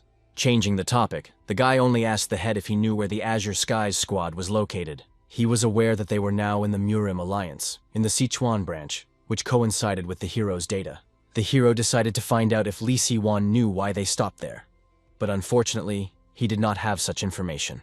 He only assumed that they were either following the cult or were staying there because of the Tang clan. The hero was much more surprised by the possible surveillance of the sect. Seeing his surprise, Lee Si-won explained that ever since the Azure Heavens arrived in the Sichuan branch of the Murim Alliance, the Tang clan had been under some tension. This information clearly interested the hero, and he was already trying to figure out how to use the obtained data. Soon, having changed clothes and washed, the hero decided to walk around the city with Xingwan-hu and see how ordinary people live in the city. They also stopped by to buy some sweets, which Xingwan-hu happily ate while telling Hyuk Ryong-won something. But he soon realized that the guy was not listening at all, thinking about something. The hero looked at his friend with a smile, explaining that he was not thinking about anything important. At that moment, Xingwan-hu became convinced that, as usual, it was impossible to predict what was going on in Hyuk Ryong-un's head. In addition, he noticed that although the Tang clan was known for its poisons and medicines, for some reason all the locals looked quite sickly. The hero didn't even notice this at first, but now he really paid attention and realized that Xingwan-hu was partly right. When he saw a man and a child selling herbs and sticks, it became obvious that the boy was clearly starving.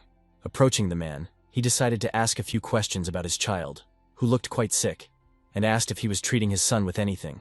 The man only sadly explained to the young man that he hardly understands what happens to those who buy or sell medicine. Then the hero recommended trying healthier foods to help the boy recover. The man was finally convinced that the people who approached him were clearly not local, and explained that the clan had recently become completely brutal. They were selling healthy food as medicine. With tears in his eyes, the man stated that they could not survive on their own food for long, especially since the clan was gradually raising prices even for provisions, and there was nothing they could do about it. These explanations made Xingwan-hu almost sick with anger. He could not believe that such bastards lived in their world. This also instilled sadness in the hero. Everything turned out to be even worse than he had originally expected, but suddenly a great idea came into his head. Just from the expression on his face, Xingwan-hu knew that the hero had come up with something. He explained that they urgently needed to go to the manager and ask him for a house. Xingwan-hu looked at Hyuk Ryong-un in surprise, not understanding why they needed another house because they already had a roof over their heads. But the hero just laughed and explained with a smile that he had come up with a great idea. to sell healthy food on his own. Xingguanhu's face twisted in surprise, because he did not understand his comrade's plan, especially after they had just listened to the man say that the Tang clan simply did not allow such businesses to develop. The hero heard everything perfectly well, but understood that since they had already gone so far, they could afford to get into the very lair of the beast. Some time passed, and in the house they asked for from Li Siwan, a trading company opened, a local offshoot of the Five Virtues. Watching the construction, Hyuk Ryong-un rejoiced, and Xingguanhu decided to find out whether they really needed to take such a big risk with the opening of this business. With a friendly smile, the hero reminded Xingguanhu that now he should be called a simple seller and not a leader, so as not to arouse unnecessary suspicion.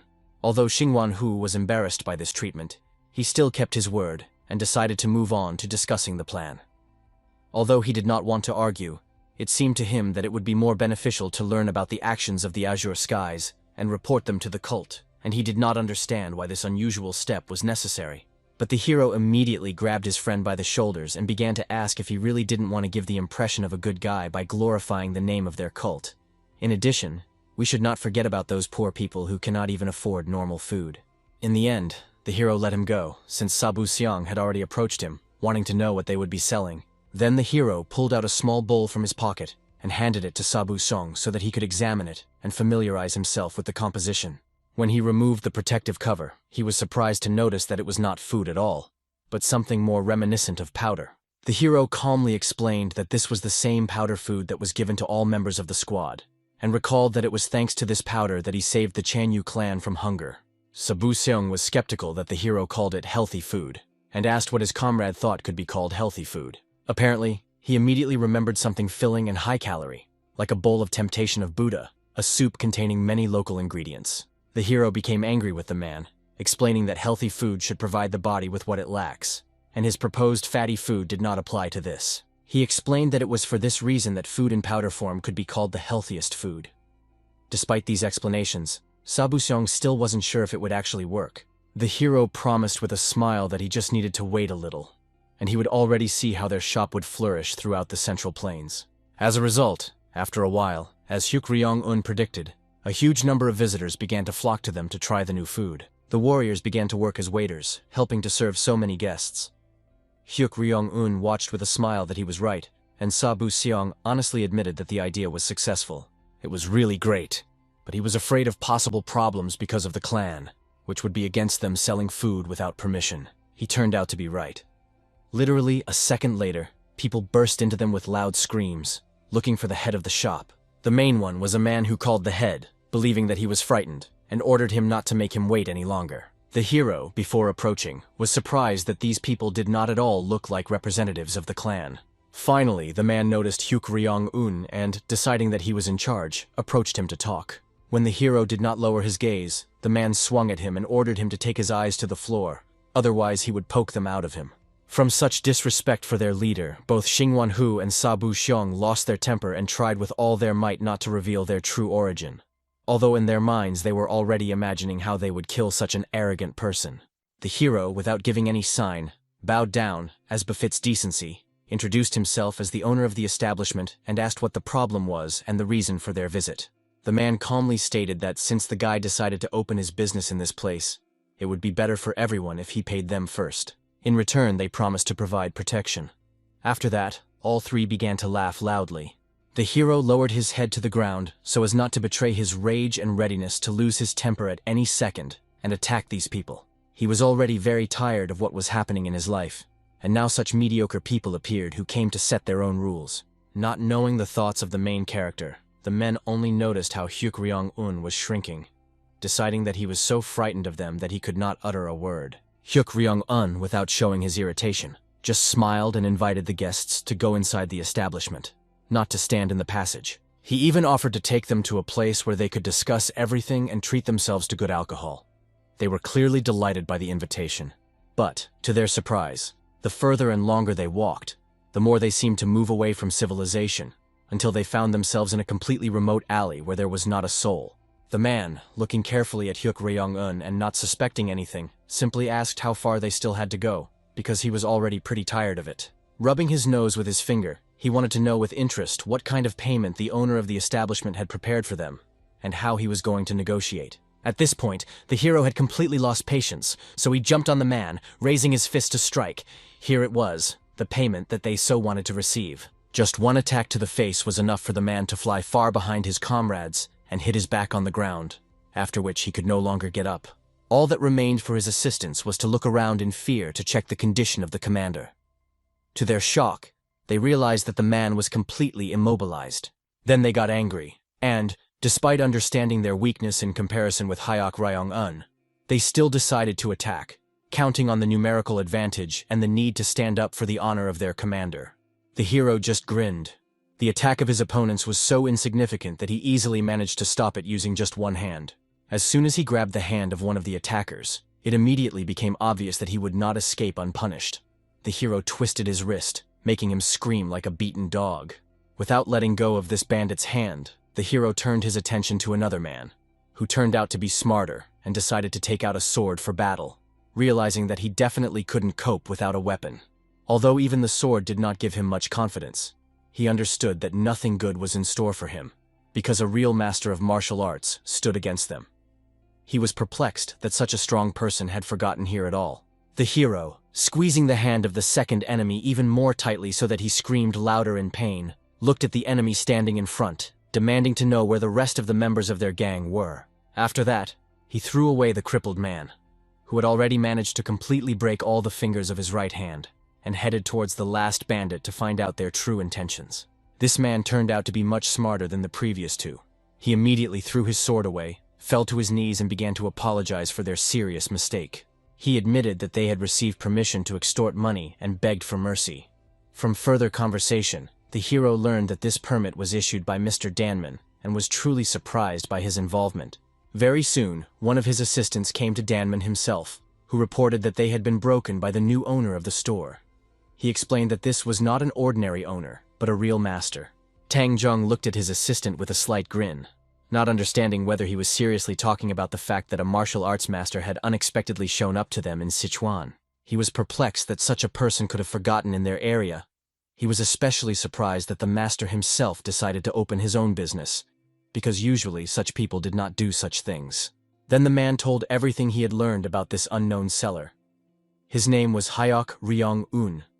He was a student of the hermit from Chonghae. According to the latest information, he was a young warrior who saved the leader of the merchants, and in return became his adopted son. Tan Zhong quickly figured out the merchant's plan. He decided to help the guy open a small business, something like a trading shop. His guess was confirmed by his assistant, and this only increased Tang Zhong's interest. Wanting to know more about this enterprise, he asked his assistant about how well things were going. What he heard amazed him. Almost immediately after the opening, the establishment enjoyed incredible success, with people constantly crowding the gates to try the drinks. As he pondered this thoughtfully, Tang Zhong realized that his suspicions could have been motivated by simple greed. However, common sense dictated that an ordinary tea shop could not achieve such stunning success in such a short time. His suspicions were confirmed when the assistant, looking awkwardly into his eyes, admitted that the sign of the tea shop was just a cover. In fact, they were selling medicines there. Tang Zhong's face distorted with anger. Now he had a good reason to punish the owner, because no one had the right to sell medicine on his territory without special permission. Soon, Tang Zhong and his private unit headed to Hyok Ryong-un's store to conduct a search. He calmly explained the need for a thorough check due to information about the illegal trade in medicines. Immediately after this, his assistants began to behave provocatively. They overturned tables, knocked bowls out of the hands of visitors who had already paid for the drinks and simply wanted to enjoy their taste and healing properties. There was real chaos in the establishment. Watching what was happening, Hyuk Ryong-un remained surprisingly calm. After all, he started all this precisely in order to meet Tan Zhong, and was pleased that his plan worked so quickly. One of the assistants, having taken the cup with the drink, handed it to his master, confirming that it actually contained medicine, and not tea, as originally stated. Tang Zhong realized that this was the perfect opportunity to punish the local owner. Finally, Hyok Ryong-un himself appeared, and approached the master with a confused expression. He tried to explain that he did not sell medicines. His establishment served exclusively healthy food to strengthen the body. However, Tang Zhong was not willing to listen to excuses. He demanded an explanation as to how he dared to sell medicine in Sichuan without their permission, being sure that the owner did not have the courage to confront them alone. Hyuk Ryong-un waved his hands in fear, trying to explain that he had been misunderstood. The man was already quite tired of such excuses, so he only beckoned Hyuk Ryong-un with his finger, offering to come closer to end the conversation. Taking the guy by the shoulders, he said that he wanted to tell him something important. Since he was not local and might not know all the rules, Tan Zhong with a smile offered him what he considered a great honor, namely the opportunity to get rid of all problems if he transfers his tea shop and all products to the Danman clan. Obviously, the hero could not accept such an offer, and calmly refused Tang Zhong, explaining that he could not make such a deal. The man, without even showing much anger, decided to talk some sense into the hero. He explained that if he continues his activities, he will not be able to avoid problems. They will confiscate all the medicines and impose a huge fine.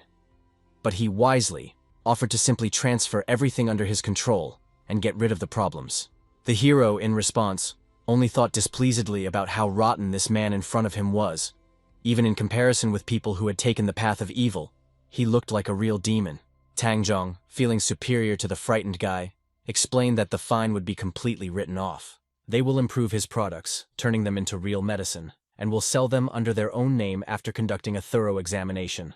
In exchange for Hyuk Ryong-un's consent, he promised to provide work not only to him, but also to the Oryun merchant, believing that resolving the issue without unnecessary noise would benefit everyone.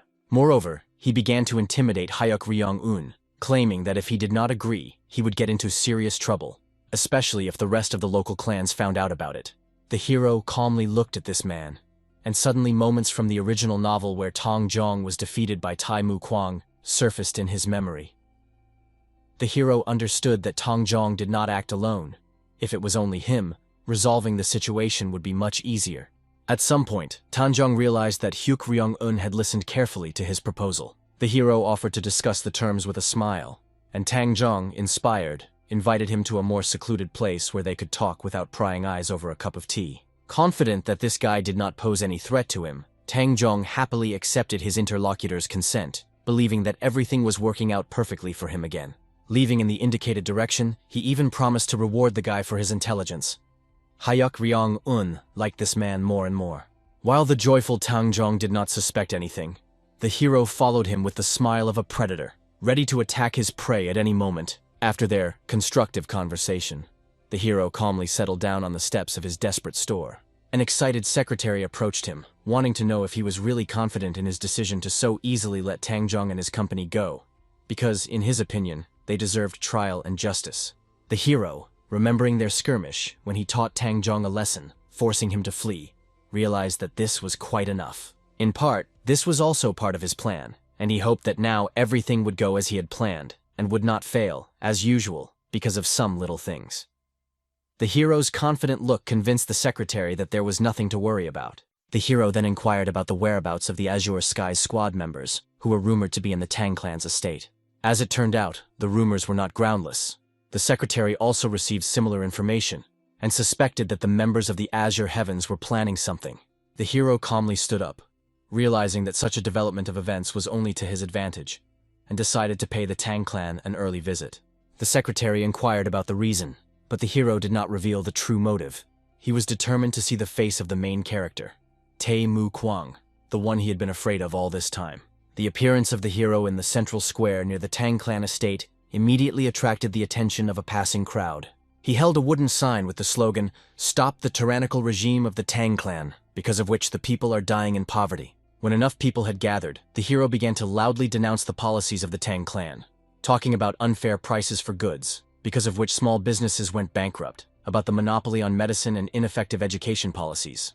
The crowd that had gathered listened to his words, realizing that recently the Tang clan had indeed been inflating the prices of medicines, and almost everything was now considered medicine, which is why the common people could not afford anything. The hero watched with satisfaction the reaction of passing people, realizing that everything was going according to his plan. People agreed with his words. As expected, 2 guards soon approached and tried to find out the reason for his performance. Defending the honor of their clan, they decided to drag the guy into prison. However, even an attempt to grab him was unsuccessful. The men unsuccessfully tried to move Hyuk Ryong-un from his place, while he continued to loudly criticize the policies of the Tang clan. Suddenly, the hero felt a frightening aura inherent in a truly powerful person. His attention was also attracted by the fact that the guards, who had been trying to move him from his place all this time, suddenly removed their hands and bowed respectfully before someone. The intrigued hero turned around and saw in front of him a little boy, the young patriarch of the Sichuan Tang clan. The hero did not recognize this boy, at first suggesting that his resemblance could be due to his relationship with Taimu Kuan, but quickly rejected this idea, trying to remember who this child could be. Soon the boy himself introduced himself to the stranger, explaining that as a young patriarch he simply could not ignore what he heard. When the hero heard the name of the young master, his face was distorted in surprise. He imagined him completely differently. His surprise was understandable, especially considering the child's pretty face. The hero thought that if such a person were in modern Korea, he would probably become an idol, adored by millions. The young patriarch Tan So-gun dissatisfiedly looked at Hyuk Ryong-un, coming closer to find out the reason for his sudden silence. Although most recently, he had loudly denounced the tyranny of the clan. The hero, not daring to utter a word, looked at the boy, realizing that in the original story he was a real genius and would soon become an ally of the protagonist. When the hero was finally about to explain himself, a beaten Tangjong suddenly appeared and, pushing aside the guards, began to make his way closer to Hyuk Ryong-un and the young patriarch. Once nearby, Tanjong turned to Tan So-gun, begging him not to believe a single word of this impudent swindler. The hero just watched contentedly at the short man who had once again interfered with him, trying to predict his next move and realizing that he would probably try to thwart his plans. Tanjong himself realized that now that Hyuk Ryong-un had met Tan So-gun, he would surely tell the whole truth about what happened, and he could not allow anyone to set him up like that. When Tang So-gun inquired about the connection between them, Tangjong began to lie about numerous crimes committed by the son of the leader of the Five Virtues Trading Company. He stated that he did not understand how such people could still be carried by the earth, and accused the hero of deceiving the common people by selling counterfeit medicines. This seriously angered Tang So-gun, but he still decided to listen to Tangjong's version of events before jumping to conclusions. Tangjong continued his lies, claiming that Hyuk Ryong-won's vile drugs had already harmed many people, and when he tried to warn him not to do it anymore, he attacked him and began insulting their clan. Hearing this, Tan So-gun, who had no reason to distrust Tanjong, became visibly angry and asked Hyuk Ryong-won if his assistant was telling the truth. The hero calmly replied that he had never lied, and pointing to Tangjong, called him the only liar present here. At this moment, Tangjong had no choice, and in order to silence the guy, he began throwing sharp shurikens at him, aiming for weak points. However, the hero easily resisted such an attack. In a second, pulling out his sword, he fought off all the shuriken flying in his direction. It seems that this is exactly what Tanjong wanted, who immediately told the young patriarch that now that Hyuk Ryong-un had drawn his weapon in front of him, he had thereby insulted their clan. Tang So-gun calmly addressed the man, asking him to drop his weapon. However, the hero decided to dispute Tangjong's accusations, pointing out that he was the one who first threw shurikens at him, trying to silence the opposition through murder. At that moment, Tan So-gun realized that talking to Hyuk Ryong-un was useless, since simple words could not reach him. With a light jump, he approached Hyuk Ryong-un, wanting to quickly teach him a lesson, and only then listen to what he really wanted to say. The blow turned out to be quite strong. The hero's sign shattered into splinters, and he himself flew several meters back. Blood gushed from his mouth. He was in great pain, but in principle he did not expect anything less from the divine strike from the green lotus palm. Now part of his plan was to wait for Tangjong to launch a sneak attack in order to use this situation to his advantage. When the man threw another shuriken, the hero decided that this was the most opportune moment, so he did not dodge the attack. Shuriken touched him, and the hero looking back realized that such a crime would benefit his plan. Tangjong even decided to use poisoned shurikens, which is why the hero immediately turned green and began coughing, choking in pain. Tang So-gun also realized that the weapon was poisoned, but did not understand why Tangjong would poison his own shuriken. As a result, the hero, unable to cope with the poison used against him, lost consciousness right in the city square, continuing to bleed. When Tangjong realized that the poison had worked, he began to secretly look at Tang So-gun, pretending that it was the young patriarch who used such a poison. He explained that if someone found out about this, rumors might spread that the Tang clan uses poisons against unwanted people, so he suggested that the young patriarch urgently hide the body before anyone saw. Shocked, Tang So-gun looked at the man, not understanding why he was acting as if he had not just used poison. Unexpectedly, at that moment, an attack was made on the two of them, causing Tangjong to fly away, and Tang So-gun managed to escape at the last moment. As soon as Tang So-gun landed, he began to look around to see who attacked him. At this moment, the hero, with the last of his strength, also opened his eyes, interested in the unexpected intervention, which was not part of his plans. He noticed a beautiful girl standing on top of a building, whom he could not recognize at first due to his blurred vision. Finally, Sil Su-yeon spoke up, expressing her surprise that the clan would stoop to such a level, deciding to deal with a man who had made justifiable accusations of tyranny and corruption. Tang Zhong, not wanting to admit the obvious, began to shout at the girl, outraged at how the moon goddess dared to insult the great Tang clan with her pathetic attack. Tang Xiaogun was more restrained in his words, and calmly asked Sil Su-yeon to put down her sword, reminding her that pointing a weapon at a member of the Tang clan is unforgivable. However, the girl became seriously angry after these words. Everyone witnessed her internal energy and malicious aura. Tang Xiaogun immediately took a fighting stance, preparing to face such a powerful opponent, and realized that the rumors about Su-yeon Sil's outstanding achievements were not exaggerated. When Sil Su-yeon rushed into battle, Tang Xiaogun readily rushed towards her, and a fierce battle ensued. Watching what was happening, Tanjong realized that everything was going as well as possible for him. While Tang Xiaogun was busy fighting, he would be able to get rid of the unwanted guy. Armed with a small pocket dagger, he approached the hero, intending to kill the man who was trying to destroy his business. His last thought was the desire to protect what had cost him several years of effort and work, and which had been almost destroyed by the intervention of some unknown person. However, the hero, who had been pretending to be almost dead all this time, suddenly came to his senses, grabbed Tang Zhong's thin neck with his legs and began to strangle him. With a smile, he explained to the man that he still did not understand the uselessness of such techniques against him, and noted that he had treated him too easily in their last meeting. When the hero pressed even harder, the man completely lost consciousness and fell to the ground exhausted. To Hyuk Ryong Wung, he no longer posed any threat, so he turned his attention to the battle with Sil Su-yeon and became convinced that the girl was truly fearsome in battle. In the book, Sil Su-yeon's fighting potential was not really revealed as the main focus was on the main character, but he expected nothing less from the heiress of the only divine sect. In the midst of a fierce fight, a man suddenly appeared and decided to separate the fighters. It turned out to be Yang Huochong, who was extremely dissatisfied with the behavior of these two, who started a fight at a time when the demonic forces were making their nefarious plans. As the captain of the exploration team, he could not allow this to happen. After all, they were the promising talents of the Orthodox sect who were supposed to fight together. Hearing Yang Hochun's name, the hero was finally able to breathe out calmly, although he was surprised by his sudden intervention. After all, in the original, he should have already fallen into Taimu Kuan's trap. Lady Sil, calmly stashing her weapon, explained that she intervened after seeing how the Tang clan used poison to silence undesirable people. After these words, Yang Huochun became wary and turned to Tang So-gun, wanting to hear excuses from the young patriarch. He only calmly tried to find Tang Zhong so that he could explain himself for his actions and tell him why he used poison in the shurikens. When he turned around, he saw Tang Zhong next to Hyuk Ryong-un, who was struggling to get to his feet.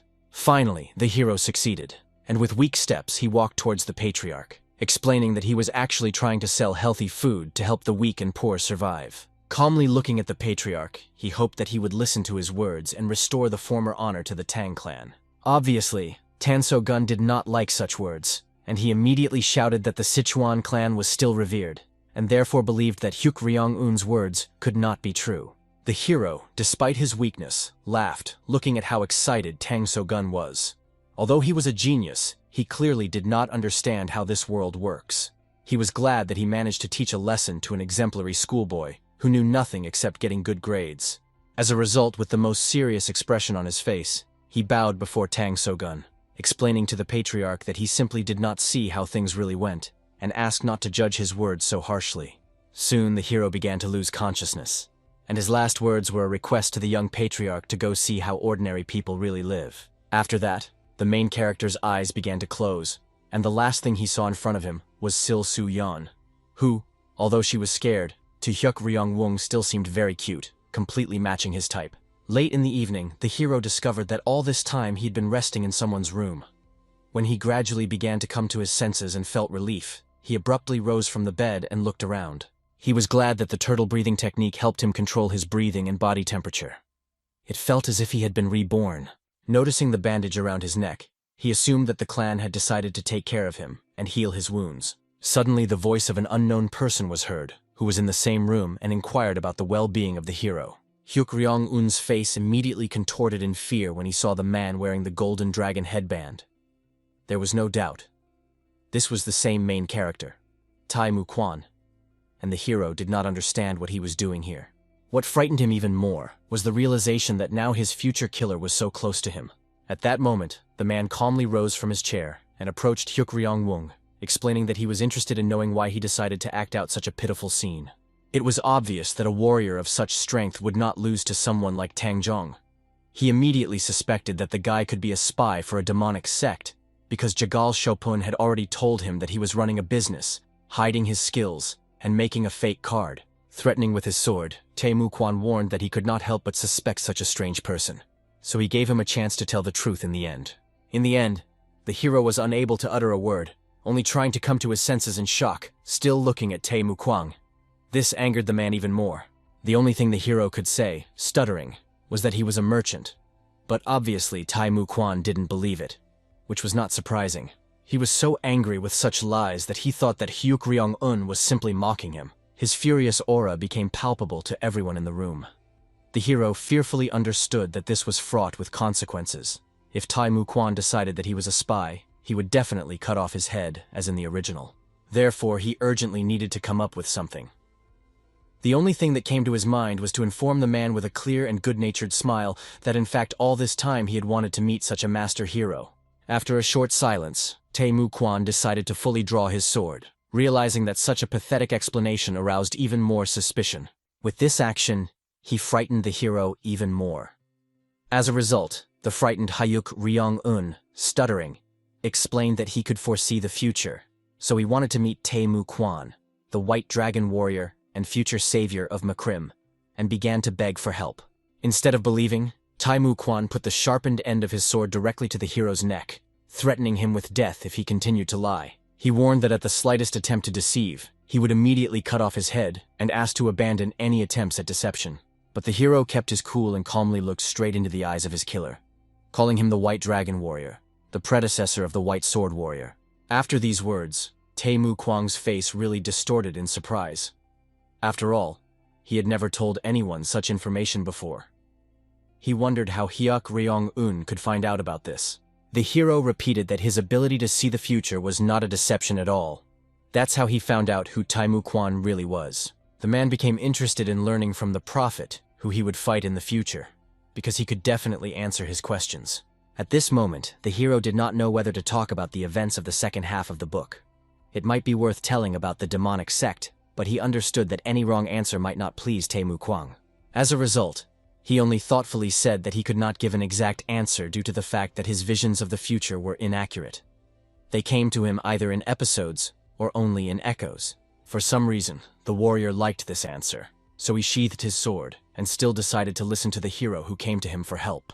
Hyuk-ryong-un was glad that his lie worked and began to say that now the Tang clan is trying to completely capture a group of Oryung merchants, and no one could go against except the savior, the White Dragon warrior, who could stop them. Hearing this, Taimu Kuan raised his eyebrows in surprise as he continued to look at Hyuk-ryong-woong, waiting for more details. The hero began to worry, wondering why all the main characters in novels had such a trait. They were always overly suspicious of other people. There was no choice left, so, rising from his seat, he declared that he could prove to Taimu Kuan the veracity of his words. Although he did not believe the guy's words, the hero suddenly announced that he could help him find the trace of the Holy Spirit pill that he was so desperately looking for.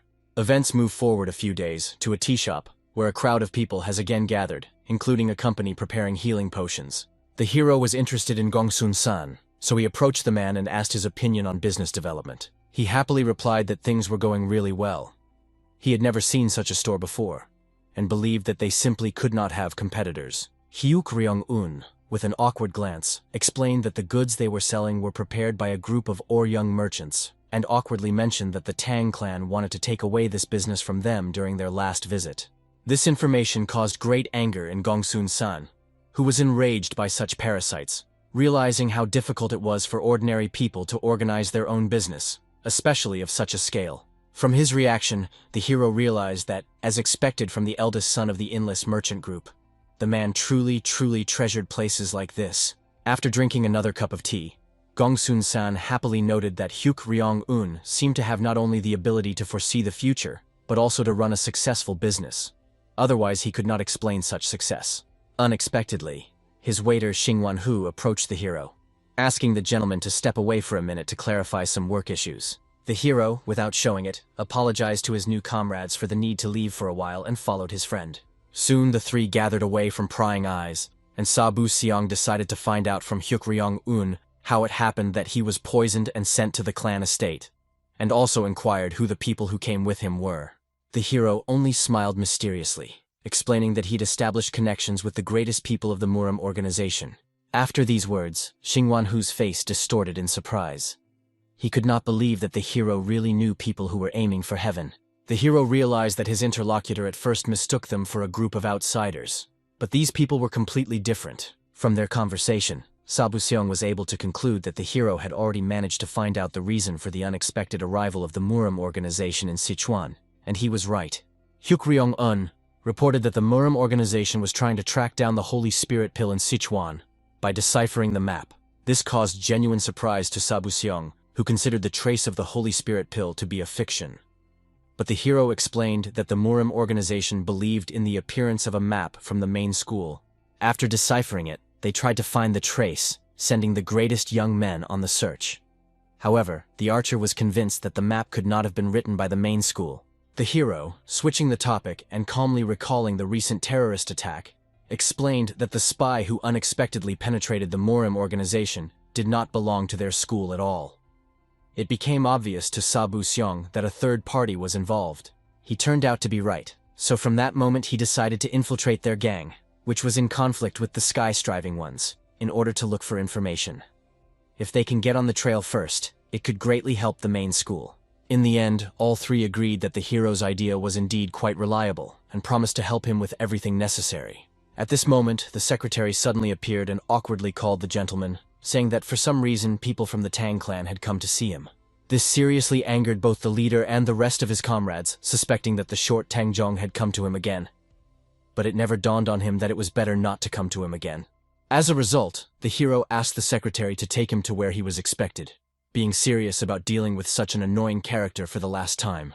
When the hero came out, his determination to engage in battle immediately diminished, since his guest turned out to be the young patriarch, Tang So-gun. The hero was surprised by his visit, but with a smile he understood that apparently his words had worked as he had hoped, and now Tang So-gun could be considered his ally, which meant that the Holy Spirit pill would soon be his. Bowing before the patriarch, the hero noted what a great honor it was to receive him and see him again in person. Tang So-gun awkwardly asked to stop such veneration and, bowing, said that he had specially come to apologize to Hyuk Ryong-un for his rudeness. He honestly admitted that he had already tried his tea and, based on personal observations, would not call it a medicine, so he promised to personally investigate Tang Zhong. Suddenly, Tang So-gun was distracted when he heard a familiar voice. Turning around and looking around the shop, he noticed Bang Ryong Yeon of the Canalan sect, who invited the young patriarch to join them for a conversation over tea. The guy had no reason to refuse, so he approached and greeted all the assembled warriors, and noted how much time had passed since their last meeting. All the warriors responded with the same smile and respect, sincerely enjoying the meeting. Taimu Kuan, although without much respect, also greeted the guy, but Sil Su-yan did not even dare to raise her eyes, feeling awkward after their last fight with the young master. When Tang So-gun sat down at the table, he inquired about the topic of the lively conversation. Jigel Chopin reported that they were discussing the exploration teams, in particular how Jigel Myung recently made a mistake with the map and went the wrong way. Tang So-gun at first did not understand what he was talking about, but then he realized that it meant misreading the map. Jagal Chopin added that he was so confident that he was right, that he was ready to change his last name if the grave ended up there. At that moment, Taimu Kuan noticed Hyuk Ryong-woon standing nearby and decided to find out the seller's opinion on this issue. He bowed and explained that he also agreed with the warrior Jagal Chopin, and considered the reading of the map to be incorrect. Then the warrior, looking thoughtfully at the guy, invited him to tell him where the grave was, since he could see the future. This proposal seriously angered Hyuk Ryong-un. He understood that if he knew the location of the grave, he would immediately go there. But in the end, he calmly explained that he did not know her location, but only saw how a group of heroes was looking for her. While the comrades were discussing what had been said, Tan So-gun drew attention to the hero, not understanding what kind of prediction we were talking about. Hyuk Ryong-un had to explain to the guy about his ability to see the future. After this explanation, Tang So-gun felt very embarrassed about their previous conflict. He understood that if he seriously harmed such a person or failed to save him, it would be a gigantic mistake on his conscience. When all the discussions were over, Taimu Kuan rose from his seat and sternly announced to the team that tomorrow they must go in search of that very grave. Li Moon-sen looked at his commander, not understanding whether they were really going to go without reinforcements, but he explained that the Azure Skies squad and the clan would definitely not believe and would not want to allocate their troops. Before leaving, Taimu Kuan also decided to talk to Hyuk Ryong-woong, expressing hope that he really did not lie to him, and warned that if he found out about the lie, he would not forgive such a thing. The hero, at the last moment, looked back at Taimu Kuan and wondered why the main character he wrote was so distrustful and suspicious of everyone around him.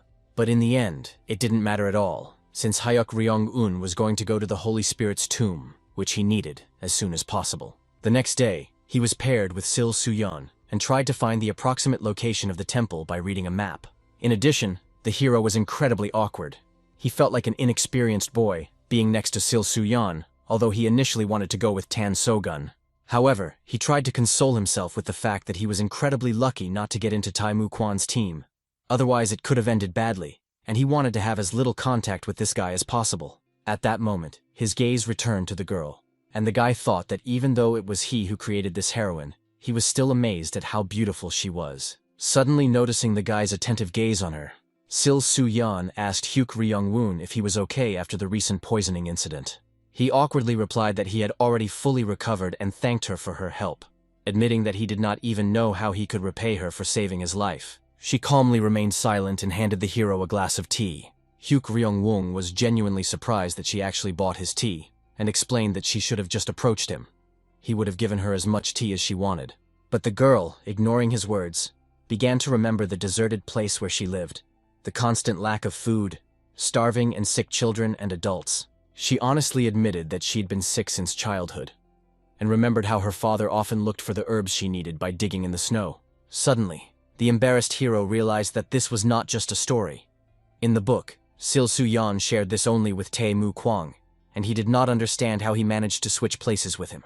The thoughtful girl, whose hair fluttered in the wind, admitted that she had thought for a long time about how the lives of children in her time would change if they had such tea, and was glad that today's children have this opportunity.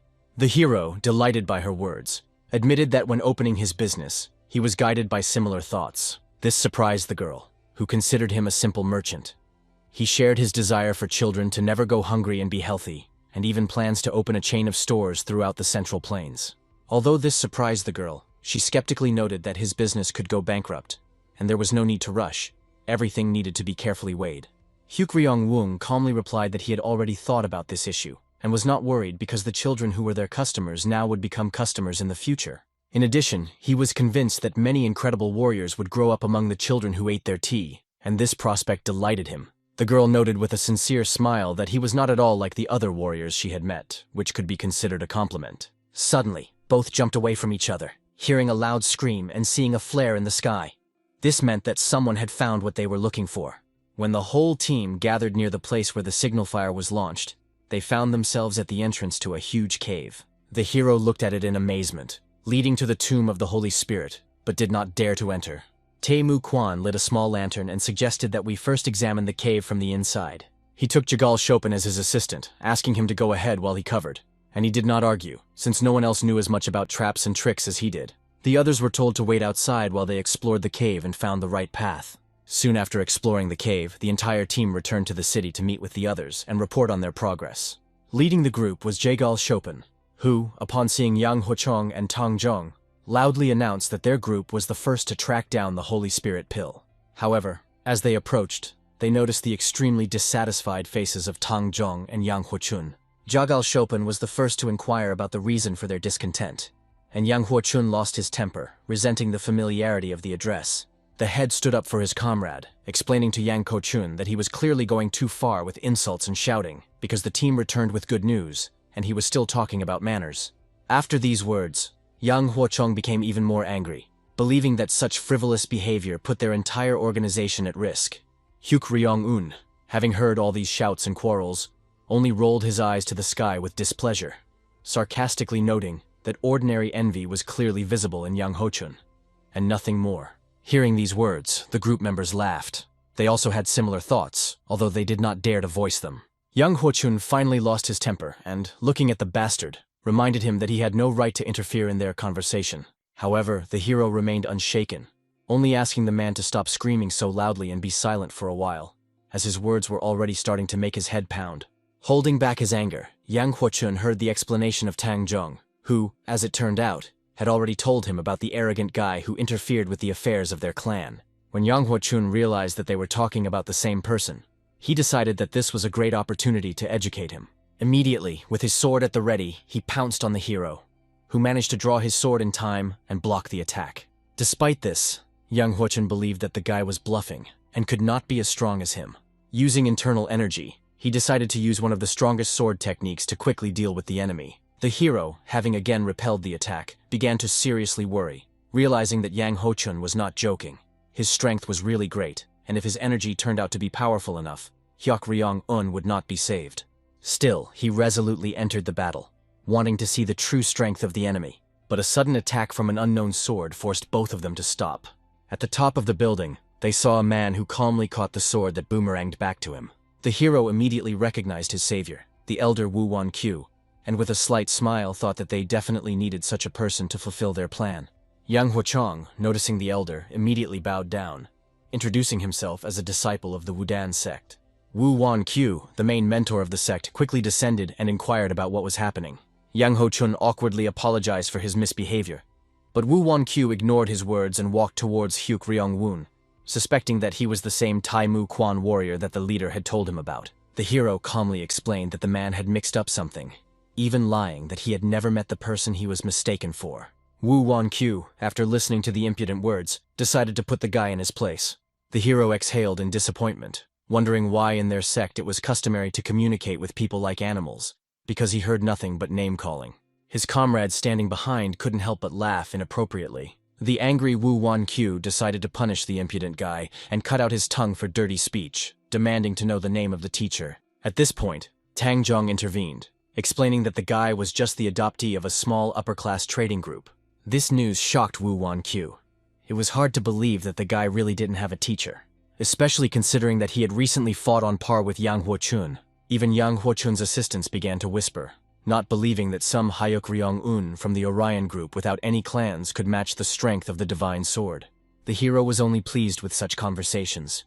He understood that this was good for him. Looking at the bored Taimu Kuan, he realized that in the original story he was supposed to fight Yang Huochun and gain recognition, but now the name of Hyuk Ryong-un will become known to everyone, which will be useful during his campaign.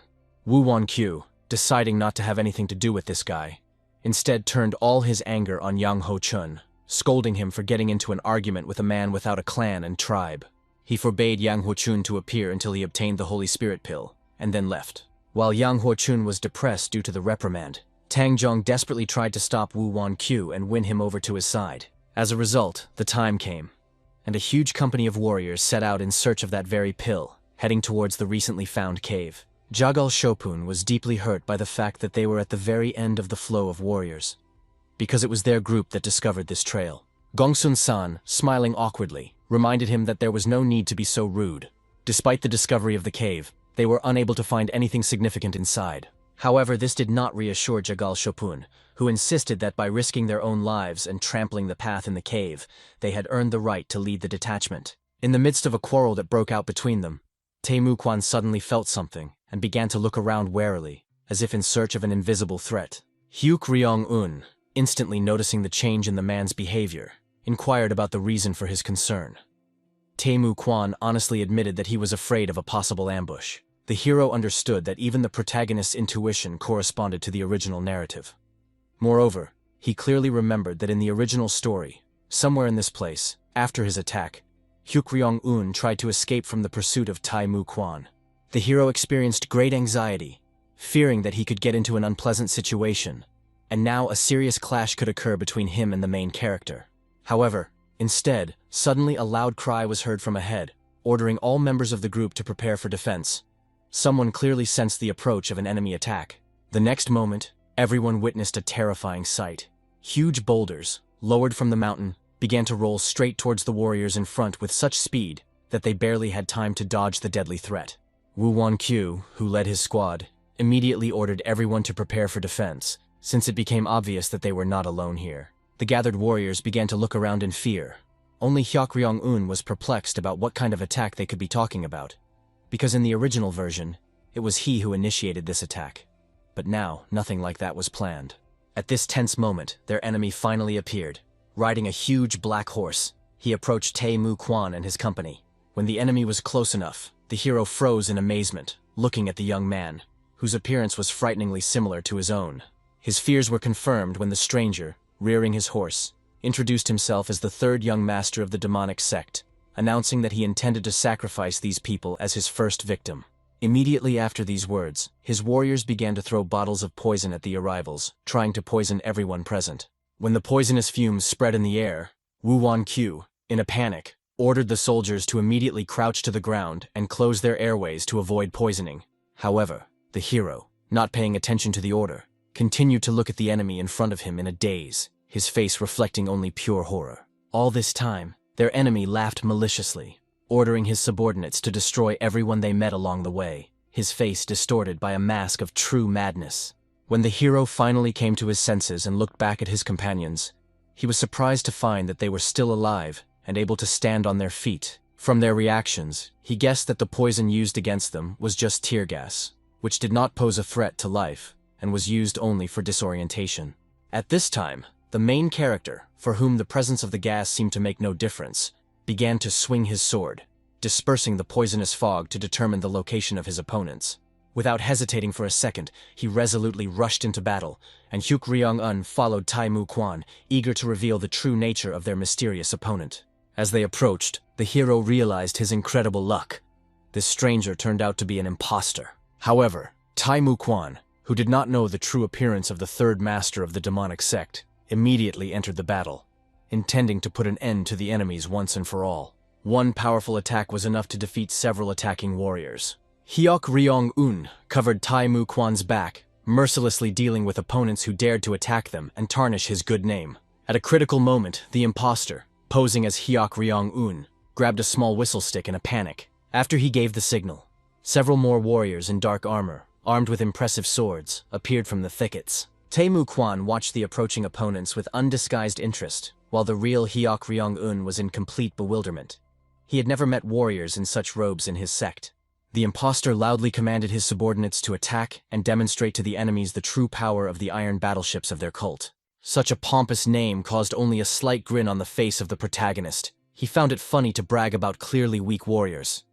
Hyokryong-un had a completely different opinion on this statement, based on his rich experience.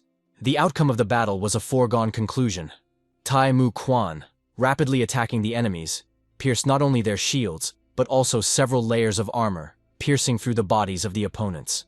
As a result, only 2 warriors remained against him, who were too scared to dare to attack such a formidable enemy. Even looking at this battle, the hero realized that he had clearly underestimated Taimu Kuan all this time, and decided that he was no longer worth joking with this guy. He could not survive a battle with such a monster. However, the hero soon reproached himself for such thoughts, because even before this demonstration of strength, he perfectly understood that his chances of survival in a fight with such a monster were 0. So he decided that the best idea would be to take advantage of the situation and Taimu Kuan's busyness on the battlefield to deal with the idiot imitating him himself. As soon as the main plan of action was determined, the hero immediately rushed into battle towards the enemy, still confidently mounted on his horse. He only needed one sweeping leap to cover a short distance and throw the rider off his horse with a precise kick to the face. The defeated enemy, realizing the hopelessness of his situation, tried to speak his teeth to Hyokryong-un, praising their triad and admitting that he should not have stood in their way. However, immediately after this, he took a small ball from his pocket, explaining that it was a thunder bomb specially prepared for such an occasion, and he wanted to see how his opponents would cope with such a weapon. When they saw the bomb, the rest of the soldiers fell to the ground in fear, realizing the scale of the possible explosion. But Sabu Seong, who managed to grab his bow in time, fired a saving arrow, which, piercing the enemy's hand, forced him to drop the dangerous weapon. The hero could only complete what he started and do everything possible to ensure that the exploding shell did not harm anyone. With a slight movement of his foot, he threw the bomb away, after which he grabbed the criminal by the neck and demanded to confess who he was. He continued to insist that he was the 4th young master of the demonic cult. The hero, already quite angry, only tightened his grip on his neck and raised an eyebrow. noting that not a single member would call the Moon and Sun Divine Clan a demonic cult. Frightened by exposure, the man introduced himself by his full name, the fourth young master Hyok Ryong-un, which completely infuriated the hero. Throwing a withering look at the enemy, expressing his readiness to kill, he demanded to confess how he knew his name. Immediately, tears flowed from the captive's eyes, and he began to beg for mercy, explaining that they were just free martial artists carrying out someone's orders. Having released the man, the hero asked what kind of order they were carrying out, and who was so brave as to send them on such a task. However, all the questions turned out to be in vain. Instead of answering, the man desperately screamed in pain, after which his entire body was covered with blisters already familiar to the hero.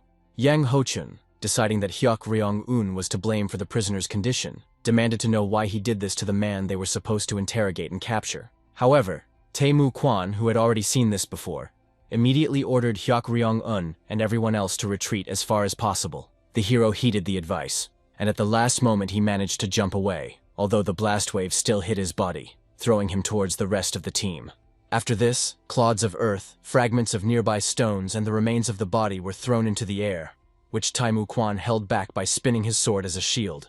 When it was all over, everyone witnessed a huge crater formed from the explosion of a human body, enhanced by an unknown technique. At the same time, intense discussions were going on in the divine cult about the search for the tomb of the Holy Spirit. The commanders and Hyuk Ryong-wol came to Hyuk Ryong-jin to convince him that infiltrating the orthodox factions had become an impossible task for them, even though they had sent an experienced fighter for this purpose. They insisted that the fourth young master probably made too hasty a decision, and due to the latest news, they proposed an immediate evacuation of the order. However, Hyuk Ryong-jin firmly rejected this idea, sincerely believing in his brother and the success of his mission. He knew that the guy definitely had some kind of plan, but he was even more worried about something else. With a serious expression on his face, he informed those present about the news he had received about the murder of the leader of the Asana tribe, Ruslan. After such unexpected news, Hyok Ryong-wol and the commanders looked at Hyok Ryong-jin with bated breath, waiting for further news. But he only calmly concluded that things were now going very wrong on the border, and something had to be done. Most of all, Hyok Ryong-wol was interested in the issue of succession to the post of leader. She assumed that Asmet would take this position, especially given his friendly relations with their cult. Less hostility could be expected from him. However, Hyuk Ryong-jin insisted that although Asmet was a capable warrior, he was not yet ready to become a leader. Most likely, a bloody fight for the title will begin, and to prevent an internal split, Asmet may find an external enemy. This assumption seemed to hint at a possible attack by Asmet on their cult, and Hyuk Ryong-jin's fears were not unfounded. This was his impression, and he was determined to seriously prepare for any possible outcome of events. At the same time, the warriors reached the cave, and Wu Wan-kyu continued to be indignant, reproaching Taimu Kuan for killing an important captive. He believed that a living prisoner would have brought much more benefit to the Murim alliance, and he did not understand how it was possible not to realize the value of the lost information. Hyuk Ryong-un, having listened to these reproaches for an hour now, was perplexed as to why such a commotion would be caused by such a situation. Fortunately, Taimu Kuan could stand up for himself, and in response accused the venerable Taoist priests of inaction during the attack. They did not help capture the prisoner alive. This seriously hurt Wu Wan-kyu, and even the usually calm Yang Ho-chun grabbed his sword after such insults. Seeing that the situation was getting out of control, Hyuk Ryong-won stood up for Taimu Kuan, taking the blame for the murder upon himself, and boldly inviting the priest to punish him instead of an innocent man. For some reason, Wu Wan-kyu did not dare speak out against Hyuk Ryong-won, only calling them scoundrels and warning them to closely monitor their company. As he left, he threatened that if such an act were repeated, they would have to rely only on themselves. Taimu Kuan, looking contentedly after him, showed complete indifference to the threats of surveillance. But the hero asked him to be more restrained, so as not to make unnecessary enemies. Taimu Kuan, raising an eyebrow in surprise, made it clear that he didn't care whether he made enemies or not. He had enough problems with those around him, and he wasn't going to care about such trifles. At this point, he chose to end the conversation, only asking Hyuk Ryong-un to no longer interfere in other people's affairs, which greatly hurt the guy who received such an ungrateful reaction in response to his intercession.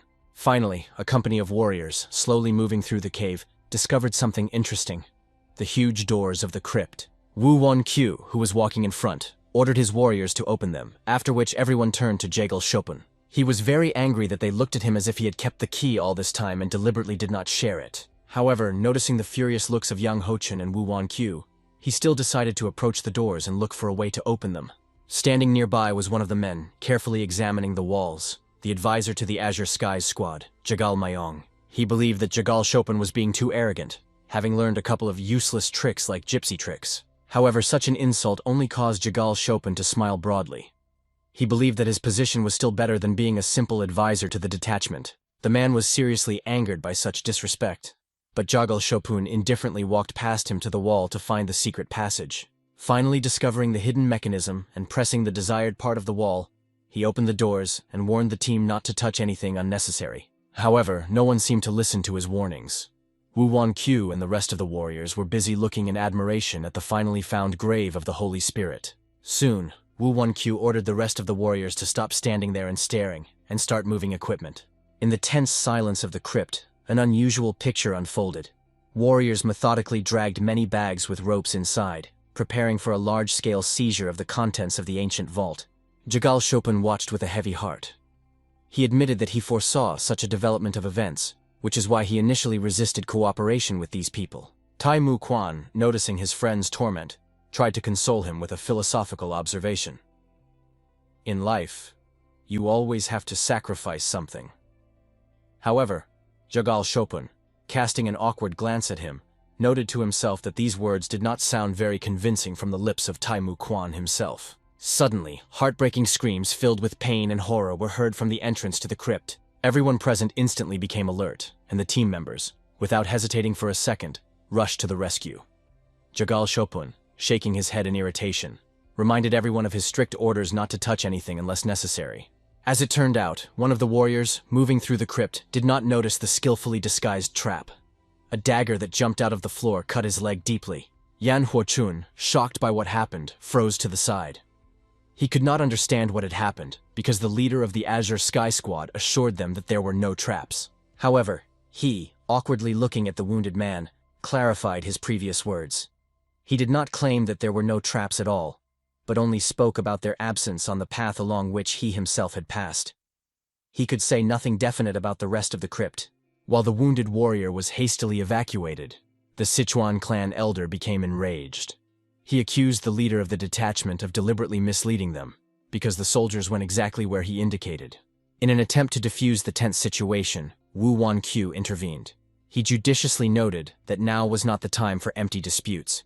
They would not help heal the warrior's wounded leg. Addressing the advisor, he urgently asked to continue to exercise great caution and not expose people to unjustified risks, which could lead to serious consequences. The elder became even more furious that Wu Wanqiu dared to interfere in their conversation, as if possessing some kind of special power. After all, they were both elders and, therefore, were on the same hierarchical level. While the squad leader continued to examine the crypt for new traps, he was bombarded with questions about how to disarm them. He explained that the only way to get rid of all the traps was to destroy the mechanism that controlled them. Wasting no time, he called one of his men, a strong muscular man with an impressive sledgehammer. The leader of the detachment ordered him to smash the wall to the ground, not leaving even the smallest pebble. The man immediately began the task, raising the sledgehammer for a powerful blow. At that moment, Jagal Chopin appeared, who desperately shouted, demanding to stop and not touch the wall. However, the massive sledgehammer was already in motion, and due to its significant weight, the man could not stop the swing he had begun. Jagal Chopin, realizing the inevitability of a collision, prepared for the worst. Fortunately, Hyok Ryong-un showed a lightning-fast reaction. He threw a small stone with such force that it hit the sledgehammer and knocked it out of the worker's hands. As a result, the heavy instrument, instead of injuring Jagal Chopin, fell to the floor with a roar. Hyok Ryong-un acted so decisively because he understood that without Jagal Chopin they would not be able to get out of the crypt, and he believed that in this way he was fully repaying the help he had previously provided. Jagal Chopin, without going into the motives of Hyuk Ryong-un's action, was sincerely grateful for the timely saving of his life. However, he was soon approached by an angry Yang Huochong, who accused him of deliberately sabotaging their mission. In response, Jagal Chopin explained that his actions were dictated by concern for the safety of the entire complex.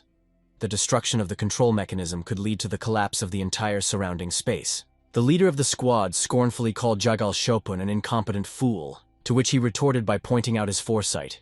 He brought people with special equipment with him instead of relying on the brute force of explosives. The dispute was resolved by the appearance of Tan So-gun, who supported the position of Jagal Shopun. He reasoned that if their goal was simple destruction, they could simply blow up the place. But their first priority was to explore the crypt.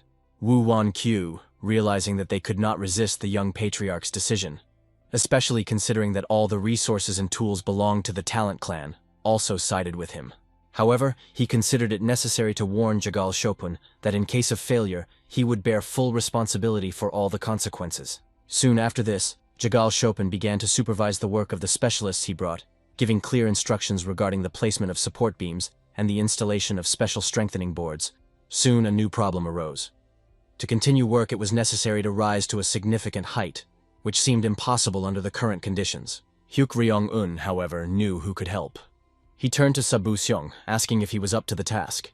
The archer, without hesitation, began to prepare an arrow with a rope attached. Jagal Shopun indicated the target, to the right of the torch holder. Despite doubts about success, Sabu Seong took aim and released the arrow. The shot turned out to be flawless, exactly in the indicated place. Jagal Shopun froze in amazement, sincerely admiring the archer's skill. He even called Sabu Seong an archer from God, which confused him. The last thing left was to tie the boards with ropes. Once they were done, they created a passage above the ground that protected them from the many traps activated by footsteps. Jagal Shopun quickly explained to the other soldiers the principle of safe movement across the bridge. The heroes who watched Jagal Shopun were surprised. This minor character fully justified the title of the main supporting character. The warriors, having made their way across the bridge, continued through the dark cave, led by Jagal Shopun. Everyone noticed how the leader of the squad, Jagal Myung, looked at Jagal Shopun with hatred, as if he had stolen his glory. Tang So-gun was sure that after this incident the man would hate Jagal Shopun even more. But Ban Ryong-yang thought differently. He believed that Jagal Myung was simply jealous of his comrade's abilities. According to rumors, Myung once turned the entire family against Jagal Shopun, forcing him to live away from his family, just because he was superior to him. But the elder Kwapung-gae, seeing the talent of Jagal Shopun, took him as a student and taught him the technique of beating dogs with a staff and the way of peace. Hyuk Ryong-un pretended to be surprised by what he heard, although he clearly knew this story.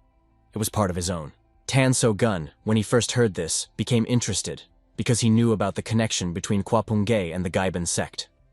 He suspected that this was why Jagal carried his dog-beating staff everywhere. Their conversation was interrupted by the sharp cry of Jagal Shopun, who ordered everyone to stop.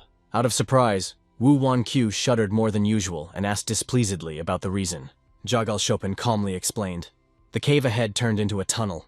Wu Wan-Q suggested the appearance of new traps, but Jagal Shopun warned of the worst. Illusions awaited them in the tunnel. Wu Wan-Q, who seemed to be more afraid of illusions than traps, scolded the warrior for scaring everyone over such a small thing and ordered him to continue moving. This angered Jagal Shopun. He did not understand how one could take the danger in the tunnel so lightly, but Wu Wan-Q only pushed him on the shoulder, ordering him not to interfere with his progress. For their trained minds, illusions did not pose a threat. The squad moved on, hastening to go deeper into the tunnel. One of the elders approached the young patriarch, warning, if they fall behind, all the treasures will go to the Marim Alliance. But Tang So-gun was more concerned about the danger that Jagal Shopun spoke about. The elder tried to calm the patriarch, claiming that illusions were easy to overcome with proper concentration. Jagal Shopun understood that everything worked not so simply.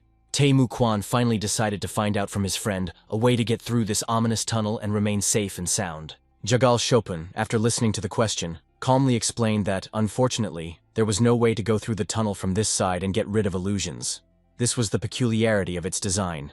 They had no choice but to go inside and destroy the source of illusion at its very base. Taimu Kuan, realizing the hopelessness of the situation, realized that they would have to enter this tunnel in any case. When he stood up resolutely from his seat, it seemed to Gongsun-san that Taimu Kuan intended to go on this dangerous journey alone. At this moment, Hyuk Ryong-un unexpectedly volunteered, realizing that although Taimu Kuan was strong enough, additional support would clearly not be superfluous in such a dangerous undertaking. From such an unexpected proposal, everyone except Taimu Kuan froze in amazement and began to ask the guy if he was really confident in his decision. But he calmly explained that he believed that together they had a much greater chance of success, so he saw no reason to worry. Finally, both men, in order to protect themselves, began to tie strong ropes around their waists so as not to get lost in the dark cave and not lose each other. One end of the rope was left with Jagal Seopun, who explained that if Taimu Kuan or Hyok Ryong-un had problems, they should pull the rope twice, and if successful, 3 times. Having agreed on the signals and rules, both men went into the depths of the cave, ready to face the most terrible illusions. The hero, unnoticed by everyone, grinned slyly, remembering that this tunnel was created in such a way as to disrupt the functioning of a person's senses, causing strong hallucinations that distort the mind. His sly smile betrayed the knowledge that this was almost the perfect moment to kill Taimu Kuan, freeing himself from the impending danger forever. But unexpectedly, when he took a few steps forward, the fog cleared, and he discovered that he was no longer in a dark cave, but on a sunny lawn, surrounded by trees, through the foliage of which bright sunlight broke through. He immediately looked at himself, and was surprised to find that the rope that was on him had disappeared somewhere. After this discovery, he decided to look around in search of a way out of this illusion. He was amazed at how realistic everything around him was. He had never seen anything so beautiful. It was even better than VR glasses from reality. Suddenly, while the hero was deep in thought, he heard a familiar voice calling him by name. The hero understood that he clearly shouldn't fall for such a naive trap, but he had no choice. So he went to the call. This voice belonged to a woman with bright red hair, who called her son to taste the treats prepared for him. The hero froze in amazement, not understanding what Rahu Yonggwa, the deceased mother of his character, was doing here. The hero carefully approached the woman, carefully peering into her face and features, as if trying to discern some kind of catch. From such a close look, the woman even doubted whether her face was dirty or whether she looked somehow strange. Otherwise, she did not understand such behavior of her son. He hastened to reassure her, explaining that there was nothing wrong with her face, but he himself could not understand how he could see this woman now, and decided that she was created from the memories of Hyuk Ryong-un. She, unaware of his thoughts, asked her son to sit down with her and taste the prepared food before it got cold. The hero looked at such appetizing food with pleasure, but doubted whether it was possible to eat anything found in this illusion. The mother looked at her son with concern, suspecting that something was hurting him since he was refusing his favorite food. Suddenly, they both shuddered when they heard the eerie noise of cracking branches and heavy footsteps. Soon, knights in black armor appeared, confidently heading towards Hyok Ryong-un and his mother. She immediately recognized these soldiers, and sensing the danger emanating from them, she grabbed her son by the hand to take him as far as possible to a safer place. They ran, but soon the woman was completely exhausted, which is why she sank to the ground to catch her breath. The persecution did not subside, so she fearfully asked Hyuk Ryong-un to run away as far as possible while their enemies were approaching, begging them not to linger and wait for her. Instead of obeying his mother, Hyuk Ryong-un firmly grabbed her by the shoulders, demanding to know who these people were. But she continued to insist that the boy just run and not interfere in anything. As a result, the hero got tired of the fact that some kind of trouble was constantly happening around him. So, turning around, he went straight to his opponents, ready to take the fight. He immediately took out both of his swords, summoned the demonic blade from the bracelet, and pointing it at his opponents, imperiously ordered them to introduce themselves and explain who they were. Instead of an answer, only obvious hostility and readiness for battle emanated from them. They did not utter a word, and slowly approached. The hero realized that in such a situation, there was no point in waiting any longer. And since these people had come to fight him, he was ready to satisfy their desire. His first attack, although impressive in scale, did not bring any results. The warriors successfully hid behind their powerful shields, remaining unharmed. Hyok Ryong-un, being close enough, tried to cut down the opponents or at least inflict serious injuries on them. They tried to defend themselves with the weapons they had, trying to impale him on their blades and rip open his belly. But a huge disappointment awaited them. In a split second, the man left the trajectory along which he had been moving all this time, after which he completely disappeared from their field of vision. The armored warriors looked around in confusion in search of the enemy, but he was already behind them with raised swords, ready to cut everything in his path. Despite their thick armor and strong shields, they were unable to react to such an unexpected attack. Nothing saved them from their inevitable fate, and they were completely crushed by a single blow. After this, the hero calmly put away his weapon, realizing that this illusion was created for the real Hyuk Ryong-un, who would probably have already died of fear, but such tricks did not work against him. In confirmation of his thoughts, he saw how gradually this world began to become covered with cracks. The illusion created especially for him was slowly dissipating. Noticing the exit, he, without doubt or regret, rushed towards it to finally return to the tunnel. However, having got out of one illusion, he immediately found himself in another. Even more terrifying one. He found himself in a city that was completely disappearing in flames. Assuming that these could be some other memories of Hyuk Ryong-un, he suddenly noticed a small crying boy on the ground and immediately recognized him as young Taimu Kuan. From his appearance, it was clear that he was torn to pieces by local illusions. Now, he was just a weak and defenseless child. Hyuk uneven reached for his sword, wanting to take advantage of such a good chance to kill. But before he had time to do this, an unknown group suddenly approached him from behind, ruining such a good moment. Realizing that there was no choice left, he decided to quickly deal with the unknown, wielding 2 swords. A battle ensued. The opponents used shuriken discs, which they began to throw at Hyuk Ryong-un. Having waited for an opportune moment, he began to deftly repel attacks with his blades, and then with a sharp jerk, rushed towards the warriors. With one easy move, he became their demise. But to his surprise, after defeat, they didn't just disappear. As they died, they began to burn with a strange blue flame. A mysterious box fell out of the hands of one of them. The hero paid attention to her, although he was more interested in the unusual behavior of his defeated opponents. However, now it didn't matter. He wanted to finish what he started and finally deal with Taimu Kuan. However, approaching the tearful child, he only looked at the stranger in surprise, asking if he really drove away those evil children. Looking at the boy, the hero tried to remind himself that despite his defenseless appearance, this was still the same Taimu Kuan, who was supposed to kill him in the future, and pity was inappropriate here. Rising to his feet, the little boy bowed, calling the hero his big brother and thanking him for saving him. The hero calmly exhaled, realizing that he was locked in an illusion along with Taimu Kuan, and without him there was no way out of here. He decided to save the boy, asking him to wipe his tears, and picked him up. As soon as the child felt safe, the illusion began to collapse. Sitting in the hero's arms, the boy looked back at the murdered family and the culprit of the incident, deciding to grow up and become stronger in order to take revenge. Finally, the same passage that Hyuk Ryong-un saw earlier opened up. They entered it and found themselves in a tunnel. The hero woke up first and saw Taimu Kuan still unconscious. He wanted to deal with him right now, but he couldn't do anything, still remembering what a small and harmless child he was as a child. He really felt sorry for this guy, because he was so cruelly deprived of his family when he was very young. He did not at all expect such a turn of events in the book. It was written there that Taimu Kuan simply accidentally gained strength without getting into serious trouble. The hero could not understand why there were so many plot twists unknown to him in the novel. He tried his best to force himself to deal with the hero of the book, who was supposed to be the cause of his death, but did not have time to do anything. When Taimu Kuan woke up, the hero looked at him carefully and asked if he was okay. He continued to hold his sore head, trying to come to his senses. The hero offered to help him get up, and Taimu Kuan inquired about the reason for his poor health. Hyuk Ryong-un had no choice but to assume that Taimu Kuan did not remember anything at all, which was even handy.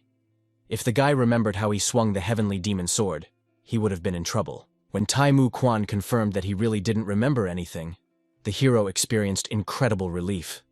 Realizing that he was not in danger of being exposed, he invited the guy to continue moving, evasively explaining that he himself had somehow escaped the illusion. Moving along the tunnel, they soon discovered the same fighters who had gone forward, who all this time had been unsuccessfully trying to fight their illusions. Watching them rush around the ground screaming, Taimu Kuan felt embarrassed at the thought that he could behave the same way. The hero suggested not to be distracted, and to find the source of illusions that Jagal spoke about, which should have been nearby. They soon noticed a crystal ahead, surrounded by chains and glowing with a bright blue light. As they came closer, they saw that in addition to the chains, the crystal was secured with a large number of amulets. Taimu Kuan immediately decided to cut the crystal with his sword, but the hero asked him to wait so that they could understand the situation. Having carefully examined the crystal and the platform on which it was located, the hero tried to remember everything he had read in the sect's library. With the help of this knowledge, he was able to discern a schematic diagram of the structure of the room and the method of enclosing the crystal. Finally, he found the amulet at the intersection of the lines and quickly removed it. Immediately after this, the bright blue crystal began to lose its shine, becoming similar to an ordinary stone. Taimu Kuan was surprised at how easily they dealt with the tunnel problem. Turning around, they were convinced that the fog was indeed dissipating. Deciding to call the others, they pulled the rope and stopped near the crystal, waiting for their comrades. The hero was in serious thought when Taimu Kuan was the first to break the silence, admitting that although he did not remember exactly what happened in the illusions, but he was sure that it was Hyuk Ryong-un who saved him, and sincerely thanked him for his help. The hero was surprised by this reaction, not understanding why Taimu Kuan suddenly began to behave like a pleasant young man. His thoughts were interrupted by the appearance of the rest of the team, who, looking around them, tried to make sure of their well-being. Jagal Chopin, passing by the warriors who ignored his advice, only laughed at these fools who had put themselves in danger. This angered Yang Huchun especially, who understood that he was gradually losing power, although he was the one who was supposed to control all events. His reputation was especially damaged by Taimu Kuan, who behaved too self-confidently and constantly ignored orders. Unexpectedly, Tang Zhong approached Yang Huchun, wanting to know about his future plans. At that moment, they were joined by the leader of the squad, Jaegal Myung, who looked at the short one with interested in his proposals. Tan Zhong, calmly looking at Hyuk Ryong-un and the rest of the company, opined that these guys were ballast for their expedition. They did everything possible for the sake of research, but he believed that this group would simply take all the credit. Yang Huochang completely agreed with Tang Zhong's opinion, believing that such people would stab them in the back at the first opportunity. By this point, the short man had already developed a plan, so, gathering Yang Huochun and Jagal around him, he prepared to share his insidious plan. Yang Huochun especially liked this plan, so he, accompanying the words with a sly smile and praising Tang Zhong, agreed to bring his plan to life. The journey continued, and soon Jagal Chopin reported that there were no further traps, suggesting that the warriors arrange a rest stop. Gongsun-san was especially happy about this opportunity, who could not believe his luck. The underground caves turned out to be much deeper than he had expected. Suddenly, the deceptive calm and tranquility of the team was interrupted by the loud cough of a man in wild agony. Turning around, they saw a warrior who, gasping for breath, clutched his neck and gradually lost consciousness, as if possessed. Following him, several more warriors, experiencing unbearable chest pain, began to cough and fall to the ground. Watching what was happening, Yang Huchun knew that everything was going exactly according to plan. And now he only needed to add believability to the situation. He shouted loudly, as if not understanding what was happening, demanding an explanation. Tang Zhong excitedly tried to stop him from approaching the victims. At that moment, the leader of the detachment, having examined one of the warriors, sternly reported that such a reaction occurs during poisoning. Everything was played out perfectly. Yang Huochun understood that even more plausibility would be added by the fact that the poison would not affect the people from the heroic detachment, which would make it possible to blame them for what happened. But to their surprise, Hyuk Ryong-un was also poisoned, and he not only coughed, but blood gushed out of his mouth. After the same thing happened to him as to the others, the entire team led by Taimu Kuan became wary. Yang Huochun became nervous as he looked at Tang Zhong. His gaze silently asked about Hyuk Ryong-un's reaction. After all, Tang Zhong should not have poisoned him.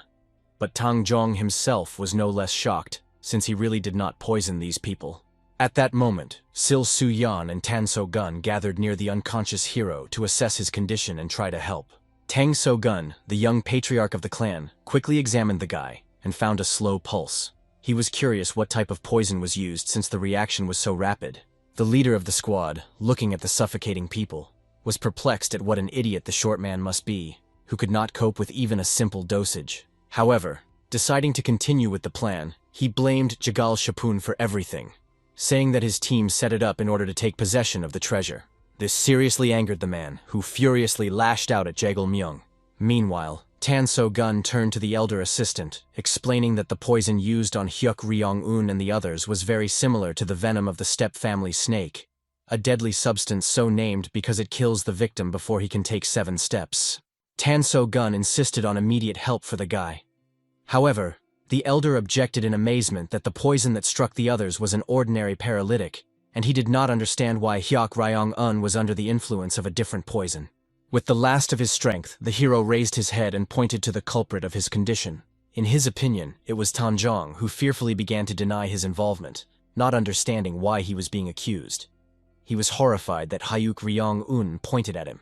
Members of his team, not wanting to understand, went to Tang Zhong, demanding that he immediately give out the antidote. He was loudly indignant at such accusations, insisting on his innocence. Although Tang Zhong could not admit to poisoning everyone except their team members, he was still curious who took on this guy, since he was now suffering so much through no fault of his.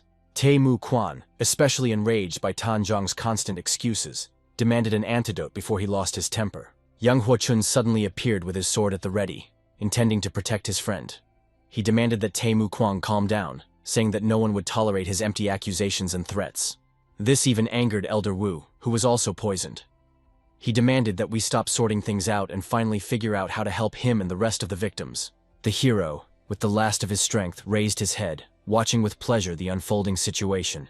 He was wondering what kind of excuse Tan Zhong would come up with for himself. It is obvious that Ryong-un poisoned himself. Knowing how people would be poisoned in the original, he prepared the poison himself. Now he just needed to get rid of the evidence, because without evidence, Tangjong would not be able to prove that he poisoned himself. Taimu Kuan noticed Tangjong rummaging through his things and instantly approached him, wanting to understand what other meanness he was planning. As soon as Yang Hochun realized that their deception could be revealed, he immediately attacked Taimu Kuan with a sword, intending to stop him. But Taimu Kuan didn't even pay enough attention to him. His attack was so lightning fast that for ordinary people, it seemed as if he had simply touched his sword.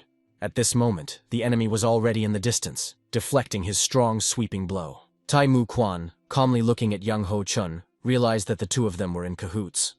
He asked if they understood how much effort he had to restrain himself in order not to kill them for such antics. When Yang Ho-chun once again attacked him with a sword, Taimu Kuan only calmly warned that they had finally exhausted his patience. After which, he hit the man in the face and, approaching him, declared that he did not even deserve to hold a sword in his hands. Then all his attention focused on Tangjong. Approaching the short man, Taimu Kuan demanded an antidote, but he continued to fearfully prove his innocence in the poisoning of Ryong-un. Then Taimu Kuan simply tripped Tangjong on the legs, making him fall, and a small green ampule with a bandaged lid fell out of his collar. As soon as Tang Sogong saw and picked up the ampule, he immediately realized that it contained the venom of the steppe family snake. There was no doubt, Tangjong was the poisoner of Ryong-un. He only fearfully made excuses that although he carried such poison, he would not poison anyone with it. However, obviously no one believed him, and in order to avoid death at the hands of Taimu Kuan, the man had to give out an antidote to save the hero and the rest of the victims.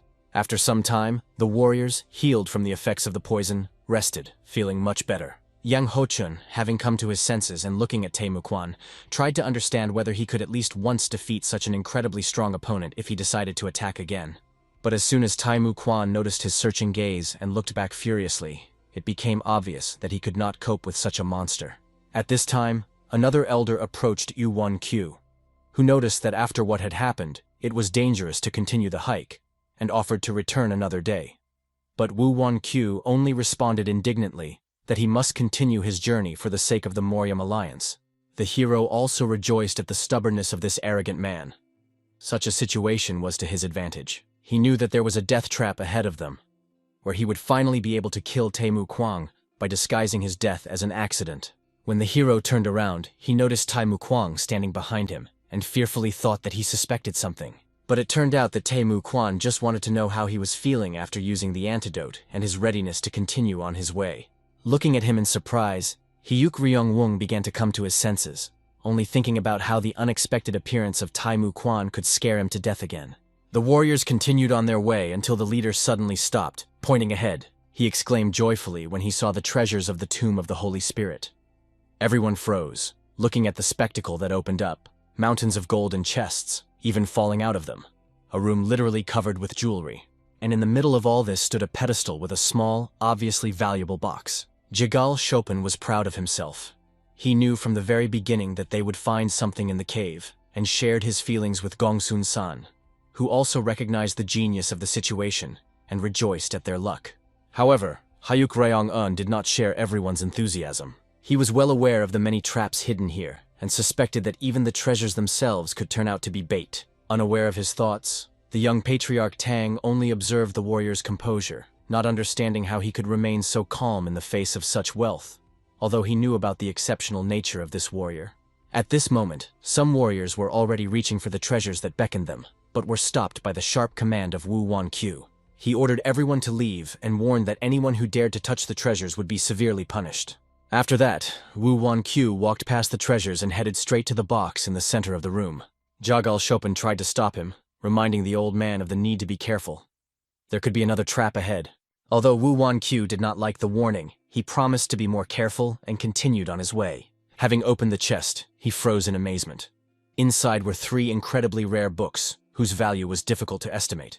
The Greatest Sword Technique of No World, Summoning Thunder Divine Form, and Monkey King Divine Palm are the best martial arts that exist in the world. Wu Wan-kyu, intending to master all the arts and become the leader of the Morium Alliance, reached for the books, but his hand was stopped in time by Taimu Kuan. Wu Wan-kyu was indignant, demanding to let him go and not interfere with his work. However, Taimu Kuan wisely recalled that he himself had recently threatened severe punishment for anyone who touched the treasures.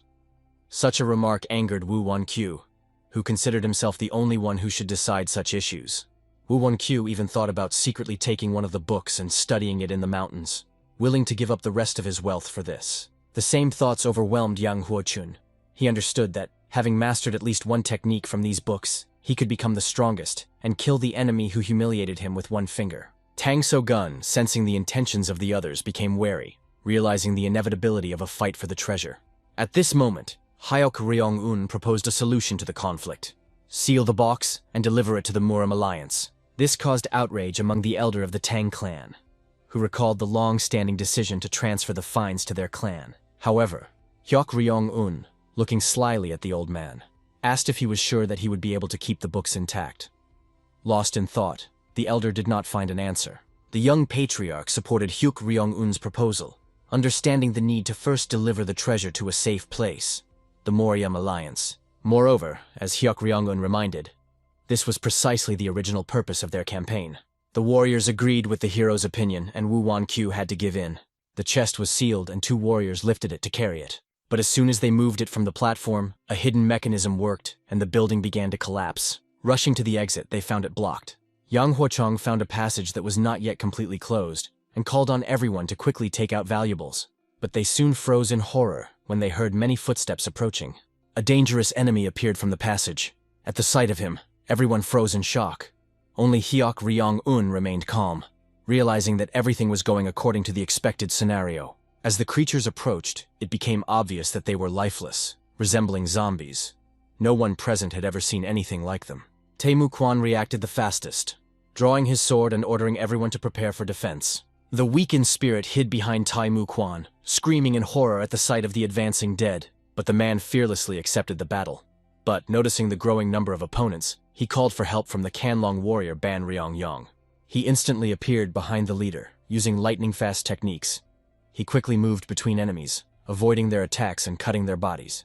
Hyuk Ryong-un watched with his mouth open, admiring that this guy was not just a gambler, but also a truly talented fighter. He addressed the Taoist practitioners, explaining the need for their help, since zombies were especially vulnerable to exorcism. However, the frightened Yang Hochun and Wu Wanqiu only quickened their pace, declaring that they were going to look after the box, and asked the others to handle it on their own. Hyuk Ryong-un was extremely unhappy that they were going to be left here alone. And although he himself prescribed such characters for the heroes and should have expected such behavior, in reality, it caused him furious anger. Hyuk Ryong-un had no choice but to remain in place, watching his fighting comrades, who turned out to be much more outstanding in battle than himself. He was surprised at how well the undead held up in this confrontation. Immersed in these thoughts, he did not notice how an enemy appeared behind him, clearly more dangerous than those with whom his comrades fought. The hero jumped back in fear and immediately grabbed his sword, not understanding what kind of monster stood in front of him. He definitely didn't remember creating such a monster. But he was lucky. The monster quickly lost interest in him, turning its attention to other warriors, including Yang Hochun and Wu Wanqiu. As it turned out, this monster sensed that they were trying to take the chest he was guarding out of the dungeon, and quickly went to punish the thieves. Yang Huochun and Tang Zhong, who were holding the chest, and therefore moving slower than the others, came under the monster's attack. They dropped the chest, the ropes became untied, and all 3 books fell out. Frightened, Yang Huochun rushed to collect secret techniques, but, having lost his vigilance, did not notice the monster's weapon raised above his head, ready to strike the final blow. Yang Hochun was saved only by the timely appearance of Hyok Ryong-un, who quickly pulled the man aside. He continued, stuttering, to point to the scattered books with secret techniques. But Hyuk Ryong-un only irritably grabbed him by the collar, ordering him to calm down. If he continues to be so obsessed, they will all die here. At that moment, in the middle of a fierce battle, Taimu Kuan called him, asking him to take away all the warriors who were unable to resist the monsters. Hyok Ryong-un immediately began to indicate the direction for retreat. Finally, looking back at Taimu Kuan, the hero hoped that the main character of the story would cope with so many monsters. But he was not allowed to leave. The same enemy who had previously frightened him appeared in front of him again. The hero had to take up his sword again to break through the enemy. However, his attack, despite the force applied, did not leave even the slightest scratch on the zombie's body. He continued to circle the monster, trying to land more blows but to no avail. The monster chose the right moment and attacked the hero himself. who barely managed to parry the blow with his blade. Hyuk Un understood the complexity of the situation. With his level of internal energy, it would not be easy to break through such strong armor. But suddenly he noticed a weak point. The monster's legs were not protected by armor. Slipping under the enemy's feet, the hero concentrated his strength and delivered a powerful blow, completely cutting off the monster's legs. The monster collapsed to the ground, and the hero was already glad that now it would not be able to pursue them. But a new problem arose. The place where the monster fell began to collapse. Hyuk Un realized that he urgently needed to escape before the resulting hole pulled him down, but the monster grabbed him with his last strength, intending to drag him with him. Luckily, Sil Su-yeon noticed the situation in time. She cut off the zombie's hand and shouted to the hero to get up. Meanwhile, Taimu Kuan completely cut the monster with a sword, depriving it of the ability to harm. But the earth continued to collapse, and the hero, looking in fear at what was happening, called on everyone to immediately leave the collapsing dungeon. The team rushed to the exit, but the door began to close. Tang Zhong launched the reverse mechanism.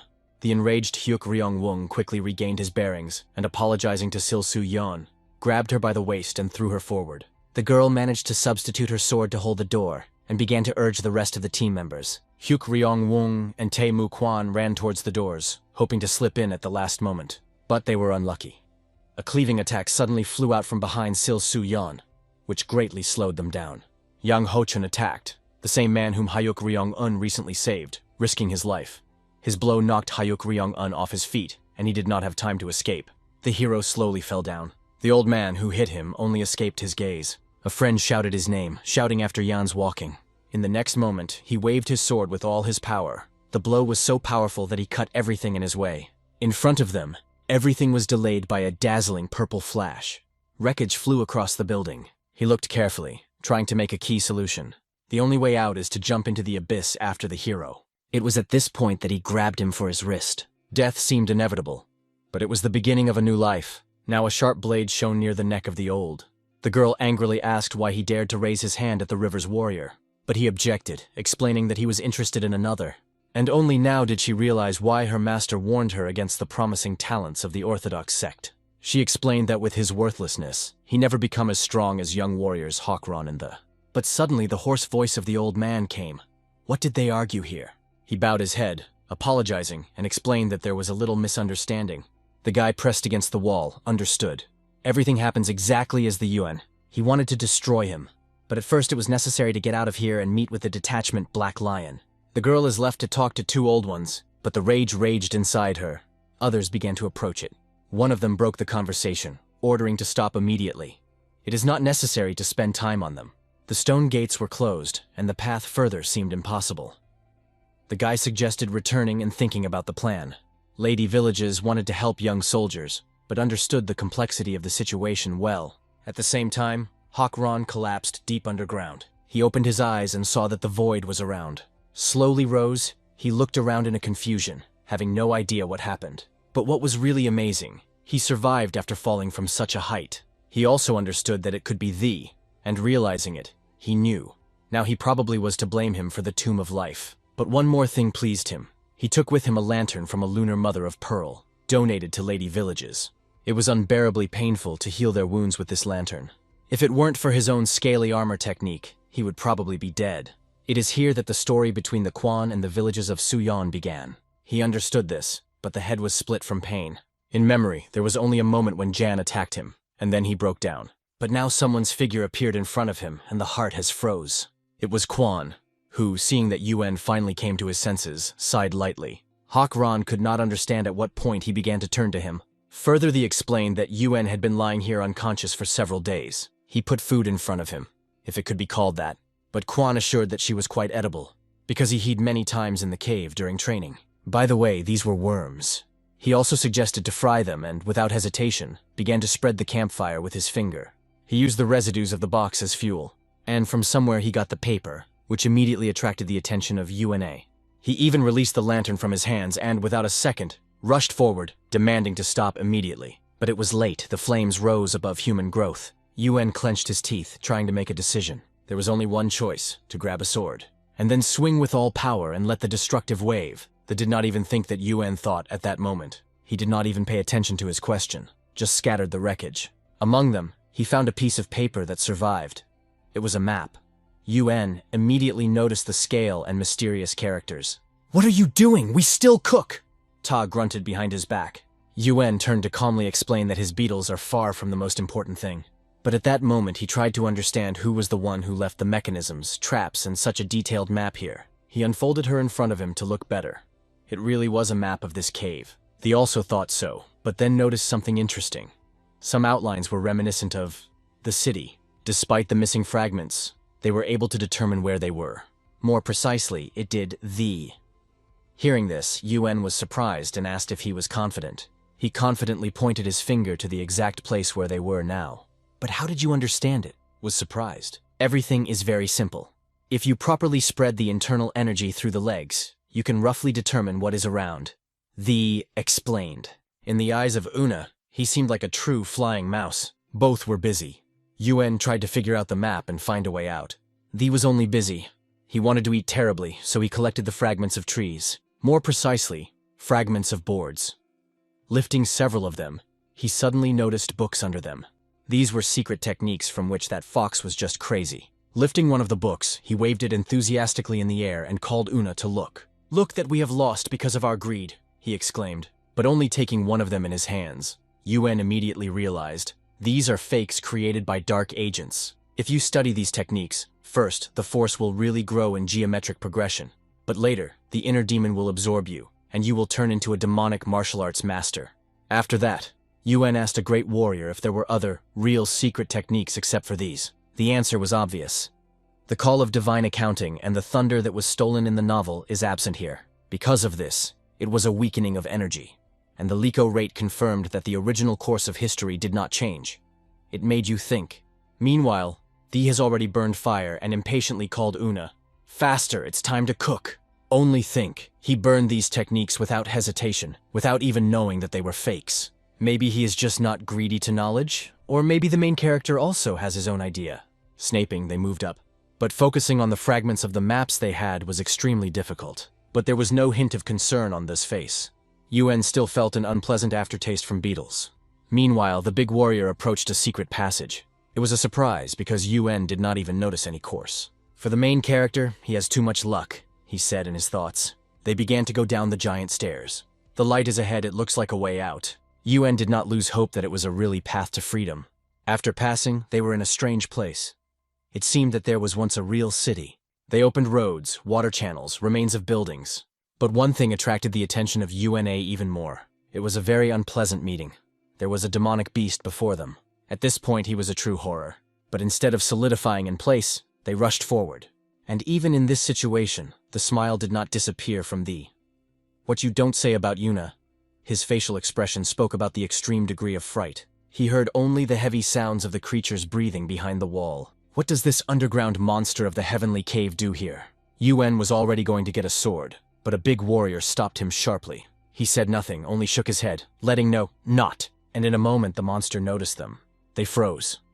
The creature moved slowly, sniffing, trying to find them.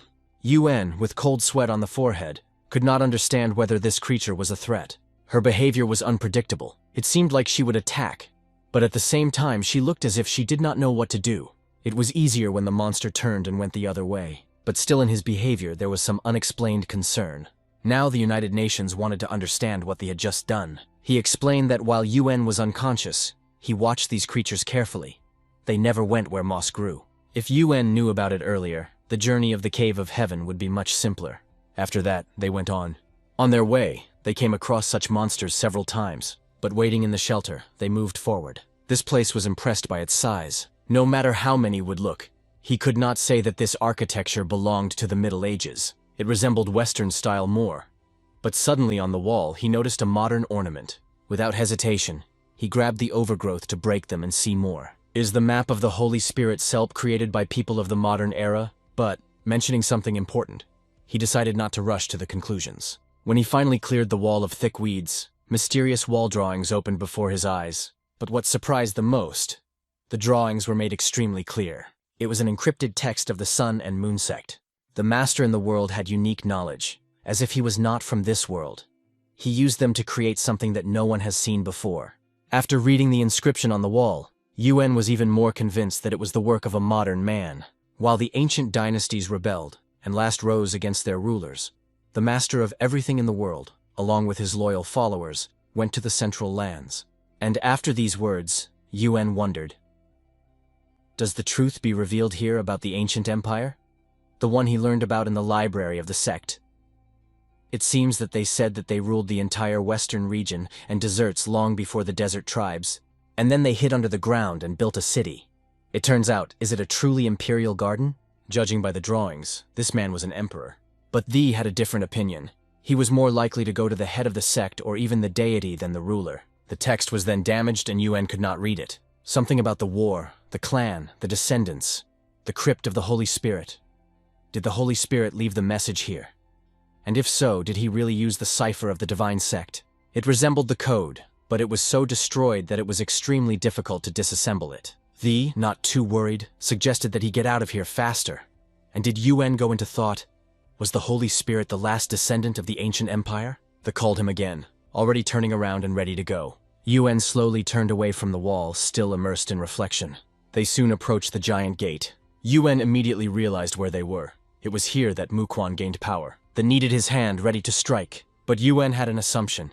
It could be a trap, or the walls will suddenly fall. In the novel, Mu Kuan did not use this passage. He simply walked through the back wall. It was wondering how long it would take to open these doors. To check, Yuan put a hand on them, and they dissolved surprisingly easily. They couldn't believe it. Like Yuan himself, because in the original story everything happened differently. Inside, everything was reminiscent of the Cave of Heaven. But as soon as Yuan suggested to split and find a way out, something went wrong. They noticed a strange thing in front of him. It was a box that instantly attracted his attention. Yuan immediately recognized her. He saw this box in the illusion of Taimu Kuan. If not mistaken, it was covered with strange patterns. Then Mu Kuan lifted her, not understanding how and why she was here. And in a moment he explained that this box once belonged to those who destroyed his family. Did they take away something from his father's body and hid it inside? Yuan felt strange, because Kuan suddenly began to share such personal details. But at the same moment he opened the box, and saw nothing in it. She was empty. It brought him relief, and he calmly hid her behind his bosom. After that, he suggested looking for what else could be found here. However, the Yunai did not go from the head of one question. Why is the Kuvan so strange? He wanted to kill him. And now he is even ashamed? And in general, Yuan wondered, now he should kill himself with Taimu Kuan? Meanwhile, in a completely different place, the voices of the detachment poured the moon. Did they turn to the vice commander with the question, is it true that the UN, their commander, got into the trap? He confirmed, that's really. But he explained that at first, UN himself decided to fall there, giving up help. However, the situation has changed. One of the freaks from the Orthodox sect accidentally pushed it down. Mok Dan Pion, though he was late, but was convinced that everything was fine with the commander. But suddenly they heard something suspicious. The conversation was interrupted by a sudden attack. It was impossible to distract. It was necessary to focus on the enemy. And they did it by entering the battle. What's the devil? Who are these freaks? Someone from the detachment exclaimed. The fingers pulled the bowstring, which lay 3 arrows at once. The vice commander decided to act quickly. Without tightening the battle until the morning, he released 1 arrow, and 1 shot destroyed 3 enemies. One of the warriors, seeing it, only regretted that in his youth he missed training from a shot.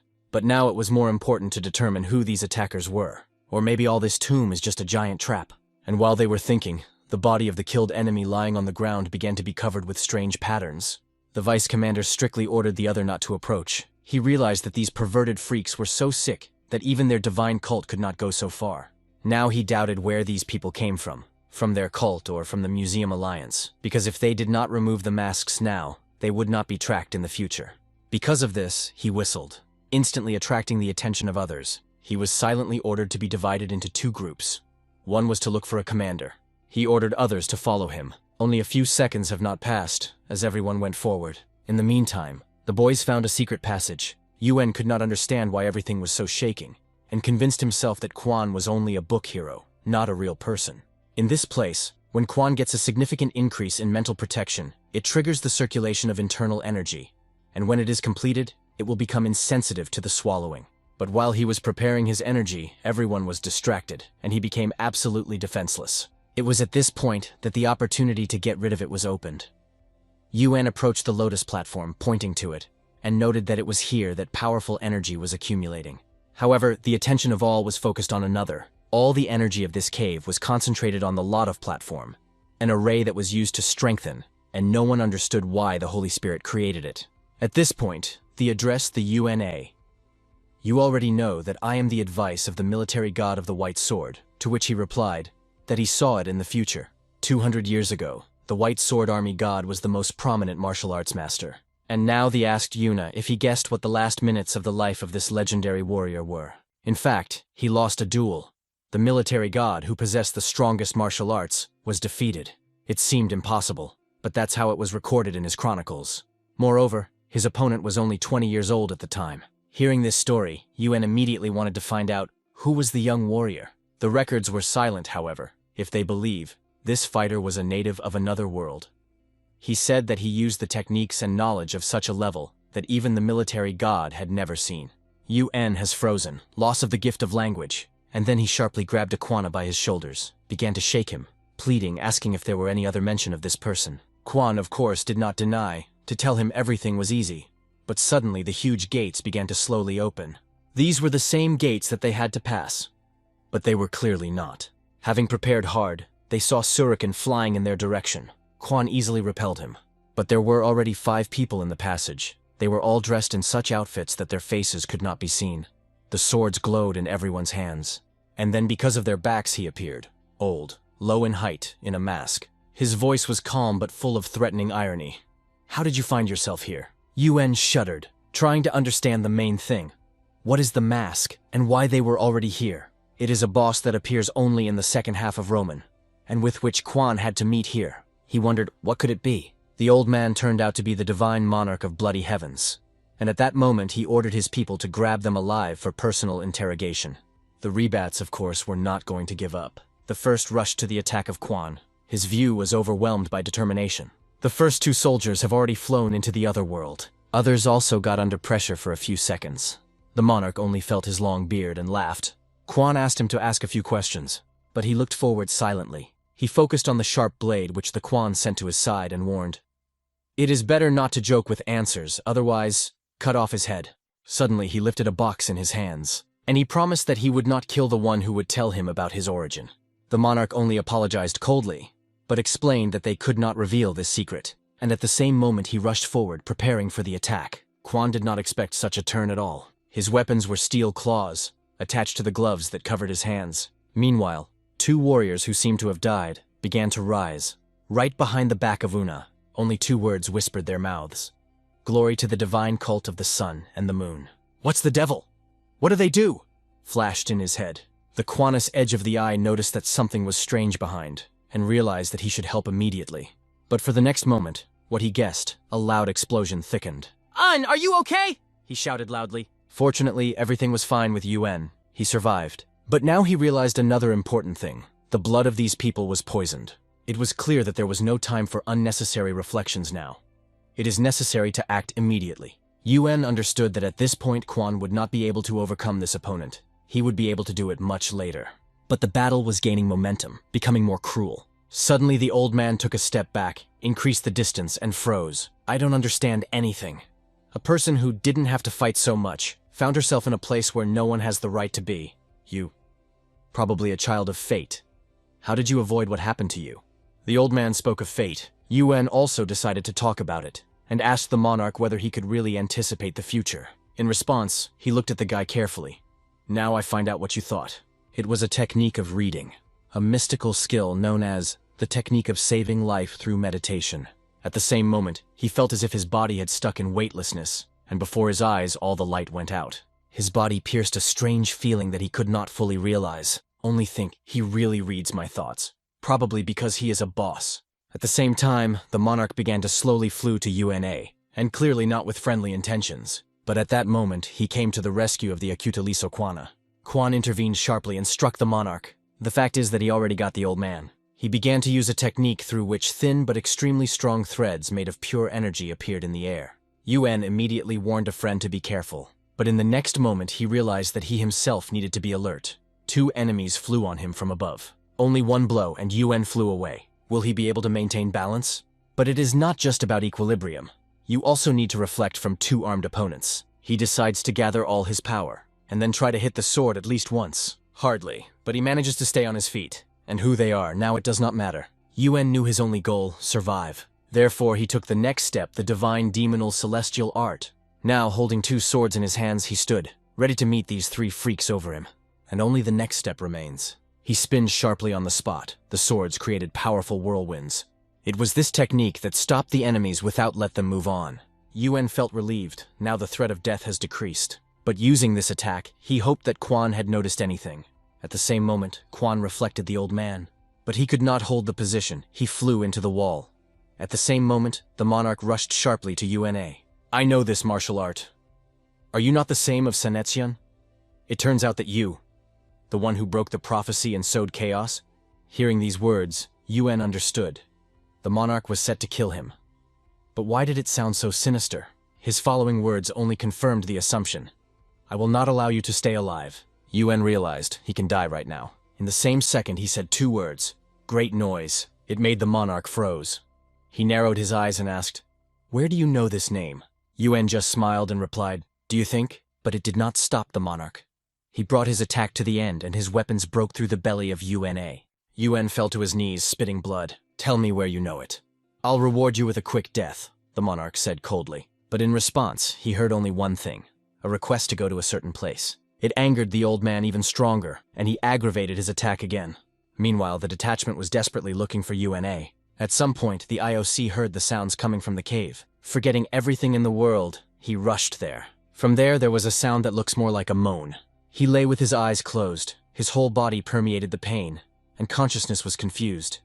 He did not even understand who these people were in masks. Some others also began to rise, coming to their senses. The commander gave an immediate order to evacuate all the wounded. They tried to get to the exit as soon as possible. Meanwhile, the old man hid a book in the inner pocket that contained knowledge of the call of a divine region and thunder. He had no idea that he would be able to get it. Now, with this power, he was unconditionally to kill Tumkavan. At this point, the sword, breaking through the air, flew forward, but the monarch easily evaded him. He firmly stood on his feet, keeping her perfect balance. However, another sword was already racing directly to him. Having made an accurate backs, he avoided attacks. At the same time, Kuan, using telekinesis, pulled the sword back into his hand. Despite the fact that he was littered, he found his strength to get out. The spectacle was exciting. It was simply intercepted by the spirit. Meanwhile, the mask on the old face began to crack. She could not stand and fell to the ground with a crash, flying into two parts. You have reached great heights for your age. But from a warrior who uses the skills of the military god of the white sword, the smaller one was not expected, the old man said. The expression of the Kuan face was visible that he did not expect to hear such words. But despite this, the old man sharply grabbed Una for his throat. He added that even this is not enough to spare them. Kuan could no longer stand. With his sword in his hands, he rushed. This made the old man squeeze his iron grip and release Una. Kuan said coldly that he did not leave him the choice. He was forced to kill him. And he added, It's time to rest for a long time. Yuan was again amazed at what happened before his eyes. Even the thought flashed. Maybe take a chance and escape? But he immediately denied her. Kuan is not a level of this old man. And even if he tries to escape, the old man will first deal with a quiver, and then get to himself. Therefore he made the decision to act. Help, Kuan! He grabbed the sword and rushed into the center of the battle. At this point, the old man struck. The blow turned out to be so strong that he knocked out the boy and forced to faint. Yuan, watching it, did not understand why he got into this hell. The bandage that was on the head of Kwana took off, and suddenly the old man noticed something painted on his forehead, and stopped. Yuan immediately realized that it was a seal from a box, like the follower of the military god of the white sword. The old man froze, as if something in the Kwans had restrained him. Meanwhile, Yuan lifted a friend to his feet. They just had to get to the corridor ahead, and they would be able to get out. But the old man blocked the way again. He almost moved, but still struck. The explosion shook the entire cave. It was the only way out, and in the eyes of Yuna, he began to collapse. The stones were pouring on all sides. The monarch only said calmly, "You have nowhere to run. Give me the body of the army god and dream in a good way." Yuan realized that it is necessary to decide immediately what to do next. And at the same moment, looking back, he came up with a plan. To begin with, he just sent a monarch wherever. Then, accelerating at full speed, he rushed forward, directly to the stone with a grave lotus. The old man immediately realized that it was for a forbidden place. But Yuan was already approaching, and it would touch it. and in a moment he was already sitting, meditating in the same place. Only on his face did a mysterious smile appear, and a light movement of his finger made a certain gesture. This gesture clearly testified that the monarch could do nothing more. Then Yuan slowly opened one eye. He opened it, but he saw nothing around him. "Come here, my true consequence. You are on the right path." The words sounded. Then his voice called his name, El-Han Dream, also known as the Holy Spirit. The clan of El. We have an ancient harassment that has been passed from generation to generation for 1,000 years. Words that discovered the mysteries of the past. In the end, all martial arts and prophetic knowledge flows from one root. Our clan El has devoted itself to the search and restoration of this primitive source. This secret is embodied in our battles, and although we managed to start our business on time, it was too late to pass it on future generations. Therefore, they have to look for it in our footsteps. So from now on, I pass it on to you, ancient for our clan, and his name is unchanged. At the same moment, he opened his eyes and felt his body penetrated the discharges of electrical pain. He immediately noticed that the old man was just rushing to him. A deaf sound came, and the confidence in the eyes of the monarch swayed. It was a blow. His claws faced the sword that Kuan kept in front of him. Despite its complete exhaustion, he found the strength to rise. He saved Yuna, who could be a victim of this deadly weapon in a moment. Now Kuan stood, squeezing his swords firmly in his hands, and not looking at the old man, challenged. "Now try again." But the old man did not panic. He just warned, "Don't joke with your own destiny." In his hand began to form a burning red layer. His power was enormous, but Kuan did not intend to allow him to complete this technique. He rushed forward, struck with all his strength. The old man was so powerful that keeping the swords in his hands became more difficult. But the monarch just laughed, understanding perfectly. Even the usual blow of this level is already sending to the ancestors. And at that moment he continued to start, sharply straightened his hand forward. The red layer broke out of place, with great force rushing straight on them. And without even putting all the force in this blow, the boy's body flew back. His hands could not hold the swords he still squeezed. The old man just mocked his efforts, which turned out to be in vain. And then, without hesitation, he sent a burning layer right to where he sat. Kuan immediately realized that it could happen. Without hesitation, he made a step forward and put his body under attack. Putting his hands forward, he tried to stop this deadly charge, but his strength was so huge that it was almost impossible to restrain it. The burning heat ran in his hands, leaving burning pain. The old man would only have to click with her fingers to put the edge, and in a moment he did it. Having taken a few steps forward, he noticed that the place where the victim had to be was empty. He felt something bad and instinctively wrapped his head back. It was there that he saw Una, who not only survived but also saved the Kwana. How was he able to withstand a wave of a bloody river? This old man simply could not understand. However, this question did not worry the old man at all. He looked focused on the body of a Kwana, which lay unconscious, and then he carefully put his hand to his heart. All this was done to heal it, realizing that the continuation of the battle would only lead to death. To save the Kwana, Yuan took the pill and gently pulled him into his mouth. After that, he addressed the old man with a question, and as soon as the old man asked the question, again the bloody river was thundered, an unusual phenomenon that is almost not found in the seas. Someone else uses this technique, he thought, and we will definitely find out who you are.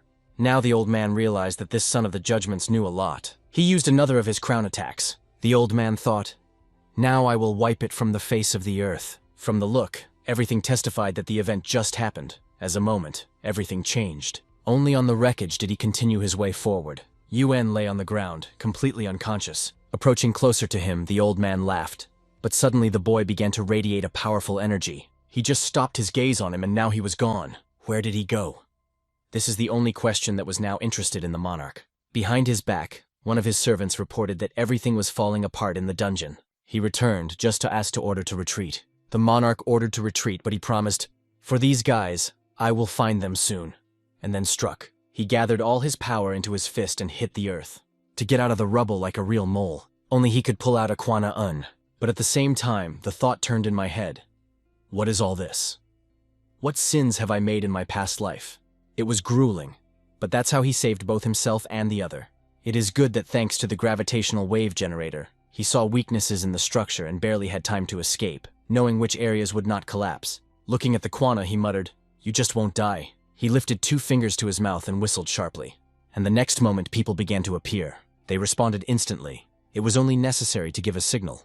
The whole detachment was glad to see his commander alive. Yuan himself almost died, or even tried to hide it. When he finally returned to the trading caravan, everyone met him with joy. He apologized for making them so much worry, but now it was more important, urgently needed a doctor.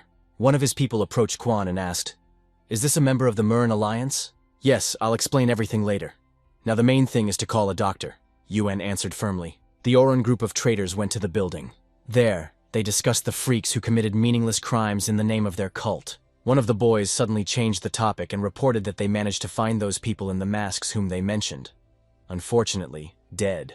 Yuan, like no other, understood that now the Murin Alliance would put all the responsibility for them. Undoubtedly, the investigative group has already gone to the Murin Alliance to report the situation. It was decided to send the second command to clarify the details.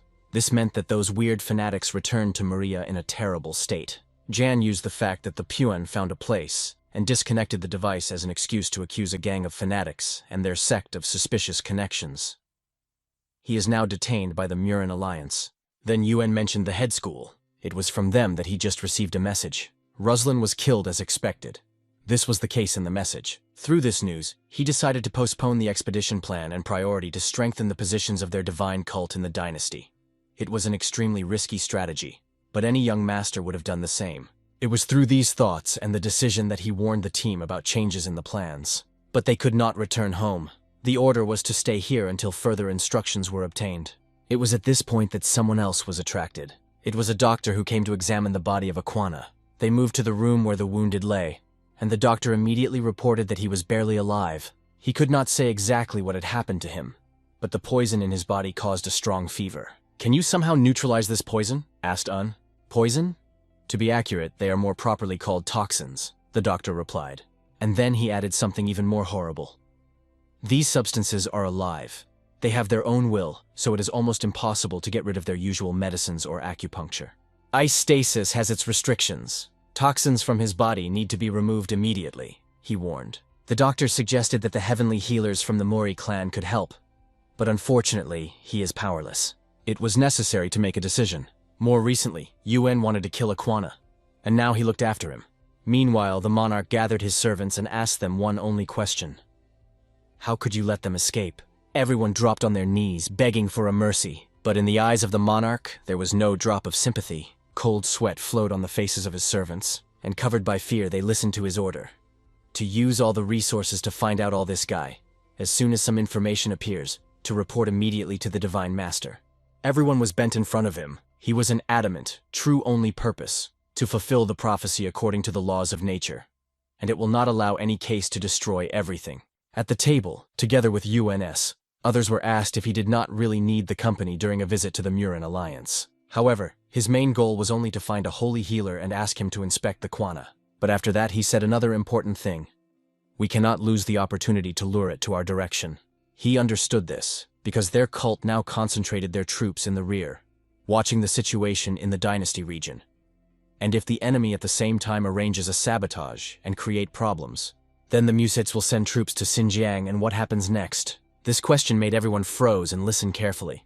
One of the attendees did not resist and asked, "Do you really want to prove the inaccuracy of our cult?" Yuan could not disagree. He confirmed this, fully understanding the whole risk. The strength of the large scheme was even more powerful than he expected, and it seems that it has even more members with abilities similar to that of that grandfather. History changed rapidly, and because of his own actions, he has too early revealed the power of a large scheme. He now named a few key arguments that were important right now. Sichuan clan of Tan. On this day, when the weather was wonderful, the very heart of the clan was not a joke. Young patriarch Tan Soshun hit his fist on the table with fury. He was angry that Yuan had not returned yet, but the senior explained that his experiences would not change the situation. He blamed himself for having lost consciousness at that moment. Then, he would have come to them. The master did not have another choice. How to remove them from research to protect against the suspicion of the Murin Alliance. The father explained that some of the demonic cult were even suspected of espionage. The younger immediately began to prove that the warriors were not spies. For his vowels, his father asked to be a little quieter. The same began to not understand why only the Murin Alliance has the right to exercise justice, and the Tang clan was forced to simply observe and endure. Then the senior decided to tell him something important. He proposed to learn new details that would open a new vision. The yard was already late night, the day of his limb, and the young patriarch went on. Suddenly he was stopped by a man who said that the guests were not meeting now. "I'm not in the mood for guests. Give them this message," he added. Then the patriarch stretched a note that was persistently asked. He took her into his hands and began to read. Seeing the inscription, he immediately pleased. The warrior lived. Chong'an, the port near the mouth of the Yangtze River. How did you come near? He thought UN, arriving here. The young patriarch stood behind him and explained. If we sit on the ship right here, then there will be at least 2 days of swimming before Wuhan. But there was another problem. The ship they planned to go was still repairing, and it would take a few weeks. Realizing that luck was not on their side, UN ordered to find another ship. Suddenly, he heard the voice of a man who was loudly invited to approach, promising that he had everything he needed. Going closer, he began to inspect the goods he sold, but most of his attention was attracted by the mirror. He looked at him for a long time and could not understand why the hero in whose body he is now, so it looks like a real life, like a face from a past life, a face hardened in battles. The young patriarch, noticing his interest, suggested that something is wrong. Do you want to buy this mirror? But before the UN managed to answer, someone else turned to them. The guy waved his hand happily that he had found a ship, so UN immediately offered to go right now. But at the same moment, events from the novel came up in his memory. He was not sure that everything had to happen right now. He needed time to think carefully about what he saw in the mirror. After that, they rose aboard the ship. The atmosphere prevailed on the ship. Someone slept. Someone admired the infinite water surface. And some, in an interesting hat, sat directly under the barrels, wary of watching the environment. UN, along with the young patriarch, stood on the feet of the ship. They were thinking about tomorrow because they had to get to their destination. But if the protagonist is in such an exhausted state, then something horrible will definitely happen. And so, suddenly hooks flew out of the water. Immediately it became clear that something began. The hooks firmly clung to the wooden boards of the ship, tearing them. And in a moment, people began to appear directly from the water. It was difficult to tell who they were, but, apparently, they were most reminiscent of pirates. And when one of the passengers shouted, "What is the pirates?" Zrania. There was no doubt left, and it seemed that the journey would be quiet and calm. The young patriarch quickly turned to Yuno. What to do?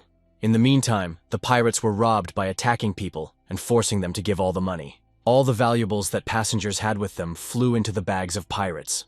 The young patriarch silently watched this mess, ready to intervene, but he was suddenly stopped by Una's hand that lay on his shoulder. In a quiet, but in a serious voice, he warned, "If you move without our signal, they will instantly pinch you." And in a moment, one of the pirates paid attention to them. UN politely apologized, calmly got a bag of money. He even threw a few praise words to the pirates, calling them strong.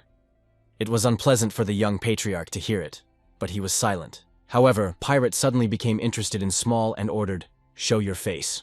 The young patriarch slowly raised his head. His features were extremely beautiful. At first, the pirate even thought that a girl was in front of him, and threw a joking compliment. They say, "You were very lucky." But then it turned out that the young patriarch was really a girl. UN only sighed heavily, realizing that these assholes themselves do not understand what they got involved. The pirates began to laugh at her, teasing and calling the girl. But then he, without hiding the annoyance, she firmly stated, "I am a guy." Both pirates froze, stunned by a surprise, and stopped sharply. The pause came, and then a loud laughter came. They did not believe his words, and one of the pirates even joked, "Well, at least for the beautiful face, the captain will reward us." At this point, the young patriarch could not stand, and suggested that they sit down, starting to release their power out. That's where they burst into their silence. At that moment, the blood of both freaks had to be shed. The young patriarch did not even have time to do anything. He only watched his heads away. The unexpected man appeared, became a real shock for everyone. Even UN had no idea who it was. The bird was flying high in the sky, and something was tied to her paw. It was a postcard that went to a man who stood in a beautiful, picturesque place. A large scheme. The killer of the spirits. Master of tunes, B. Ron. She was sitting nearby and playing a musical instrument, but both of them guessed that something serious happened if the golden flea falcon flew so far. A large scheme. Bishop of the Divine Army VG Chon. In the postcard, which he pulled out of the paw of the falcon, it was written, "The blast of the Yahyul clan failed." The girl immediately stopped the game on the instrument, not understanding. What should it mean? He explained that this was an urgent message from the Divine Tiger. Recalling her about their plan, he noted that they were going to use the Tomb of the Holy Spirit to strike an Orthodox sect and to resolve the war in Chongmal. In addition, the manipulated secrets have already flew all over the Muram, but it remains a mystery to her. Are the plans made by the Lord so perfectly coincide with the prophecies? But he did not even fully understand the situation. He just lifted the postcard up and burned it. realizing that it seems that he would have to personally turn to the divine bloody army. She was afraid to even imagine that he would leave the palace, and at the same moment when she said it, a strong wind spread. The falcon waved his wings and flew up, and in a second, a giant eagle landed. It was a sacrificial pungent to whom the bishop addressed. "The only creature that can stop me.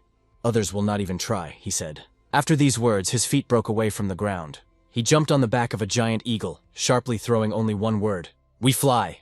And with every second he moved away and further. After a while, the eagle scattered the wings, flying between the majestic mountains. It was ridiculous to watch the pirates at that moment. At first they were lost, and then decided to fight. But now the most interesting thing.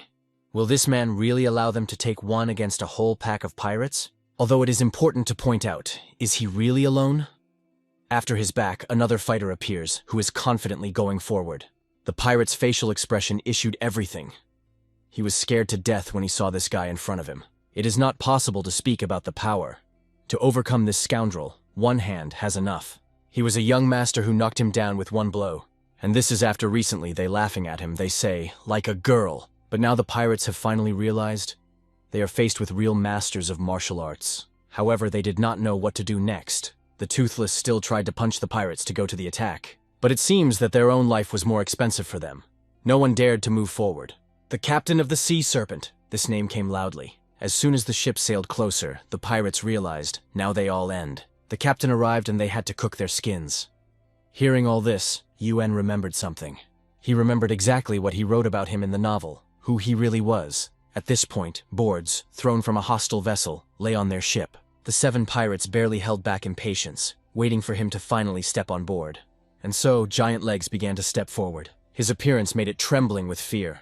A long black, like oil, beard, heavy belt on the body, and a giant sword he pulled. Although the hand could think that it was a sword, it was in fact a huge battle hat. "Who stood on the way of our alliance, 18 pirates?" the leader exclaimed loudly. "Sea Serpent, Limcan." One of the abomination instantly pointed his finger on the perpetrators. The sea snake approached the young owner and noted which he had a beautiful face. But one of the pirates in a whisper noted that he was a guy, and that he would definitely like.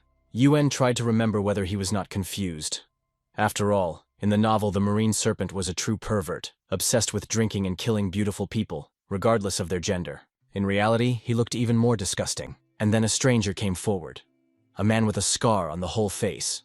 He turned to the sea serpent, explaining that he wanted to simply sail in peace. But instead of quiet swimming, he came across him. He listened to heaven, and they told him one thing: the sea snake should die. But the sea snake himself was certain. Everyone who stands before him should appear without a fight. Then the stranger finally named his name, Guni from the Tanchujan sect. At that moment, Yuen remembered him. He remembered how he was called. Hearing the name of the sect, the sea snake immediately realized why he was so fearless. In the meantime, Yuen tried to understand what was next. The NGO had to inform the Musith Alliance the prophecy of a grand plan, which was known only by 7 stars capable of reading divine signs. But he was ambushed and was killed by a sea snake. Oh, this old man. If he had such an important message, why didn't he choose a less noticeable path, thought Un. He sighed and continued to watch the battle. He fought desperately, putting all his strength in a fight with the sea snake. At this point, Yuen realized his death became the beginning of the great orthodox and demonic war. And here came the crucial moment. The sea snake with the giant axe was strongly moving forward. He barely had time to put a sword when the blow was already approaching his head. But everything indicated that the sword was about to stand. Even the floor under their feet began to crack. Cracks quickly diverged throughout the ship. Panic engulfed people. They felt the deck falling down under them. "How did you get bored to me?" I thought, grabbing one of the pirates. He warned, if they want to fight, let them do it more care. He then addressed the young warrior Tan and asked to make sure that there were no victims among the people. In the novel, after the death of NGO, his killer becomes Mukvan. But now there was no other choice. We had to interfere with yourself. And at this point, the marine serpent heard behind himself a sharp movement. His legs broke away from the ground and he flew back. After flying a few meters, he barely rested on his feet. Truly angry, he roared, "Who is so bold here?" NGO could not believe that he was still alive. He already felt his death breathing in his back. The hook of the UN from the 5-meal tea store. "I am its owner," UN said, instructing a sword on him. NGO, kneeling, realized that such a rival was clearly not on his teeth. But UN only cold replied that it was better to take care of his own life. At this point, the sea snake began to reveal all its power. He was ready to show his real power and looked truly horrifying. However, he was not the first. Yuan broke sharply from the place, flying forward with 2 swords in his hands. The marine serpent did not even have time to prepare. The attack was so rapid. He was confused. He did not even have time to pull back saliva, which jumped out of his nose from surprise. True or irrepressible power. All this was no longer important. The next moment everything ended. Yuan killed him. Why wait for battle if it is inevitable? We need to beat the first. It was obvious. But Yuan could not understand why he felt it at once a few minutes ago. He died faster than Yuan thought. NGO could not even pick words. He just fell to his knees, bowing his head in a bow. He called his name again and acknowledged that he was now in an eternal debt to a young warrior. Yes, it's all ready. I just got it. You did all the work. But even this did not recognize it. His eyes shone he was truly happy. However, their joy did not last long. A loud blow came behind. A huge silhouette with a roar struck on the deck. People around are horrified. Only his appearance made it trembling. It was not at all the sea snake that fought before. His body became much stronger, and the skin changed color. How is it possible? After all, Yuan struck him. Looking closer, he could not believe. Is it Junsha? It is a monster. Now without a nozzle on the nose, it has confidently moved forward. Damn! Where you don't get, it has become even stronger! With its strong body, it knocked Yuna directly from the deck. The young warrior flew into the water in the eyes of Go and Tan, and they both plunged into the marine abyss, and the heavy body of the sea serpent pulled him even deeper. The problem of water is always one. There is nothing to breathe here. But the worst. This aura seemed familiar. The same was radiated by another Junie in the tomb of the Holy Spirit. And here came a moment. The monster pressed it with his body to the bottom. Yuan, having collected the last forces, tried to attack the sword. It gave at least a little chance. He was able to push this monster a little. But the problem remained. It was already deep underwater, and there was no oxygen at all. Yuan felt for a long time. It was necessary to rise urgently, otherwise death was inevitable. But how? As soon as he tried to swim, this freak immediately rushed to the attack. It was necessary to act quickly, cold-blooded, without the right to mistake. However, there was nothing left now except to put the swords, at least to hold back the attack of this monster. Again, it was not possible to avoid the fall. It dropped again to the bottom. No, it's a real hell. The air was not catastrophically enough. Yuan even thought that it would die now. Is it an end? If you die only because it has fallen into the water, then all previous suffering will be futile. And it was with this thought in his consciousness. But he did not understand what exactly. And where did his body move now? Around, a solid darkness, only a sea snake, which was swollen by its topor. However, there was something interesting. Yuan clearly saw his heart, wrapped with a strange thread. Perhaps it was because of this that he returned to life? Now there was nothing to lose. Yuan decided to attack. You can find the truth only in one way, destroying it. With a loud cry, he struck and then pushed his feet from the bottom. At the moment when you lose everything, you beat sincerely, without fear, and Yuan did it. With such force that even a pirate ship on the surface exploded on piles. It happened right in front of the eyes of the team observing from above. They lowered their eyes down, and saw the Yuan emerged from the water. They happily waved him with his hands, pointing out where to swim. But turning his head, he suddenly heard something behind his back. The water will barely catch the water. Something was strange. Is it somehow related to the unsurpassed fluctuating that he studied in the tomb? But what just went beyond the possible? After a few seconds, the UN got to the ship. What was it? What happened to the sea snake? Why did he come back to life? The questions were crumbling one by one. He could have said that he was definitely dead now, but he understood for himself. Something is clear here. Due to damage to their vessel, it was necessary to move to the ship of the sea sieve, with the help of the young warrior Tan, and they seized the enemy ship. And about what he had just done, even he could not explain it himself. Not that answering the questions of others. Ni went closer and looked at him extremely strange. What looked out? Asked him. The young warrior of the Ron unit, he said, and silenced. But the silence did not last long. Immediately after that he asked. At first he just said, "Help me." Зрение, а затем исправлено. Нет, не я. All over the world. The United Nations did not understand what it was discussed, but then heard the explanation. I, as the first student of the sect, I go to the Museum Alliance to fulfill a secret assignment. This is the Order of 7 Stars that can read divine signs.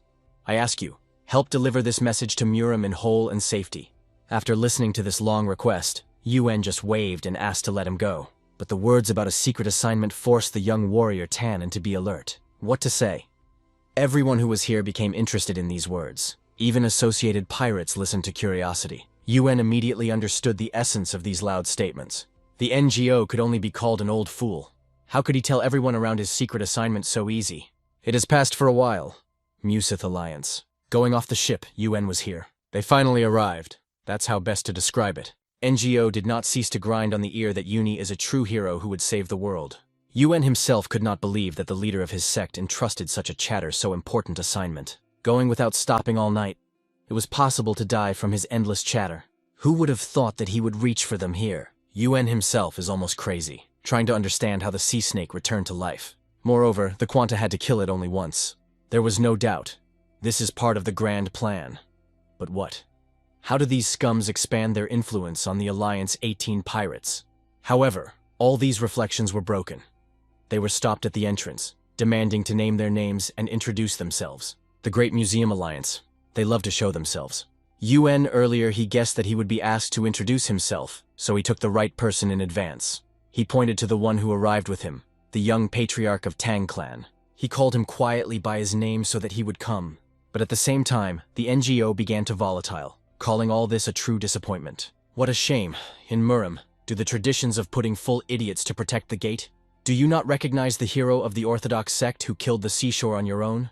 These chats have already got Yuna. He just covered his mouth with his hand. Maybe it was necessary to give him to die? Such an opinion was already beginning to turn into the head. The guards were asking whether he really killed the Alliance leader of 18 pirates. But it was not easy to believe in it. Hearing this issue, Yuan just smiled Krivo. But suddenly someone else appeared behind their backs. It was a great warrior of the azure heavens, who himself approached the gate. Oh, what a pleasure. Stand here on guard is just a dream, he said sarcastically. This post I got to me after an unsuccessful expedition. And what about the booth did you staged here? Without waiting for the answer, he noticed new guests and suggested that the noise is because of them.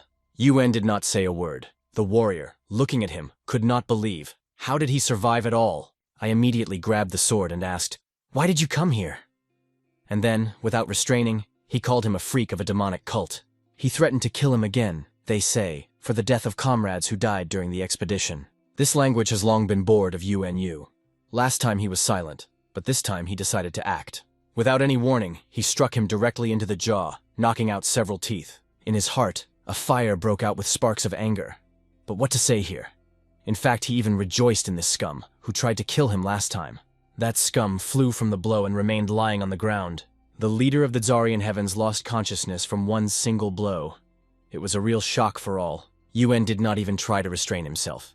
He decided to walk a little more, to slip on his not-too-sweet face. After all, he rescued his life before this, and he also dared to threaten.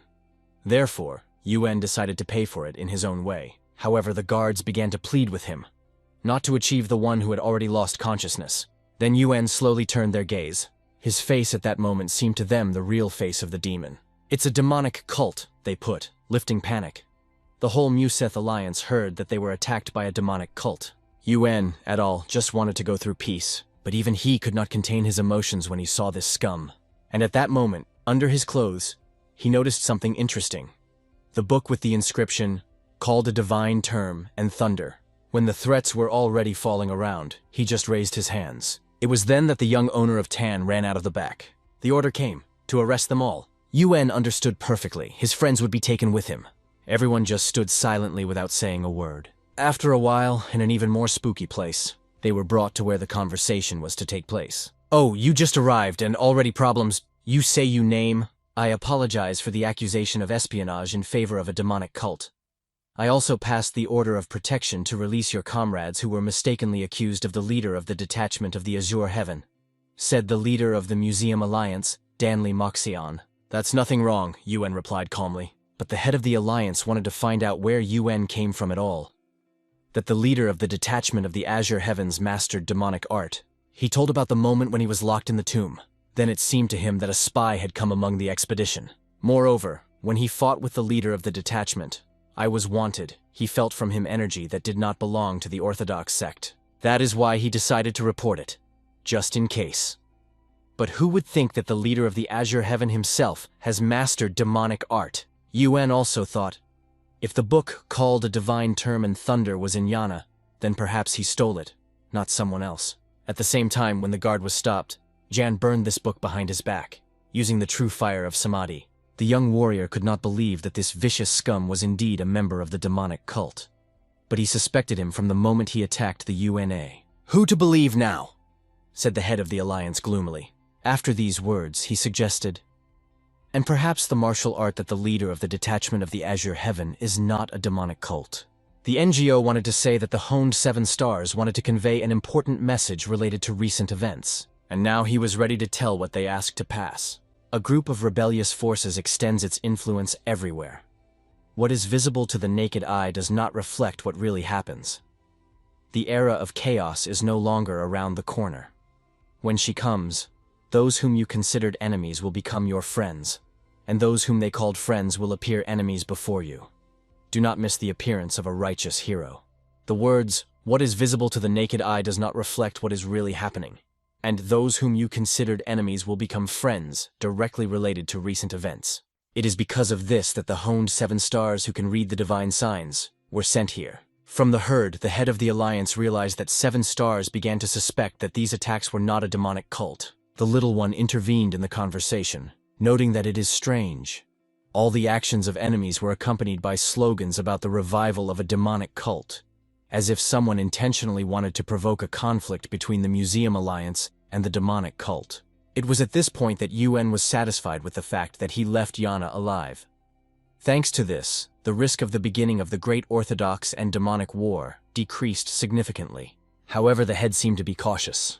The Divine Doctor of Thousand Skills now looked after the young warrior, who suffered from the attack, as well as Jan, who mastered demonic art. Soon they will be able to learn more about the attackers, but the head also wanted to find out, who is the righteous hero, whom 7 stars spoke about? Did they already brought the one who will become? Then NGO explained a little more about the honed 7 stars. They have always been very accurate in their prophecies. They did not name the name, but said, "The path that he will come to the Museum Alliance will be the same as a righteous hero will pass." The little one caught fire from the desire to solve who this character is, but at heart he already knew the answer. That is how he met Aquinas in the novel. Then he put his hands sharply and stated that 7 stars were not mistaken. They really found this hero. And after these words, he solemnly pointed his hand at the young warrior. If he just said it, nothing else. But he said it right in front of the alliance. After a while, they continued their journey with the young warrior. Tan, without stopping, said what he was incredible. Just think, he is a hero from the prophecy, a young warrior of UN. Again and again, he called him an unusual person. But UN was already tired of listening to it. Why did I suddenly become a hero? And what